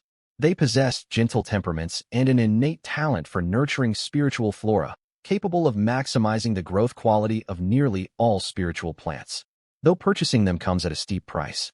With that thought, Lu Shang searched for flower sprite and plant cultivation talent tags on his wristband marketplace, quickly locating the corresponding faction subordinates. Subordinate species: Spirit Blossom Sprites. Tier: First Tier Life Form. Description: Spirit Blossom Sprites take physical form when millennium-grade spiritual flowers absorb lunar radiance and terrestrial veins spiritual energy to awaken sentience. They possess intelligence comparable to higher mammals, mild dispositions, and an innate affinity for all plant life, paired with advanced botanical cultivation prowess. These sprites can rehabilitate degraded ecological environments naturally.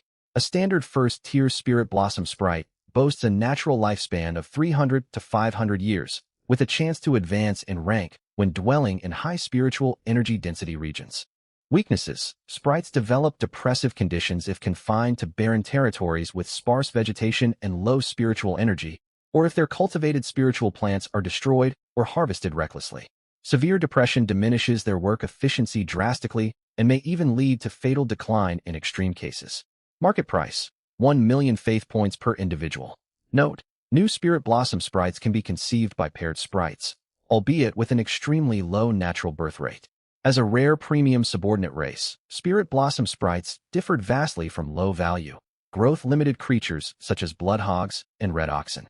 They commanded a base market price of 1 million faith points apiece for first-tier specimens. Higher-tier variants cost tenfold or even 100-fold more. Their utility justified the cost, however. A single sprite assisted by a small team of human caretakers could properly oversee thousands of acres of spiritual plant crops with a 95% maturation success rate. This made them the preferred choice for major divine patrons tending high-grade spiritual plantations. 100 spirit blossom sprites will be more than enough to manage a tenfold expansion of my spiritual plant fields alongside my existing tribal caretakers. Shang confirmed the purchase without hesitation, deducting 100 million faith points from his account to manifest the 100 sprites within his divine realm. He reassigned the sprites to administer the spirit herb garden and all plantation zones west of Blackstone City, relieving Medicine Dust of these agricultural duties entirely. Medicine Dust's core responsibility now lay in pill refinement. Aided by his cohort of apprentice alchemists, their pill workshop remained the tribe's sole source of refined medicinal products. Over the past 10 days, Shang had also purchased 10 additional Grade E pill furnaces alongside 3 Grade E pill recipes: Qi Blood Restoration Pill, Qi Condensation Pill, and Grain Absorption Pill. This kept the alchemists fully occupied with consistent work. With the agricultural workforce restructured, it is time to redesign the layout of my spiritual plant farmlands. Shang sank into contemplation and resumed browsing the marketplace via his smart wristband. Times had changed drastically since his initial planting efforts. Flamefruit trees were merely Grade C spiritual flora and no longer deserved cultivation space within the spirit herb garden. Empowered by 2 innate traits, worldly growth and growth acceleration, the spirit herb garden delivered a 20-fold boost to plant maturation speeds. This made it optimal for housing only the highest grade spiritual vegetation available. Shang waved a hand, uprooting all 100 flamefruit trees from the spirit herb garden and teleporting them to the western farmlands outside Blackstone City. He then filled the vacant garden plots with Grade C stone milk bamboo, a premium spiritual plant capable of refining mortal and cultivator innate aptitudes. Left to grow naturally, the bamboo required a century to mature. Within the accelerated growth environment of the herb garden, full maturity would be reached in under 5 years. Shang spent an additional 200 million faith points to purchase 100 stone milk bamboo saplings. He planted them alongside his original mature specimen to form a dense bamboo grove within the garden. While stone milk bamboo was notoriously difficult to cultivate, his miniature world's tenfold ambient spiritual energy amplification combined with the meticulous care of the spirit blossom sprites created near-perfect growing conditions. Each mature stone milk bamboo stalk produces a drop of condensed stone milk every decade naturally. With 20-fold growth acceleration, my 101 bamboo stalks will generate 2,020 drops of condensed milk per decade. At a market price of 100,000 faith points per drop, paired with revenue from ice bloom sales, my total spiritual plant earnings will reach roughly 250 million faith points every 10 days if I liquidate all harvests. Shang ran a quick calculation and was stunned by the staggering profit margin. Not long ago, he had struggled to scrape together funds for basic cultivation scriptures. In less than a single month, his monthly passive income from flora sales now easily topped hundreds of millions of faith points. Coupled with the 5 million faith points his parents sent him weekly as financial support, his total capital flow rivaled that of average top-tier students within his school's elite class. 200 million faith points remain in my account. I ought to invest in battle formation arts next. Having settled all agricultural arrangements, Shang's thoughts drifted back to the devastating combat effectiveness displayed by Zhao Mingjian's allied armies during the Miasma World Siege. Each of their armies practiced multiple legion battle formations. Zhao Mingjian's fishman troops wielded no fewer than 3 distinct arrays, dynamically shifting formations mid-combat to unleash terrifying coordinated combat power. Individually, each warrior of the Giba tribe matched the strength of Zhao Mingjian's fishman soldiers. Yet coordinated assaults by large tribal formations paled in comparison to the unified might of the fishman battle groups. Half of the 202nd-tier iron-armored flying zombies guarding the Fountain of Life had been eliminated solely by Zhao Mingjian's fishman legion formations. Battle formations were an indispensable asset in conflicts between divine patrons. Every powerful deity maintained a suite of high-grade formation arts tailored for different combat scenarios. Shang scoured the marketplace listings but was quickly overwhelmed by the sheer variety: defensive arrays, offensive formations, damage-sharing constructs, and countless other specialized designs. Many formations carried strict activation requirements, demanding station cultivators of specific cultivation tiers or compatible racial attributes, with efficacy plummeting drastically if these conditions were unmet. After consulting his homeroom teacher Su Wan'er and his father Lu Tiansheng, Lu Sheng finalized his purchase of 4 standard grade E formations: the Black Tortoise formation for defense, Azure Dragon formation for assault, Vermilion Bird formation for battlefield recovery, and White Tiger formation for breaking enemy defensive lines. This quartet covered all core tactical needs in balanced fashion. Beyond formation scriptures, he also acquired a complete Grade C martial arts legacy package priced at 130 million faith points. The bundle included the internal energy scripture 9 Revolutions Mysterious Strength, Palm Art Overwhelming Surge Palm, Fist Technique Soaring Cloud Shatter Fist, Light Foot Movement Skill Treading Snow Without Trace, plus specialized finger and leg combat styles, encompassing a comprehensive spectrum of martial disciplines. His tribe's former foundational body refinement manual, Savage Ox Physique Art, had served its purpose during his faction's cash-strapped early days and was now obsolete with his expanded financial resources. Rather than implanting these martial arts directly into his subjects' minds via divine edict, Lu Sheng purchased a Grade C structural building, the Scripture Repository, on Su Wan'er's recommendation. Structure, Scripture Repository. Properties. All martial arts and cultivation scriptures stored within are permanently preserved against rot, pest damage, fading ink, and mold. A built-in Grade D defensive formation blocks unauthorized personnel from entering the premises. Purchase price, 100,000 faith points. With dozens of distinct martial disciplines newly acquired, his tribesfolk possessed wildly varied innate talents and combat affinities suited for different fighting styles, such as leg-focused combat or internal energy cultivation. Direct, divine transmission flooded warriors' consciousness with excessive, unfiltered knowledge that often led to comprehension stagnation. The Scripture Repository allowed tribesfolk to browse and test each technique independently, selecting disciplines aligned with their personal strengths to maximize individual combat potential. Lu Sheng gestured, and a massive multi-story pavilion descended with a thunderous boom onto an empty plaza within Blackstone City, drawing the immediate attention of every nearby tribesperson. A deep, resonant divine voice echoed within the mind of every subject across the tribe. This is the Scripture Repository. It houses a library of cultivation and martial arts manuscripts. Each of you may freely select and practice the fighting arts best suited to your talents.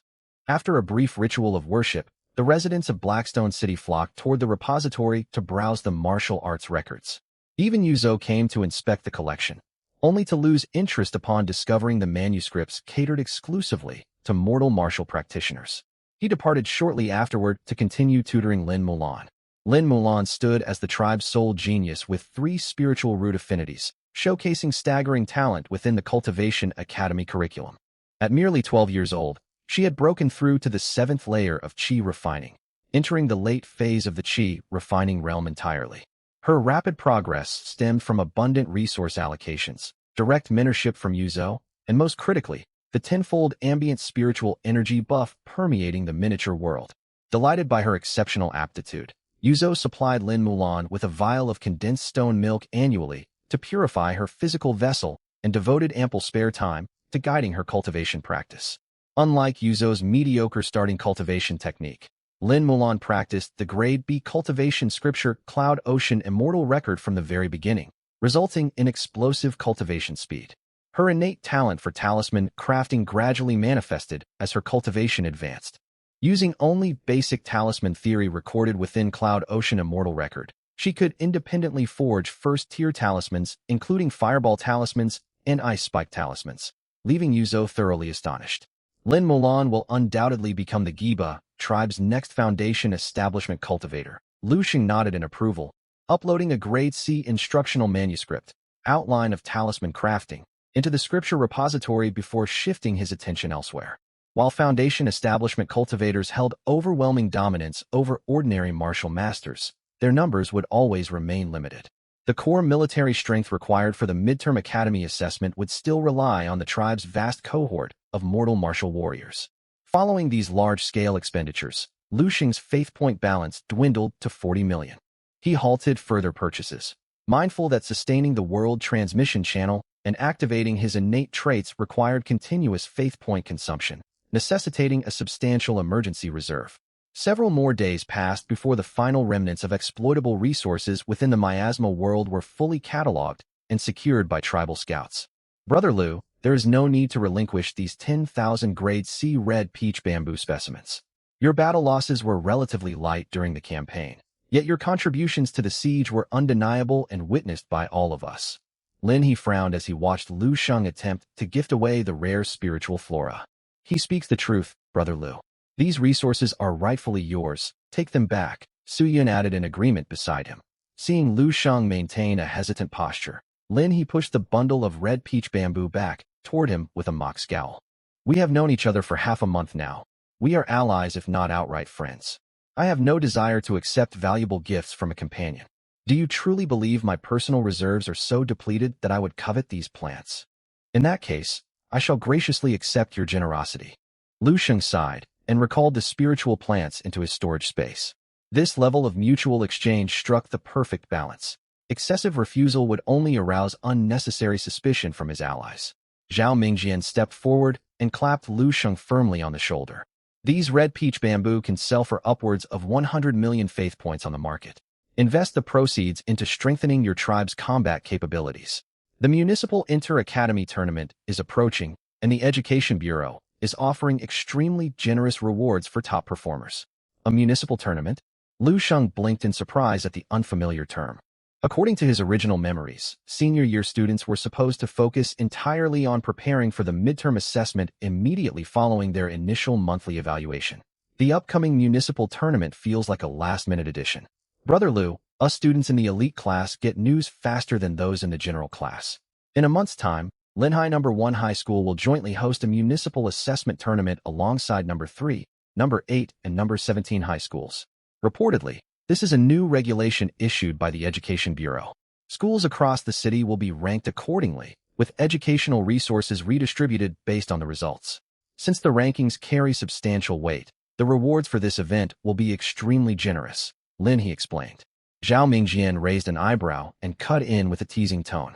Brother Liu, you put on quite a show during the monthly exam, acting as if your brother, Zhao, meant nothing to you. The practical segment of this municipal tournament adopts the God Realm Invasion Warfare format. Every student in the elite class will go all out, so it will be far harder for you to claim high rankings this time around.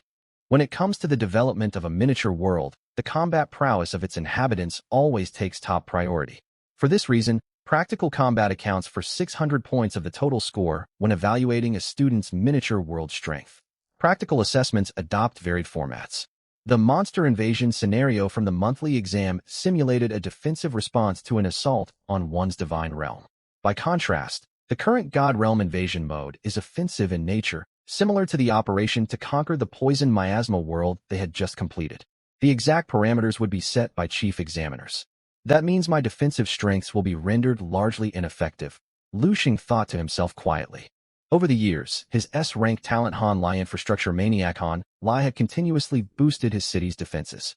Paired with 1,000 newly purchased stone golem subordinates, Blackstone City had doubled in size, its city walls thicker and taller than ever before. As his subjects grew more intelligent, they had engineered numerous defensive installations, including ballistae and boulders for siege defense.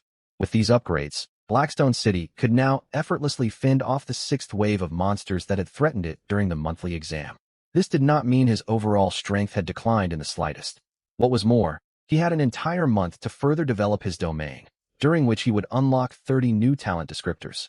He was fully capable of matching or even surpassing the elite class students. Still, Lu Sheng let out a deliberate sigh for appearance's sake. Sigh, there's nothing I can do. Su Yun rolled her eyes beside him. Zhao, how can you be so certain that Lu held nothing back in the monthly exam? Be careful, he might unleash something spectacular against you in the tournament. Exactly, Li Jiesin wore a solemn, earnest expression as she chimed in. People like him are incredibly shrewd. He's probably playing the weakling right now, waiting to strike and stun everyone during the official competition. She had recently become obsessed with fictional tales, whose protagonists were invariably cunning individuals who appeared mediocre while secretly cultivating overwhelming power to outmatch their rivals. Though Lu Sheng had a bright, handsome demeanor that clashed with the archetype, the fact that he kept pace with their progress with merely AC-rank talent warranted caution. Please, Do you really think your brother Zhao is someone easy to push around? Zhao Mingjian waved his hand dismissively. Just wait until I recall the special structure Han Lai Fountain of Life Han Lai back into my divine realm and trigger the ancestral mutation of all my merman warriors. You'll get a front row seat to my grand performance in the tournament. Zhao Mingjian, do you realize how much you sound like a mindless villain? Li Jiesin frowned at him with clear disdain. The others gathered within the world sea burst into hearty laughter. Flustered and unable to retort, Zhao Mingjian's face flushed crimson. He quickly learned a lesson. Showing off in front of close friends only leads to relentless teasing. After chatting for a while longer, Zhao Mingjian abandoned his boasting. He waved his hand to issue a divine edict. Deep within the poison miasma world, a second-tier merman commander tasked with guarding the Fountain of Life stirred into action. The commander laid a hand upon the massive structure. In an instant, the dozens of miles-wide Fountain of Life vanished without a trace, leaving nothing but empty space where it had stood. The core of this world had long been corrupted, stripping away the protective rule energy, shielding native world structures. As long as his own subjects made physical contact with the structure, the deity who ruled them could retrieve it instantly. I'd originally planned to retrieve this structure half a month from now, but we've nearly finished exploring the core zones of the poison miasma world, so I brought it back ahead of schedule, Zhao Mingjian informed the group. I obtained an A-rank structure Han Lai toxin conversion pool Han Lai on this expedition. Once I return, I'll convert all my skeleton soldiers into venomous warriors. A spark of excitement flashed across Su Yun's eyes, and she was the first to withdraw her consciousness from the world sea. All 5 participants had reaped abundant rewards from conquering the poison miasma world. One by one, they departed the world sea until only Li Jiesin and Lu Sheng remained. Lu Sheng had intended to leave as well and reopen the world passage at a later time, but Li Jiesin stopped him. Brother Lu, would you consider joining the Li family pharmaceutical group? Another faction seeking to recruit him, Lu Sheng mused internally. He had already turned down Lin He, whose clan was counted among the 4 major powerful families. What bargaining chip could the Li family possibly hold to sway him? Lu Sheng was about to formulate a refusal when Li Jiesin spoke hurriedly to cut him off. Don't give me your answer right away. Hear out the terms we're offering first. I acknowledge that the Li family falls short of the Lin family in resources, heritage, and benefits available for deployment on extra-dimensional battlefields. Your standout performance in the general class is fairly commonplace among talents within the Lin family faction. Even if you joined them, you'd secure a B rank agreement. The Li family, however, is prepared to offer you a top-tier S rank contract. You will receive an existing A rank structure from our reserves immediately upon signing, alongside 30 B-grade spirit plants.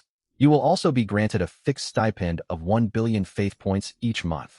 Our clan's senior domain planners will map out optimal developmental pathways for your miniature world and calculate the most efficient allocation of every unit of your resources. We will increase our investment further should you achieve outstanding results in the midterm assessment.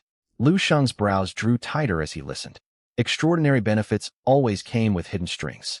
With such lavish funding being poured his way, the obligations they demanded were bound to be far more restrictive than any standard indenture contract from the 4 great clans. Lu Sheng said nothing, merely watching her. Naturally, the Li family would not extend an S-rank contract without corresponding obligations.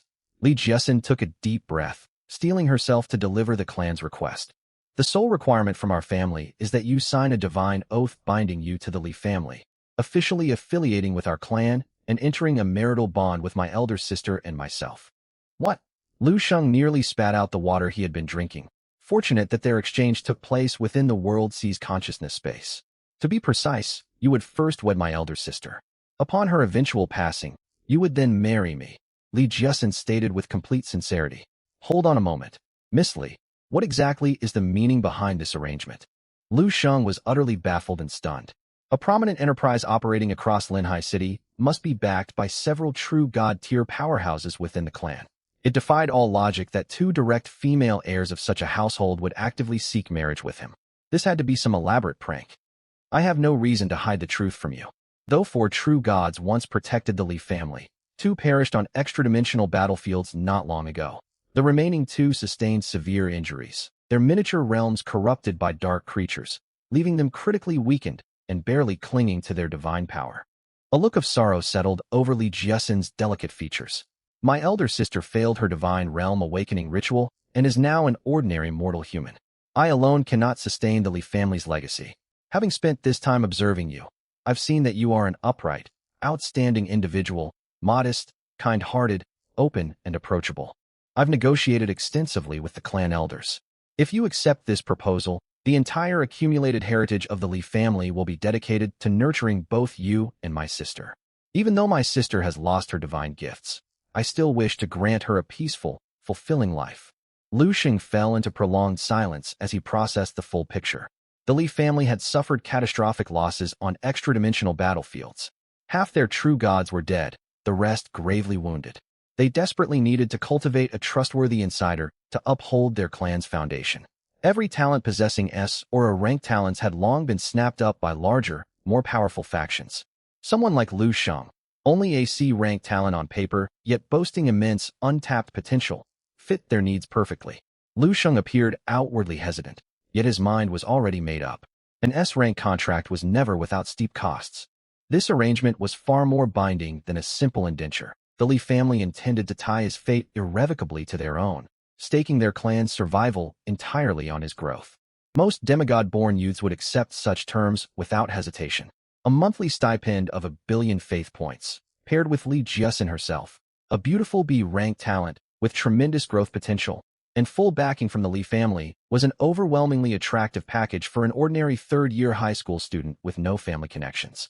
The issue, however, was that Shang already earned several billion faith points passively each month.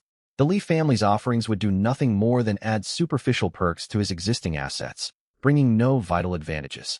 In exchange, he would be permanently shackled to the Lee family's crumbling fortunes. Should the wounded true gods of the Lee family perish in time to come, he would be forced to shoulder the burden of salvaging the clan's collapsing legacy. The mere thought of such a fate sent a chill down his spine.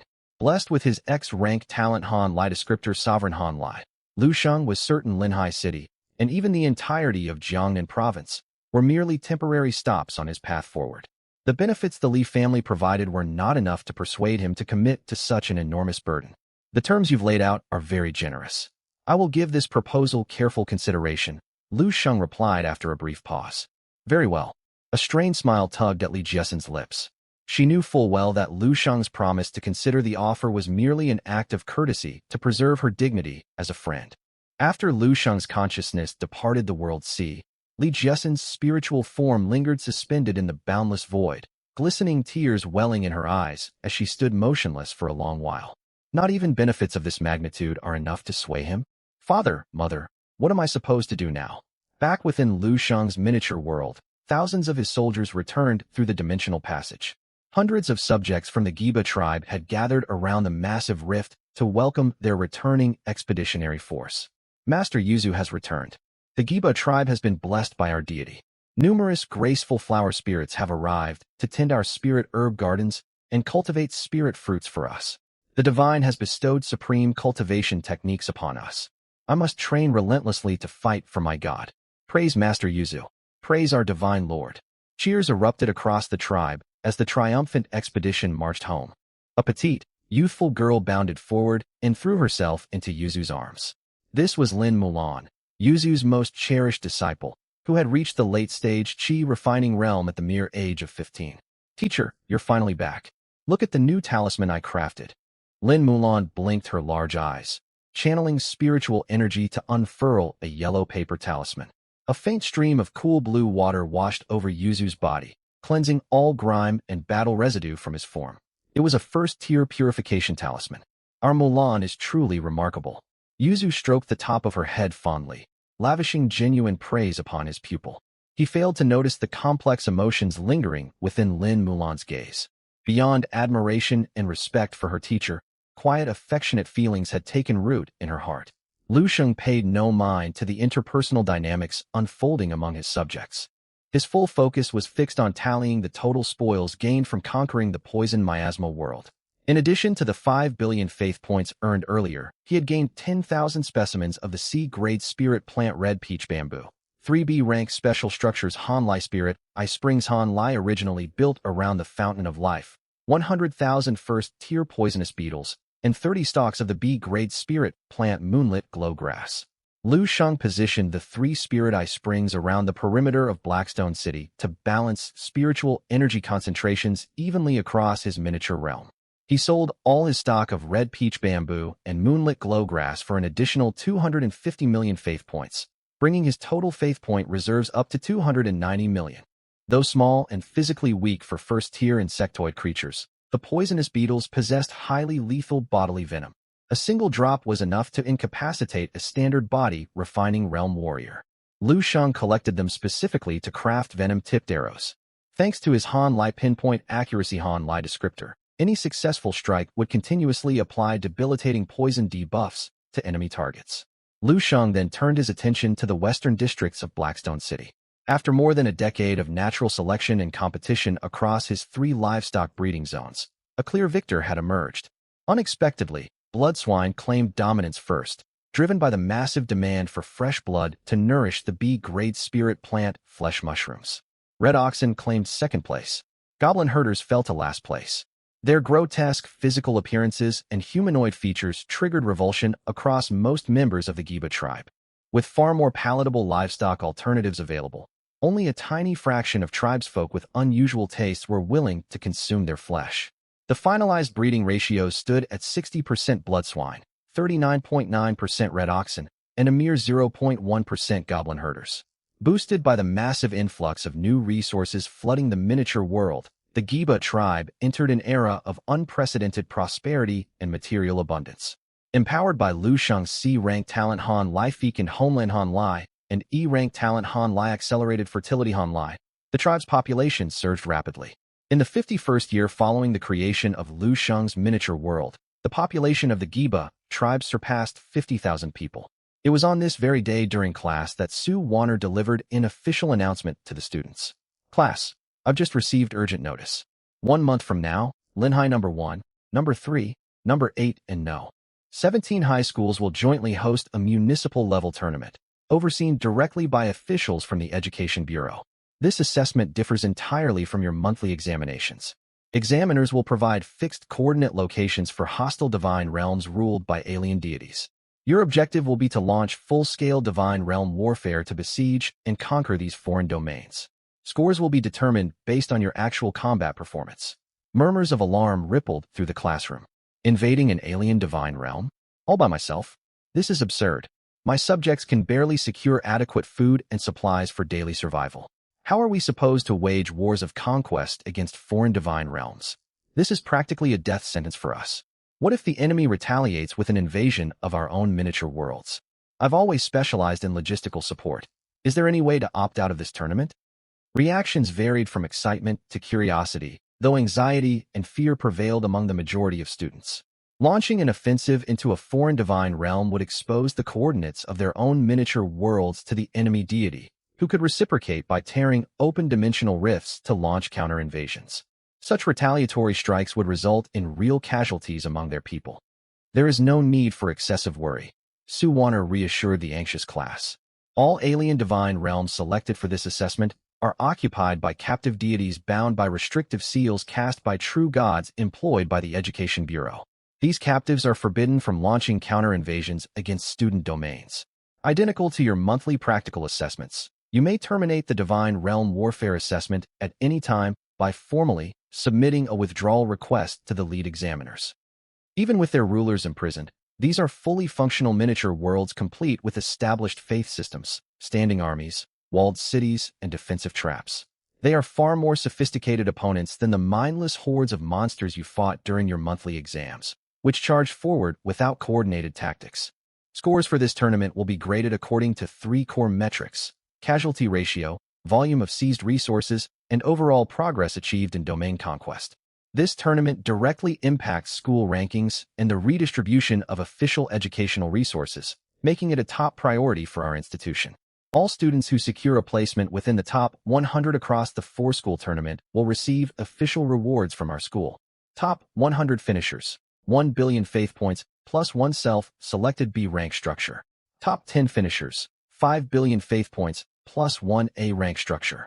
Third place, 10 billion faith points plus 1 reserved a rank structure from school stockpiles plus 1 S grade spirit plant.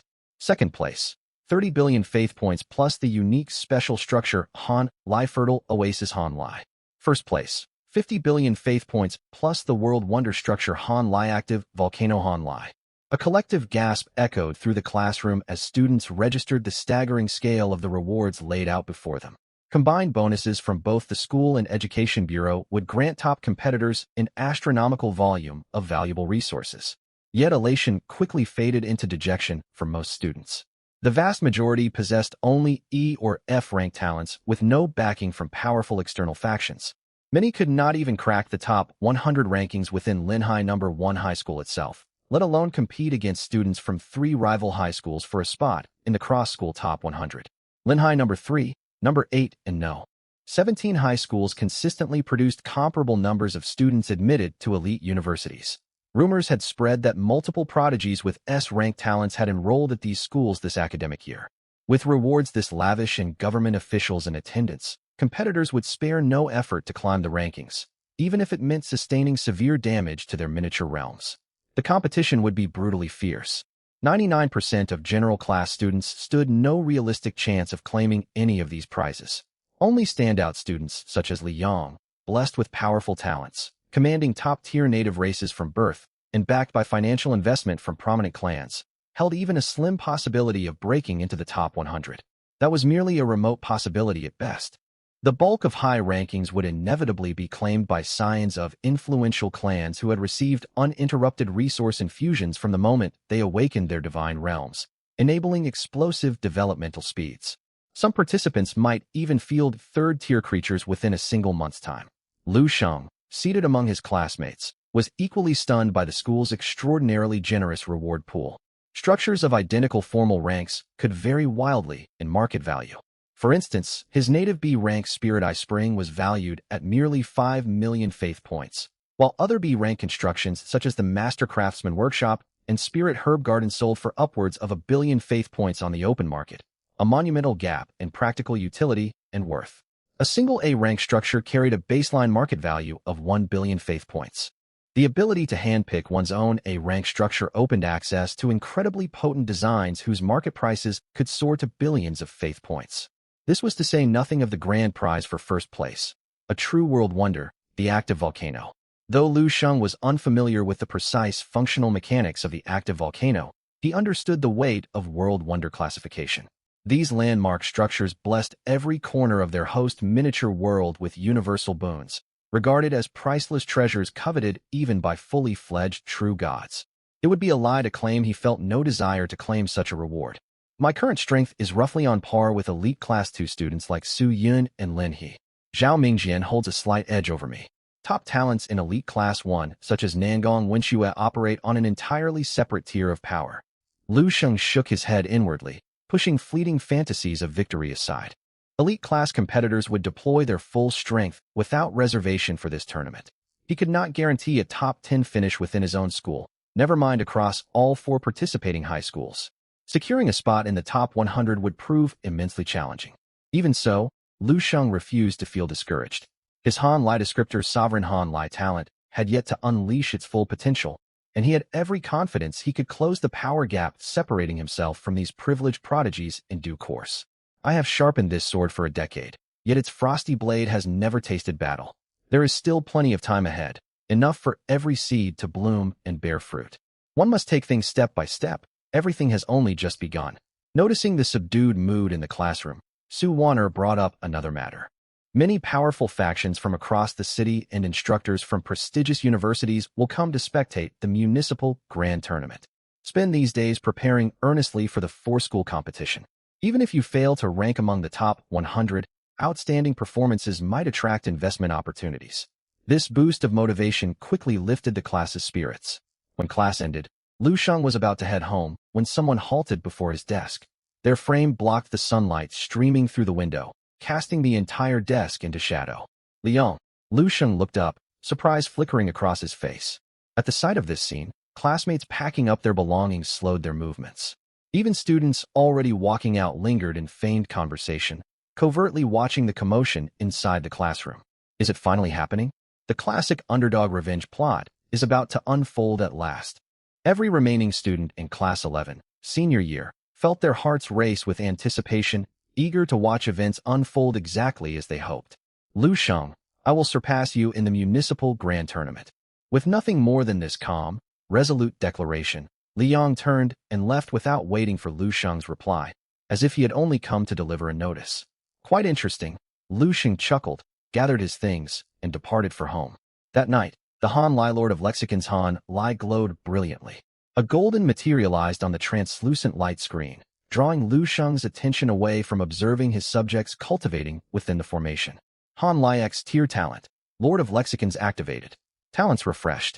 New Lexicon unlocked. S-Rank Bloodline Lexicon. Berserk Physique Han Lai Berserk Physique. The more severe the wounds your subjects sustain, the greater the percentage increase to their strength, speed, and defense attributes, capped at a 300 boost. Pain perception is fully numbed when they hover on the brink of death.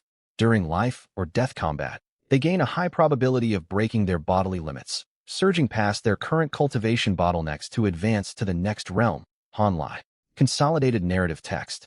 Within the miniature world, every clansman of the Giba tribe was suddenly overcome by an indescribable sensation. A strange energy washed over their bodies before vanishing in an instant. The tribe's disabled warriors were the first to detect the change. My strength has grown. A warrior who had lost his right arm in battle was practicing swordsmanship with a heavy fine iron greatsword in his left hand, only to feel the 100-gene blade grow drastically lighter. It was not the sword that had lightened, it was his own physical power that had expanded. He repeated the sword forms from his martial arts manual, effortlessly executing moves that had once proven far beyond his capability. My body feels incredibly robust now. I swear I could knock an ox dead with one punch. I broke a leg during our expedition into the outer realms, but now I run faster than I ever did. The divine being has shown mercy to us wretched souls and blessed our flesh and blood. Praise our Lord. Watching all of this unfold, Lu Sheng pondered a thought. If disabled tribesmen could permanently benefit from the buffs of Berserk Physique, could he exploit this quirk to build an entire settlement of disabled warriors? He quickly dismissed the idea, however. While disability amplified their 3 core physical stats, able-bodied tribesmen remained far more efficient for daily labor. Cultivating martial arts, organizing troop formations, and handling tools and craftsmanship. Most critically, physical impairment created natural barriers to healthy population propagation for the tribe. A steeply heightened breakthrough rate amid mortal combat. Lu Sheng's eyes lit up at this attribute. Though the toxic miasma world had been fully conquered, its core resources looted, and the contaminated zombies nearly eradicated, its outer territories still teemed with heavily mutated, venom-infested monsters. When the Giba tribe army first marched toward the teleportation formation in the toxic miasma world, Lu Sheng had scanned the area and spotted mutated giant lizards, venomous zombies, toxic pythons, and countless other poisonous creatures roaming the wilderness. Thanks to his Han Lai Toxin Immunity Han Lai Lexicon, the creature's deadliest threat was neutralized, reducing them to mere brute beasts ideal for training his tribal soldiers in real combat. From that day onward, training within the miniature world was no longer limited to target practice and controlled sparring between soldiers. Troops were dispatched to the toxic miasma world to engage genuine demonic monsters in battle. Though casualties were inevitable, the soldiers' rate of breaking through cultivation barriers rose markedly. On top of these gains, Lu Sheng received another pleasant surprise. The B-grade spiritual plant flesh mushrooms he had planted in the Spirit Herb Garden had ripened ahead of schedule, accelerated by a stack of buff effects. 300 fully mature mushrooms in total. Priced at 900,000 faith points apiece, the entire harvest was worth a staggering 270 million faith points. A sum even Lu Sheng hesitated to spend lightly. He had originally purchased the mushroom seeds for a mere 3 million faith points 40 days prior. After brief consideration, Lu Sheng opted against selling the flesh mushrooms. He issued a divine edict ordering Yuzhou to select young warriors who had reached the peak of the body refining realm and reward each of them with 1 mushroom. The warriors lived up to his expectations. All 300 successfully advanced the very next day, adding 300 new second-order entities to the tribe's ranks. If only the Spirit Herb Garden were not merely a B-grade structure with such limited planting space, I would carpet this entire miniature world with flesh mushrooms, Lu Sheng sighed. Flesh mushroom seeds cost only 10,000 faith points each, yet mature specimens sold for 90 times that value. Without the garden's growth acceleration aura, he would have needed a full 100 days for a single harvest. Long after the 4-school competition had concluded, higher-tier A-grade gardens offered hundreds of times the cultivation area, yet their prohibitive price tag placed them completely out of Lu Sheng's financial reach. In the end, he spent 200 million faith points to purchase 100 stone milk bamboo saplings for planting. Combined with the marrow-cleansing pills refined by Yao Chun, the condensed spiritual milk from the bamboo drastically improved the innate aptitude of every tribesman. Subjects who consumed both the bamboo milk and cleansing pills cultivated their techniques and comprehended martial arts at minimum 5 times faster than before. Moreover, Yao Chun had secured a worthy successor. His son Yao Yin, a genius with 4 spiritual roots, had displayed extraordinary talent for alchemy over the years and quickly qualified as a first-rank alchemist. As a genuine cultivator, Yao Yin wielded alchemical flame and mastered precise heat regulation far better than ordinary mortals, drastically boosting the success rate of pill concoction. For years, Yao Yin had supplied the vast majority of medicinal pills consumed across the Giba tribe. The Giba tribe army made periodic rotations into the toxic miasma world for exploration, stocked with healing pills and chi-nourishing pills. Support staff tended to spiritual flora alongside the spirit flower sprites, and regularly collected forged weaponry from the Greystone Goblin tribe in the northern lands. The tribe enjoyed stability and abundant food supplies. With aid from the spirit flower sprites, non-combat tribesmen led comfortable lives, freeing up ample time for cultivation and expanding the tribal population through natural growth.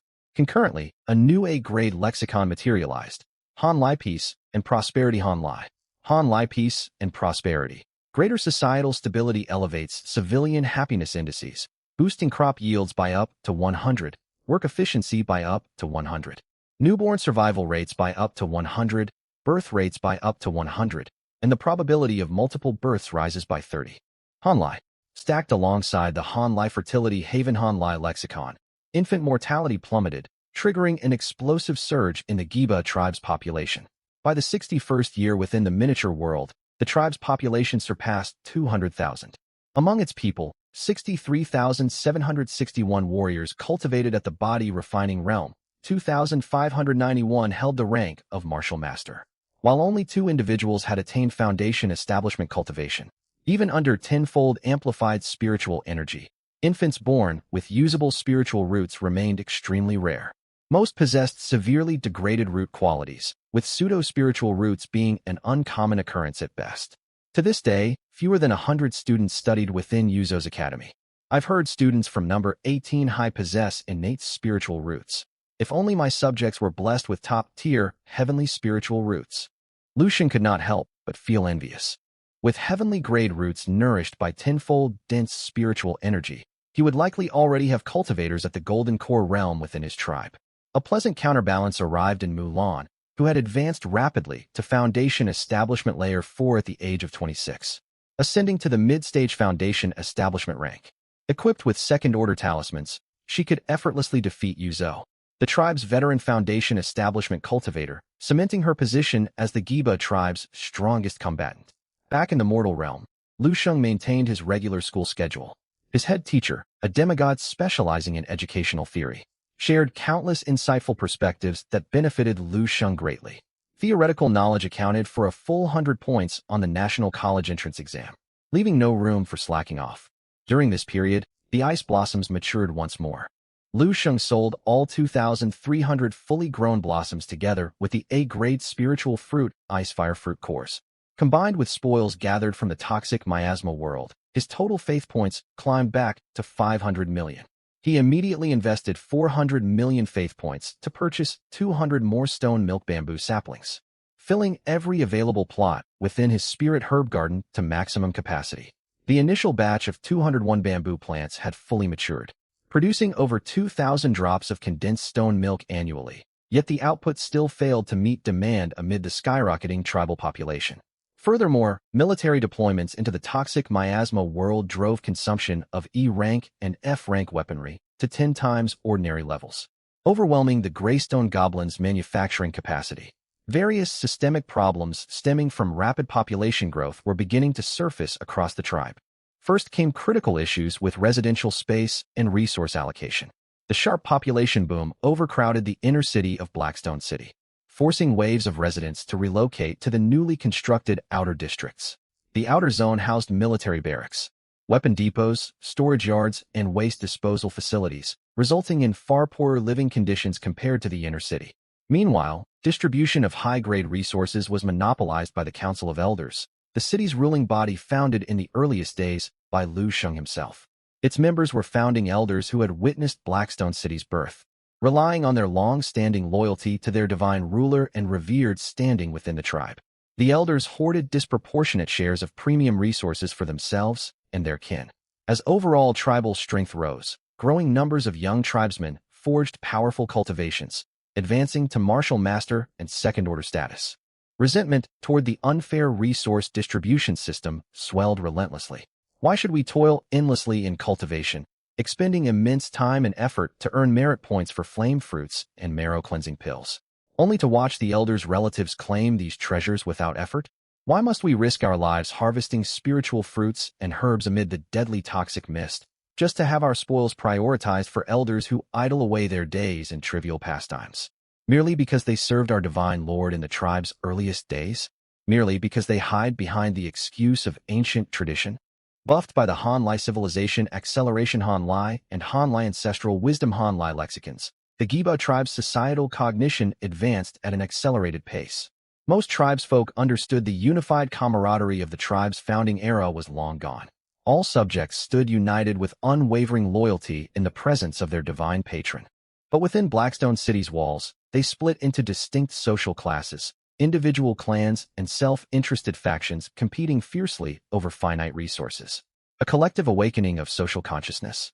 Far sooner than I anticipated, Shang sipped refined milk and watched the unfolding events with keen interest. As the supreme divine being, he had no intention of micromanaging every trivial detail of his divine realm. He only set overarching developmental directions, letting his subjects organically evolve their own societal frameworks.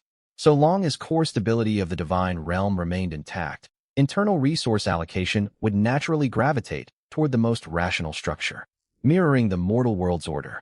Talented individuals would naturally secure superior resources, climbing the ranks to eventually evolve into sovereign deities bound by cosmic laws. Conversely, those with meager talent, or those unable to awaken higher awareness within the divine realm, would become supporting subjects to stronger divinities or take up logistical divine roles, forced to surrender their hard-earned resources at minimal compensation. This was an immutable law of the natural world. For that reason, Shang would never intervene unless internal tribal conflicts threatened the foundational stability of his divine domain. And so, the first civil conflict within the Giba tribe erupted. Within the miniature world. What do you think you are doing? This is the Council of Elders compound. A portly, luxuriously robed elder stood before the Vermilion Gate, roaring in anger at the intruder's insolence. To hell with your Council of Elders. A burly man clad in rough linen garments radiated unbridled fury. He threw a punch that sent the elder crashing to the ground. He stamped hard against the pavement, leaping onto the rooftop with a thunderous crash visible to hundreds of Blackstone City citizens gathered below, then kicked the council's carved plaque clean off its frame, shattering it completely. Multiple council members shouted accusations from the ground. Do you comprehend the gravity of your actions? Would you destroy the legacy left by our divine Lord? The council was established by our Lord himself. Your blasphemy against the founding elders is a crime worthy of severe punishment. You show zero respect for your seniors or established customs. When Lord Yuzo returns, we will file a formal grievance and have your limbs broken. Their shouts and condemnation did nothing to faze the burly warrior, whose expression remained stone cold. He pressed his foot downward, triggering a sharp, creaking groan from the solid wooden mansion gate as spiderwebbing cracks spread rapidly across its surface. I, Chen Guang, demand only one thing this day: fairness. Unconditional, uncompromising fairness. Chen Guang threw his arms wide and roared. The aura of a second-order martial master billowed outward as a blazing wave of vital energy, sending the ranting elders stumbling backward, their faces drained of color. With that single kick, he had shattered not just a wooden plaque, but the unchallenged authority of the Council of Elders. Countless residents who had endured unfair treatment out of fear of the elders' influence stepped forward to rally behind Chen Guang, including multiple second-order martial masters. The tide of public sentiment tilted overwhelmingly against the old council. They finally understood fairness was never granted freely. It had to be fought for with their own hands. Once the powder keg of resentment ignited, unrest spread across Blackstone City like a plague. Council elders were rounded up one after another, their manors seized, their stockpiled resources confiscated. and they were expelled from the inner city to dwell in the inferior outer districts. Several hardline traditionalists perished amid the upheaval. The Council of Elders was formally dissolved within Blackstone City, replaced by a new governing faction named the World Assembly. Members of the Assembly still maintained sincere reverence for Yuzo, Blackstone City's ruler, yet pushed for a complete overhaul of resource distribution, establishing a merit-based system where rewards matched individual contributions and capable individuals held authority. Shortly afterward, the tribal expeditionary army returned home. Upon learning of the civil unrest, Yuzo met with Chun Guang for formal negotiations. The outcome was inevitable. Henceforth, strength and competence would govern tribal hierarchy, with those delivering the greatest value to collective tribal growth granted priority access to premium cultivation resources. Lu Shang did not need to lift a single finger. His subjects had resolved their internal strife independently. Still, he opened his divine smart wristband to browse commodities tagged with waste decomposition and waste purification functions. While he abstained from intervening in internal tribal power struggles, the massive volume of refuse generated by the booming population of Blackstone City required a practical solution.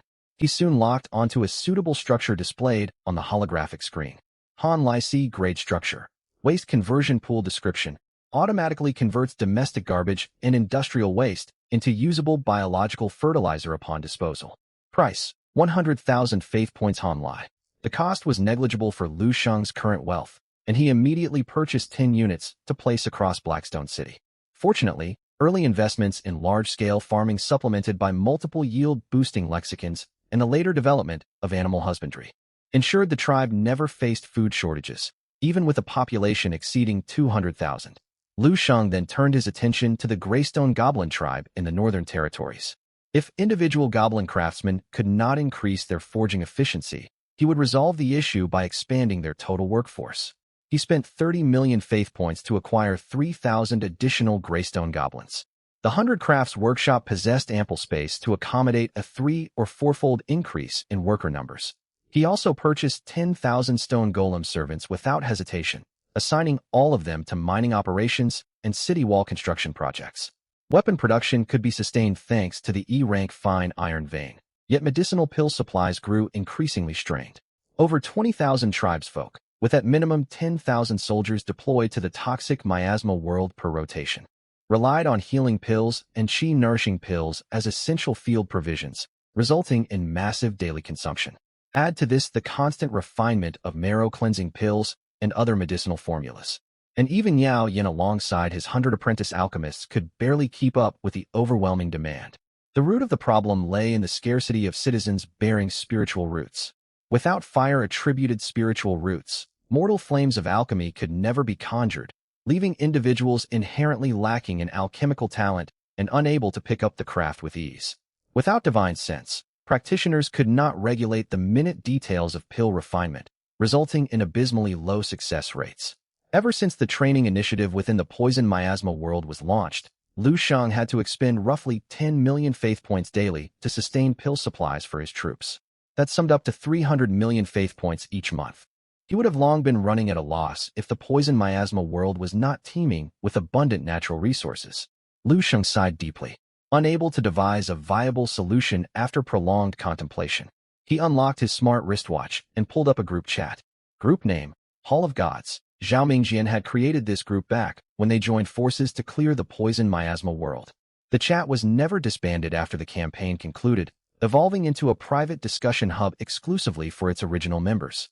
Lu Shang planned to consult Lin He. Both ruled human subjects following identical cultivation paths, so Lin He was very likely plagued by the same troubles and might hold feasible solutions. Conversations were flowing heatedly inside the Hall of Gods group chat at that moment. At Zhao Mingjian, hey you. It's been ages since you got your hands on the Fountain of Vitality. What groundbreaking progress have you made? Spill the details. Su Yun tagged Zhao Mingjian, eager to pry into his developments. Don't even get me started. Raising mutated mermen is driving me up the wall. These creatures have insatiable appetites. A single first-order pork beast vanishes in one gulp. Zhao Mingjian vented his frustrations in the chat. Yet anyone with a discerning eye could tell he was merely showing off his gains. You've actually secured the Fountain of Mutation? You struck absurd luck to claim 2 special constructions all to yourself. Su Yun typed out his envy openly. Lu Shang read the exchange in quiet amazement. Special constructions were coveted rarities, unattainable even for god-tier existences. Yet Zhao Mingjian had obtained two in one go. His fortune was nothing short of miraculous. How do your mutated mermen stack up against the mutated goblins bred by Nangong Wenxue from Elite Class 1? Word has it her innate talent enables goblin mutation, and she's bred dozens of mutated variants already. That level of prowess is genuinely terrifying. Lin He chimed into the conversation, clearly curious about Zhao Mingjian's merman forces. I can't hold a candle to her innate gifts and resources, but I'll let you in on a secret. I stand a solid chance of nurturing third-order life forms before the Inter-Academy tournament kicks off. My father spared no expense to acquire the Fountain of Mutation and Fountain of Vitality for me. My goal is a top 10 ranking in the 4 Academy tournament. Third-order life forms? You're truly incredible. Suyin expressed fresh shock. He commanded over 1,000 second-order skeletal mages, yet all were stuck at the early second-order threshold, miles away from advancing into third-order beings. Even by the midterm assessment, he doubted his world subjects would produce a single third-order entity. The leap from second to third-order life forms formed an insurmountable barrier. The elevated life tier of third-order beings allowed them to effortlessly overwhelm swarms of first- and second-order creatures. Take Golden Core Elders, for instance. Their lifespan stretched over 1,000 years. A drop of their mana equaled the combined power of thousands of chi refining cultivators. Their spiritual consciousness blanketed a radius of 10 li, and they wielded earth-shattering spells. Even the weakest Golden Core Elder could slaughter swathes of Foundation Establishment cultivators with minimal effort. Victory over such foes was only possible through fully formed battle arrays cultivated to at least intermediate mastery, or extremely blessed fate chosen beings willing to pay an exorbitant cost for a counterattack. Su Yun and Lin He fell silent briefly, their curiosity piqued further. They pressed for more information regarding Zhao Mingjian's miniature world, only to be met with vague evasions. After some more idle chatter, realizing they could extract no more intel, Lin He abruptly shifted the subject. At Zhao Mingjian, I recall you cultivated plots of soul nourishment grass and shadow fruit previously. I need 10,000 units of both. I can trade large quantities of beast flesh for your goods, seeing you're struggling with feeding your merman. That's doable, but what do you need these two materials for? Zhao Mingjian asked in confusion. I've been training a troop of night griffins lately, aiming to build dedicated aerial combat units. Lin He explained. Night griffins were ferocious, invasive beasts encountered during the monthly examinations. They possessed razor-sharp claws, agile movements, natural night vision, and a brutal hunting tactic, snatching prey into the sky, dropping them to their deaths, then tearing out their victims' hearts with their talons. Beyond standard meat, their favorite sustenance was D-grade spiritual plant shadow fruit. Regular consumption carried a chance to awaken innate bloodline powers, granting them shadow transformation capabilities alongside drastic improvements to stealth and movement speed. Soul nourishment grass, meanwhile, served as a primary ingredient for crafting C-grade soul-reinforcing pills capable of boosting a subject's mental power. Brilliant strategy, Lin He. Mounting tame beasts grants you a fully functional aerial combat core. Su Yun praised the plan in the chat. Rolling his eyes at the messages displayed before him at home, Lin He replied helplessly, "This strategy was passed down by my clan's senior elders. Unlike you, you awakened the A-grade bone burial ground construction at birth, which can naturally spawn bone dragons. You were born blessed with aerial military advantages." Deal, Zhao Mingjian agreed readily. The two materialized resources from their miniature worlds, converted them into tradable cards, and completed the exchange. Lu Shang watched this dynamic with total familiarity. Resource trades of this nature were commonplace, whether within standard class group chats or private elite cliques, albeit driven by different motivations. Ordinary students traded purely for convenience, while elite students leveraged direct barter as a legitimate tax avoidance method. Daxia's legal statutes granted tax exemptions for students prior to university enrollment, yet few knew this benefit was capped. Only annual trade volumes below 1 billion faith points qualified for full exemption. Any excess trading revenue was subject to a mandatory 5% tax, identical to standard civilian taxation rates. As divine descendants, Zhao Mingjian and Lin He spent hundreds of millions of faith points monthly on basic upkeep. Easily exceeding the tax threshold, direct commodity barter was therefore far more cost-effective for large-scale transactions. Wealthy as they were not reckless spenders. Every save credit was worthwhile. At this very moment, Lu Shang stared intently at Lin He's message and sank into deep thought before suddenly tapping his forehead and leaping to his feet. How could he have overlooked this possibility? Ground-based forces faced severe vulnerabilities against aerial attackers. Conversely, possessing aerial combat units would grant overwhelming supremacy during invasions of alien god realms staffed solely with terrestrial life forms. I already unlocked the Beast Tongue proficiency trait. If Yuzo trains the griffins using the Beast Taming Cannon, the synergy between riders and mounts will reach absolute perfection. Lu Shang's heart surged with excitement. He also possessed the Pinpoint Precision trait, stationing archers atop night griffins, firing arrows laced with venom from poisonous beetles, would amount to dimensional suppression when invading foreign god domains. He had been right to follow this group chat. Its conversations were brimming with invaluable insights. Working up the courage to send a message, Lu Shang typed, "At Zhao Mingjian, Brother Zhao, I share Lin He's goal of developing aerial combat troops. Do you have leftover stock after your trade with him? I can also offer beast flesh in exchange." Having liquidated all spoils harvested from the poison miasma world recently, Lu Shang's annual trading quota was nearly maxed out.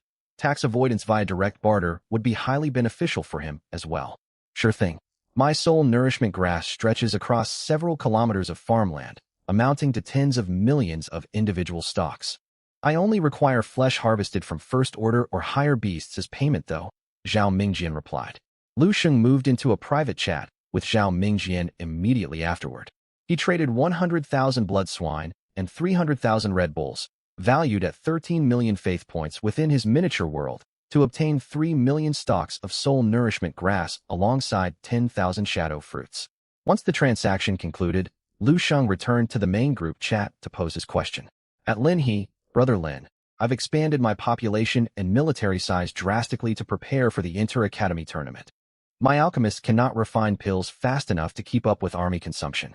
Do you know reliable methods to mass-produce qualified alchemists? How large could your population possibly be? Just purchase pills externally to cover shortages, Lin He replied straightforwardly. In his reasoning, human reproductive rates were inherently slow, compounded by infant mortality, congenital deformities from inbreeding, plagues and illnesses. Even over 60 years, a human civilization could barely swell to tens of thousands of residents. Even a fully mobilized standing army would generate negligible pill consumption costs, easily covered by Lu Shang's poison miasma world spoils. Lu Shang responded with a bitter smile. My miniature world currently hosts over 200,000 subjects, with a military force exceeding 60,000 troops. Daily pill expenditures drain massive volumes of faith points to fill supply gaps. I'm hoping to learn standardized methods to cultivate batches of alchemical practitioners. He omitted any mention of how many first and second order entities resided in his realm, only stating plain population figures. Even so, the single sentence landed like a meteor crashing into a lake, stirring massive commotion within the chat window. A flood of messages popped up instantly. Lin He, Zhao Mingjian, Suyin, Li Jiasen. Even the perpetually silent Li Jiasen emerged from lurking to send a string of question marks. In that instant, she understood precisely why Lu Shang had rejected her S-grade contract offer all those days prior. Lin He quickly sent a follow-up message. Are you cheating the system somehow? I installed multiple constructions boosting reproductive rates and cultivated special crops to elevate mating urges, yet my population only tops 50,000 to this day. I own the bone burial ground which mass produces undead soldiers, and my population has only just hit 200,000, Suyin added. Zhao Mingjian exclaimed outright. Brother Lu, your boasting skills surpass even my own. All three agreed that without a grade or superior construction buffs, human populations could never expand to 200,000 within 60 standard years. Li Jiasen interjected into the debate. Have you forgotten Lu Shang's innate talent is fertile homeland? Civilization birth rates surge alongside societal stability, with a maximum reproductive efficiency of 100%. Furthermore, Lu Shang boasts comprehensive theoretical expertise in nurturing his subjects. Combined with his talent, world constructions, and spiritual plant cultivation yields, a population of 200,000 over 6 decades is entirely feasible. Lu Shang felt a flicker of surprise reading Li Jiasen's words. He had rejected her contract proposal, yet she had stepped forward to defend him voluntarily. This spared him the trouble of fabricating far-fetched excuses for his population growth. A brief silence hung over the group after Li Jiasen's message, until Lin He broke the quiet once more. That does make sense now. Unfortunately, You've asked the wrong person for advice. My god realm is in a stable developmental phase with minimal pill consumption outside of cultivator personal use. Apprentices supervised by senior alchemists fully satisfy our domestic pill demands. From my observations, subjects bearing fire spiritual roots display exceptional alchemical aptitude. You ought to prioritize recruiting such individuals for pill refinement work. Shang let out a helpless chuckle upon reading the reply. He wished that solution was viable, yet fire spiritual root bearers were extremely scarce among his tribe's folk. He could not reassign every fire-rooted citizen solely to alchemical work. Unless the proportion of spirit-rooted individuals spiked dramatically, the total pool of alchemists would always remain insufficient. The chat continued scrolling with new messages from Zhao Mingjian, who posted a lengthy analysis. Brother Liu, there is little need for you to continuously purchase pills with faith points. Constant external pill procurement creates a false sense of unlimited medicinal supply within your god realm, which directly suppresses incentives for your subjects to pursue alchemical training. Humans are an intelligent species organized into complete social hierarchies with clear divisions of labor. When pills grow scarce and their market value rises, the social standing of alchemists will naturally climb. Higher economic rewards will drive more civilians to study alchemy professionally. You only need to lower the entry barriers for alchemical learning to accelerate this natural progression. Shang processed Zhao Mingjian's explanation thoroughly and experienced a sudden moment of clarity. You truly possess profound insight, Brother Zhao. Zhao Mingjian had indeed showcased remarkable analytical prowess. As he stated, resource allocation operated automatically within the enclosed social ecosystem of the god realm. Mirroring the structure of the assembly of clans and council of elders, cultivation resources gravitated toward talented, powerful subjects. Civilians lacking cultivation talent would naturally reduce their personal practice hours to take up alternate occupations. Some tended spiritual plants alongside spirit blossom dryads.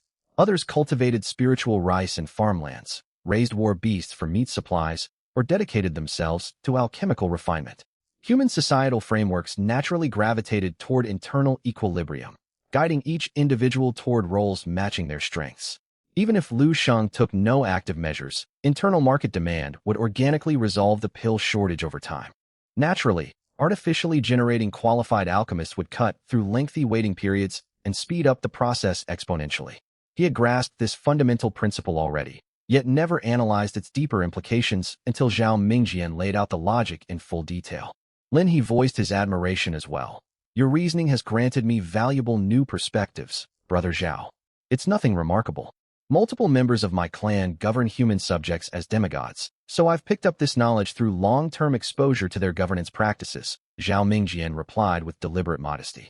The group proceeded to exchange insights on God realm development strategies for a while longer, with Shang absorbing every piece of information earnestly and reaping abundant developmental wisdom.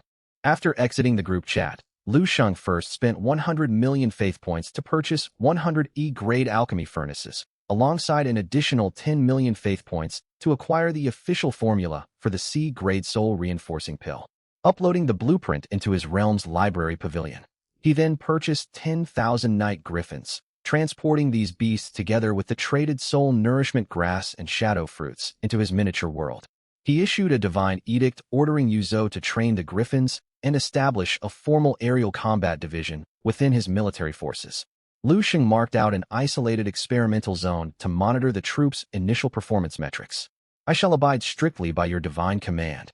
Yuzhou knelt low with his forehead pressed flat against the ground, performing the ritual gesture with practiced precision. Within the miniature world, 10,000 First-Order Night Griffins were released into a newly formed mountain range east of the vast woodland area, expanded alongside the world's territorial growth. The Griffins quickly seized dominance over the local ecosystem thanks to their aerial supremacy. Their reign did not last long, however, for natural predators soon emerged to challenge them. Roar! Several 3-meter-tall, massive night griffins dove down from the sky, prepared to pounce on terrestrial humans just as they hunted ordinary prey. A cold blade flashed through the air in an instant. The lead griffin's head was severed cleanly in one strike. Yuzhou launched himself skyward immediately, channeling torrential mana into palm imprints that seized 2 more griffins and slammed them forcefully onto the ground. Against a Foundation establishment cultivator, these ferocious night griffins were as helpless as young children confronting an unstoppable behemoth, stripped of all capacity for resistance. Obey my divine oath. Bind your life to my blood.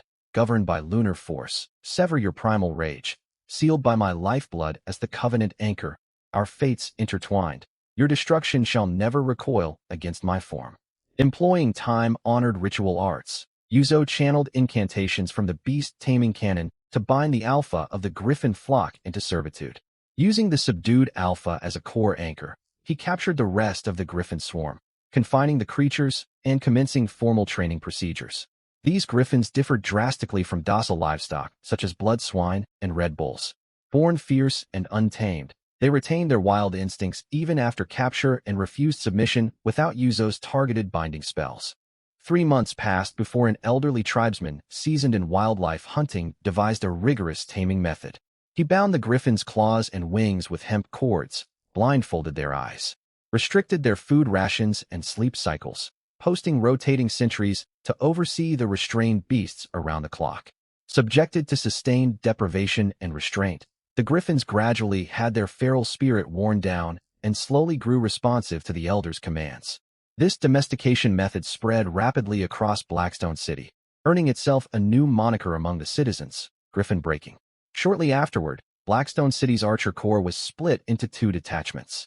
Archers with mediocre innate talent remained assigned to ground combat duties, while gifted warriors supplemented their regular drills with griffin taming training. 7 years later, Blackstone City fielded a full 10,000-strong Griffin Knight Regiment. Fueled by Lu Shang's beast tongue proficiency trait, riders and their griffin mounts forged bonds as deep as lifelong companions through constant coexistence. Several night griffins permanently fed shadow fruit awakened their innate bloodline powers and advanced into second-order life forms, claimed as personal mounts by high-tier martial arts experts from Blackstone City. With aerial units now operational, the Blackstone military gained unrivaled observational range throughout the poison miasma world. Troops could preemptively identify hazardous terrain and hostile factions, boosting global exploration efficiency several-fold. A further decade elapsed, expanding the Griffin Knight Regiment to an even larger scale. Yuzo integrated the aerial corps into the Army's coordinated battle arrays, doubling territorial advancement speeds once again. That same year, cultivation of the 4 divine beast arrays, Black Tortoise, White Tiger, Vermilion Bird, Azure Dragon, reached a pivotal milestone, with all 4 formations cultivated to intermediate mastery and manifesting faint divine aura. Overall military combat strength surged roughly tenfold compared to the pre-mastery era. Additional passive traits further augmented the realm's capabilities. The newly unlocked E-grade night vision granted all subjects unobstructed daytime level sight after dark. The C-grade swift feet trait doubled overland marching speeds for every soldier. The E-grade underwater respiration trait allowed ordinary civilians to remain submerged underwater for multiple hours without holding their breath. Expedition progress across the poison miasma world far exceeded Lu Shang's original projections. 3 years afterward, the expeditionary force struck an exceptional stroke of luck, uncovering a corrupted A-grade construction site deep within the poison miasma world. Lu Shang pulled up the corresponding file on his smart wristwatch, revealing its official name, Training Ground. Training Ground. Troops conducting combat and skill training within its boundaries gain a 100% increase in cultivation speed for martial arts, spells, and battle formations. Injury recovery rates are likewise doubled inside the structure. Trainees have a minor chance to break through cultivation bottlenecks during sustained practice, and long-term occupants may awaken the special attribute known as Battle Soul. Battle Soul grants unwavering resolve to press forward amid combat, moderately improving battlefield coordination between allied troops. Purchase price, 5 billion faith points. Notice, you lack current purchase authorization and may only review reference materials. A-grade constructions truly live up to their reputation. Their effects are overwhelmingly overpowered, even capable of spawning unique innate attributes. No wonder elite class students with access to A-grade constructions experience such explosive early-stage development. Lu Shang marveled at the training ground's overpowered mechanics. This single construction would deliver greater developmental gains than decades of manual exploration within the poison miasma world. If he secured a top 10 ranking in the Inter-Academy tournament and claimed a freely selectable A-grade construction reward, Lu Shang stretched out a hand, releasing a pure white beam of light that purged all toxic corruption clinging to the training ground. The structure condensed into a stream of luminescence and settled permanently on the outer perimeter of Blackstone City. Beyond this monumental acquisition, Shang's greatest source of satisfaction stemmed from natural socio-economic evolution within Blackstone City over decades of development. The local population voluntarily took up alchemical professions in growing numbers year by year, fully closing the pill supply shortage gap. Spiritual herbs required for refinement flourished abundantly under the careful cultivation of spirit blossom dryads, forming a fully self-sustaining medicinal production cycle. On the 81st year of the miniature world's existence, the S-grade trait divine craftsmanship manifested. All construction work is completed at double the original speed. Civilian proficiency in forging, architecture, carving, and mechanical craftsmanship increases by 100%, alongside a universal 100% boost to the forging aptitude of every subject. Beyond the dedicated Greystone Goblin forging clan, civilian craftsmen within Blackstone City gradually took up metalworking, leading to soaring mass production of E-grade and F-grade weaponry. As expeditionary troops grew more adept at navigating the poison miasma world, battle equipment attrition rates fell steadily, resulting in massive stockpiles of surplus armaments. On the 83rd year of the miniature world, the SS-grade trait Spirit Chi revival awakened across the realm. Spirit resurgence. The spiritual energy of this minor world rises by 1 annually. The probability of descendants awakening spirit root talents has surged by 300, while their spiritual energy absorption speed has doubled. That year, children born with spirit roots emerged in large numbers, including many geniuses wielding triple spirit roots or even dual spirit roots. In the same year, the number of Foundation establishment cultivators climbed past double digits. Yuzo and Lin Mulan both broke through to the late Foundation establishment stage, with Lin Mulan reaching Foundation establishment perfection. Decked out with countless talisman scrolls, her combat prowess far outmatched others at her cultivation rank. In the 89th year of the minor world, Blackstone City's population exceeded 1 million. Even with the Han Lai infrastructure maniac Han Lai and Han Lai divine craftsmanship Han Lai passive boons active, the city's expansion pace gradually fell behind population growth, and the overall birth rate began to decline naturally. It was in this very year that Shang halted the exploration operations within the toxic miasma world, recalled all military troops back to the minor world, and devoted himself wholeheartedly to cultivation. A translucent light screen materialized before his eyes. Han Lai deity Han Lai. Shang Han Lai divine rank Han Lai. False god Han Lai minor world area Han Lai. 40,000 square kilometers. Han Lai terrain Han Lai. Dominated by plains, rolling hills and mountainous regions Han Lai subject race Han Lai. Humans. Han Lai subject population Han Lai. 1,097,813 Han Lai 15. 872 second-order life forms. 491,355 first-order life forms. 590,586 unranked life forms Han Lai. Han Lai servant races Han Lai. Stone golems Han Lai 11. 931 first-order beings Han Lai. Greystone goblins Han Lai 5. 903 first-order beings Han Lai. Han Lai innate boons Han Lai. X-rank Lord of Keywords. SS-rank Spirit Resurgence. S-rank Tenfold Spirit Energy. S-rank Infrastructure Maniac. S-rank Berserk Physique. S-rank Divine Craftsmanship. A rank Universal Growth. A rank Purification. A rank Peaceful Living. A rank Ever Vigorous Prime. B rank Pinpoint Precision. B rank Toxin Immunity. B rank Freedom from Ailments. B rank Inborn Divine Strength. C rank Fertile Homeland. C rank Civilization Acceleration. C rank Innate Past Life Wisdom. C rank Underwater Respiration. C rank Fleet-footed. E rank Night Vision. E rank Beast Tongue Mastery. E rank Accelerated Gestation. E rank Rapid Maturation. Han Lai sets Han Lai. A rank Building Combat Arena times 1. B rank Spirit Eye Springs times 4. B rank Spirit Herb Garden times 1. B rank Universal Workshop times 1. C rank Waste Conversion Pools times 10. E rank Refined Iron Vein times 1. B rank Spirit Bamboo Milky Stone times 401. C rank Blaze Fruit Trees times 1. 100. C rank Ice Bloom Flowers times 13. 800. First Order Spirit Blossom Sprites times 101. Second Order Shadow Griffins times 1. 366. First Order Shadow Griffins times 68. 003. First Order Blood Boars times 396. 711. First Order Toxic Beetles times 10. 000. Han Lai Faith Points Han Lai. 1.36 billion Han Lai daily faith yield from subjects. 70,913.36 points Hanlai. Long-term exploration in the toxic miasma world had brought in a steady stream of faith point revenue. Lu Shang resolved to channel all resources entirely into internal development of his minor world. Nearly 30 years of development had transformed Blackstone City's overall strength beyond recognition compared to its early days. Blackstone City now maintained a disciplined standing army of 300,000 soldiers. Every first-order martial artist was equipped with F-grade weaponry, while second-order martial masters each wielded an E-grade armament. Among these troops, an elite corps of 50,000 formed the Griffin Knight Order, granted full aerial combat capabilities. Staring at his dazzling stat panel, Lu Sheng's heart swelled with lofty aspirations. Just 1 month prior, his world's military strength was inferior to Lin He's realm, yet now his forces could effortlessly overpower 3 or 4 counterparts equal to Lin He's power combined. Taking a deep breath, Lu Sheng fixed his gaze on the 1.36 billion faith points resting in his account and activated the smart wristwatch on his wrist. With the grand tournament fast approaching, he planned to pour all his stored faith points into resource purchases. He aimed for a final, massive power boost for his people.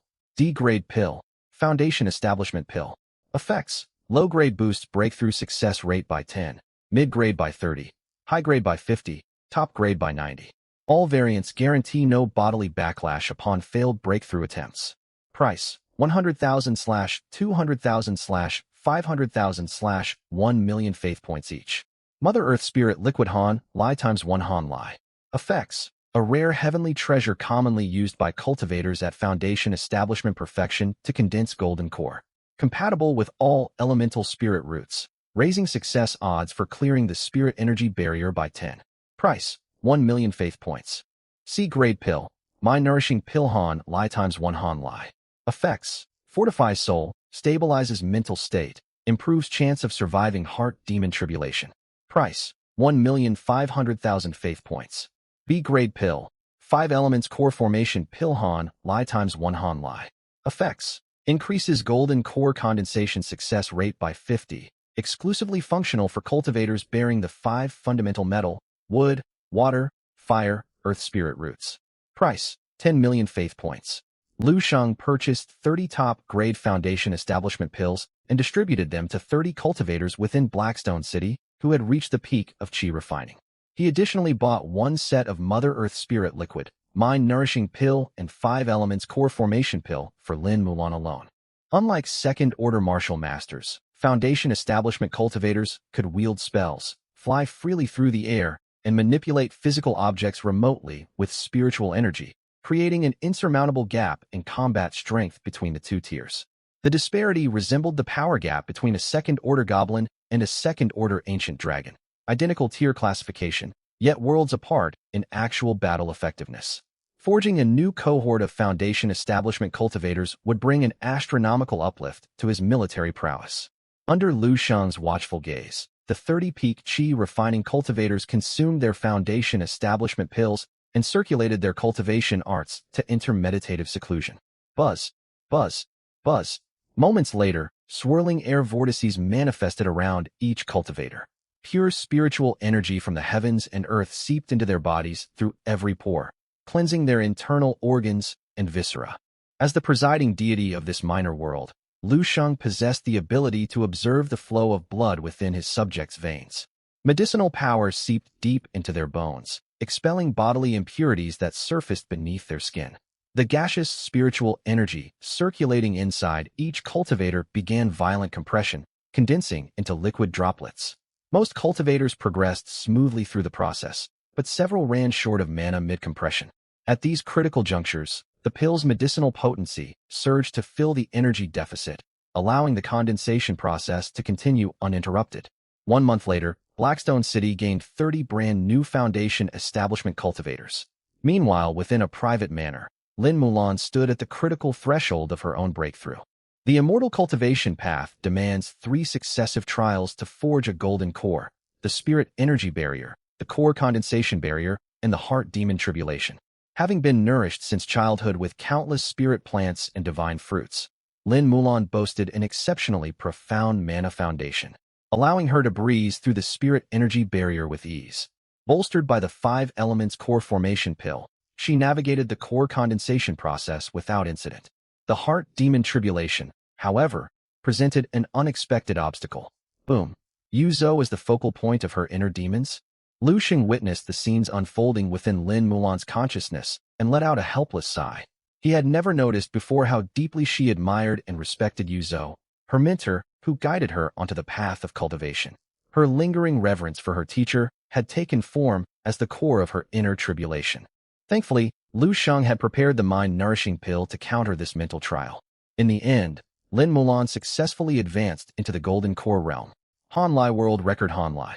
Your subject Lin Mulan has broken through to Golden Core cultivation, ascending to the status of a third-order life form. Simultaneously in the real world, Lu Shang felt an indescribable stream of potent energy coursing through his physique, accompanied by sharp cracking sounds from his bones. This was the world's reciprocal blessing bestowed upon its deity. My physical strength, sensory perception, and bodily fitness have increased dozens of times over. Lu Shang marveled at the physical transformation, eyes widening in shock. He now possessed enough raw physical power to catch a fully loaded semi-trailer truck traveling at highway speeds with one hand.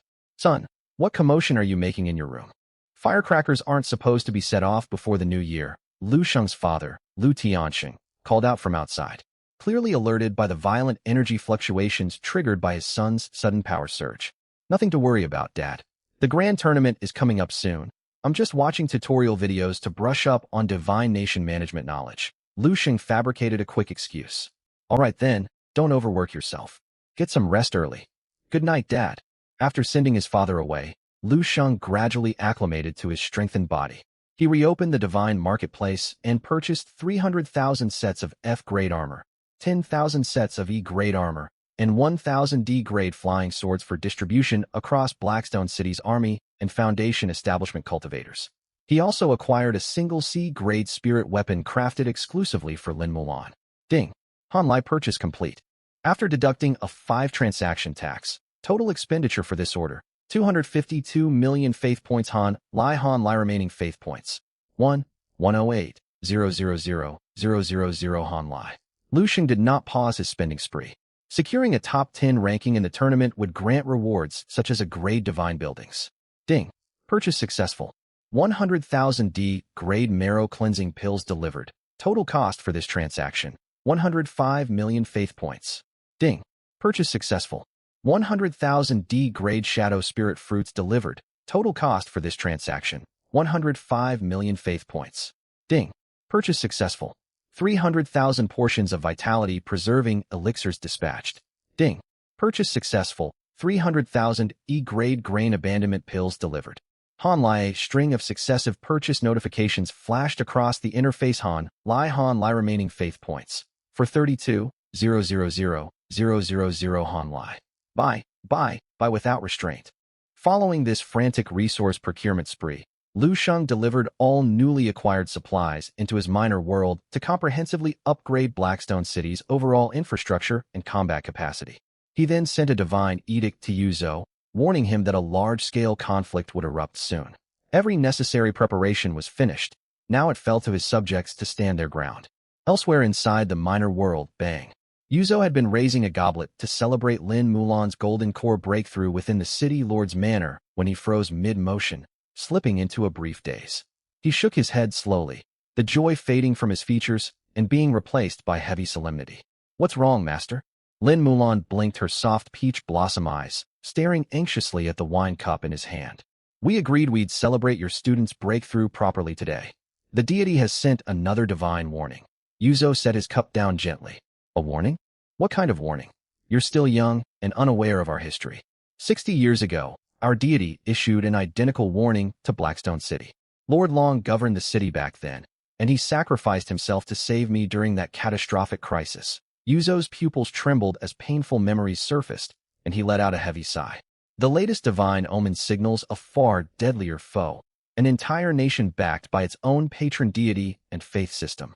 From my decades of experience, only a disaster capable of wiping Blackstone City off the map would prompt our deity to issue a formal, targeted edict. Wipe out the entire city. Lin Mulan's smile faded as she set her wine cup aside, confusion etched on her face. We command 300,000 soldiers, the Griffin Knight Corps, plus countless divine artifacts bestowed by our deity. Surely we can defend our home. On top of that, I'm a golden core cultivator now, equal to the revered elder figures spoken of in ancient tales. Who could possibly stand against us? Yuzo stared at the confident young woman before him, his heart heavy with tangled emotions. He had once carried that same arrogant overconfidence back in his youth, a mindset that had paved the way for devastating tragedy all those years ago. The memory had lingered as an unshakable burden in his heart ever since. This time around, I will protect every single person within these city walls. Yuzo drained his wine cup in one gulp. The next morning, Shang hailed a taxi toward the massive competition venue prepped by the Municipal Education Bureau. Hosted officially by the Education Bureau, this municipal tournament gathered tens of thousands of senior high schools across the city, grouped into clusters of 4 schools apiece for standardized assessment. Bureau officials alongside representatives from powerful external factions oversaw the matches from the viewing stands, lending the event immense formality and prestige. Tens of thousands of Senior 3 students had already filled the venue, most wearing eager expressions as they anticipated showcasing their divine realm's strength in the trials. Have you heard? This municipal contest is part of a new talent incubation scheme rolled out by the Education Bureau, meant to scout genuine geniuses. The deputy director of the Municipal Education Bureau is personally overseeing invigilation. Anyone picked out will skyrocket their future prospects. Quit daydreaming. You'll probably get wiped out before you even breach the outer perimeter of the foreign race's divine realms. Foreign races, I've only ever heard the term mentioned in passing, never laid eyes on one. How do they differ from humanity? Clearly you're locked into a logistical support path. Foreign races come in countless horrific forms: scarlet abominations, abyss devils, demonic beasts, winged angels. The key difference is human deities can bind subjects of any species to their realm, while foreign gods can only claim followers belonging to their own native race. That's the core reason humanity dominates the divine realm system, yet faces universal hostility from all other races. Wait a minute.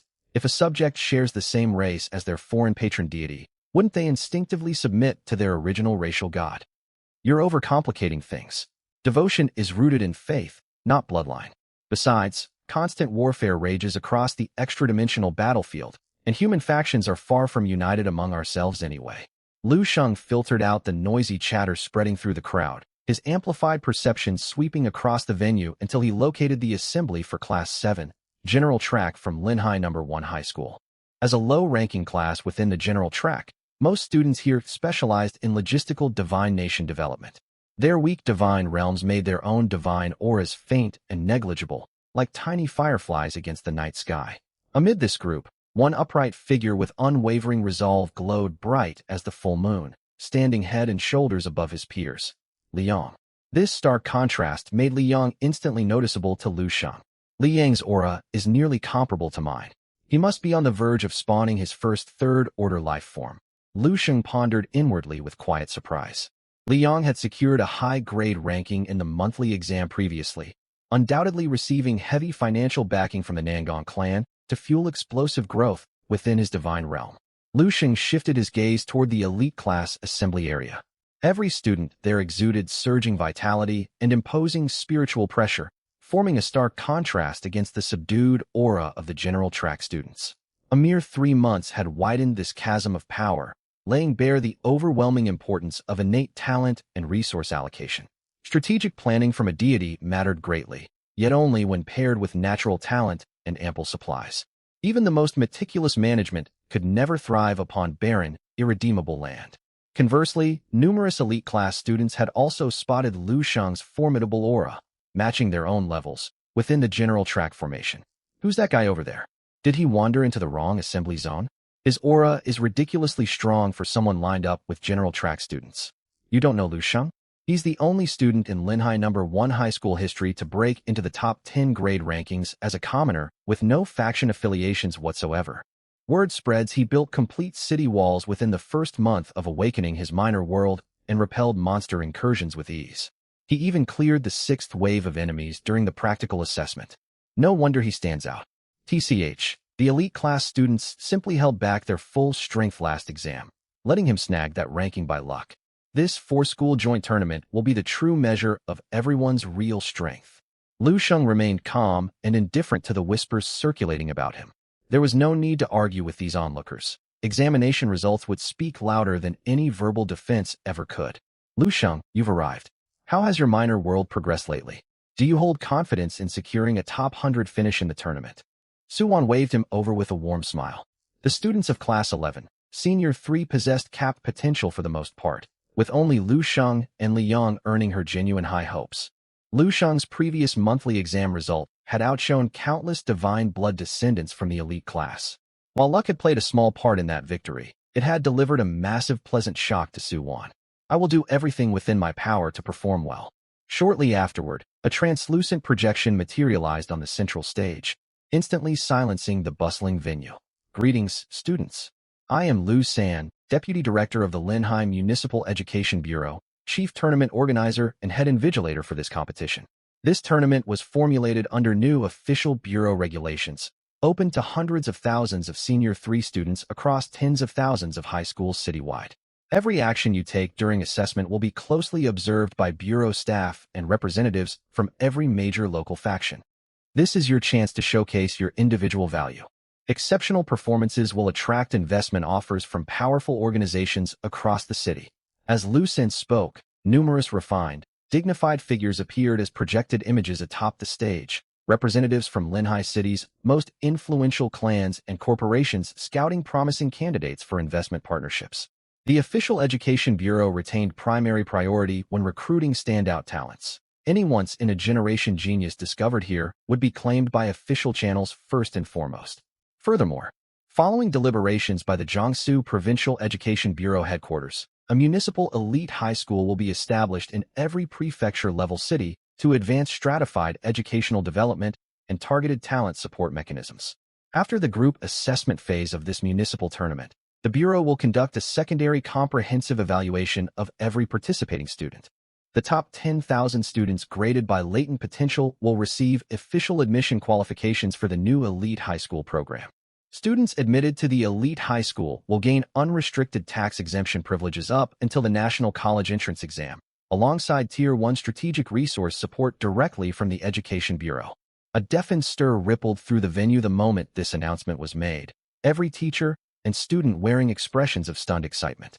Unrestricted tax exemption was a dream for every rapidly expanding Divine Realm owner, who constantly suffered heavy losses from the mandatory 5-transaction tax levied on marketplace trades.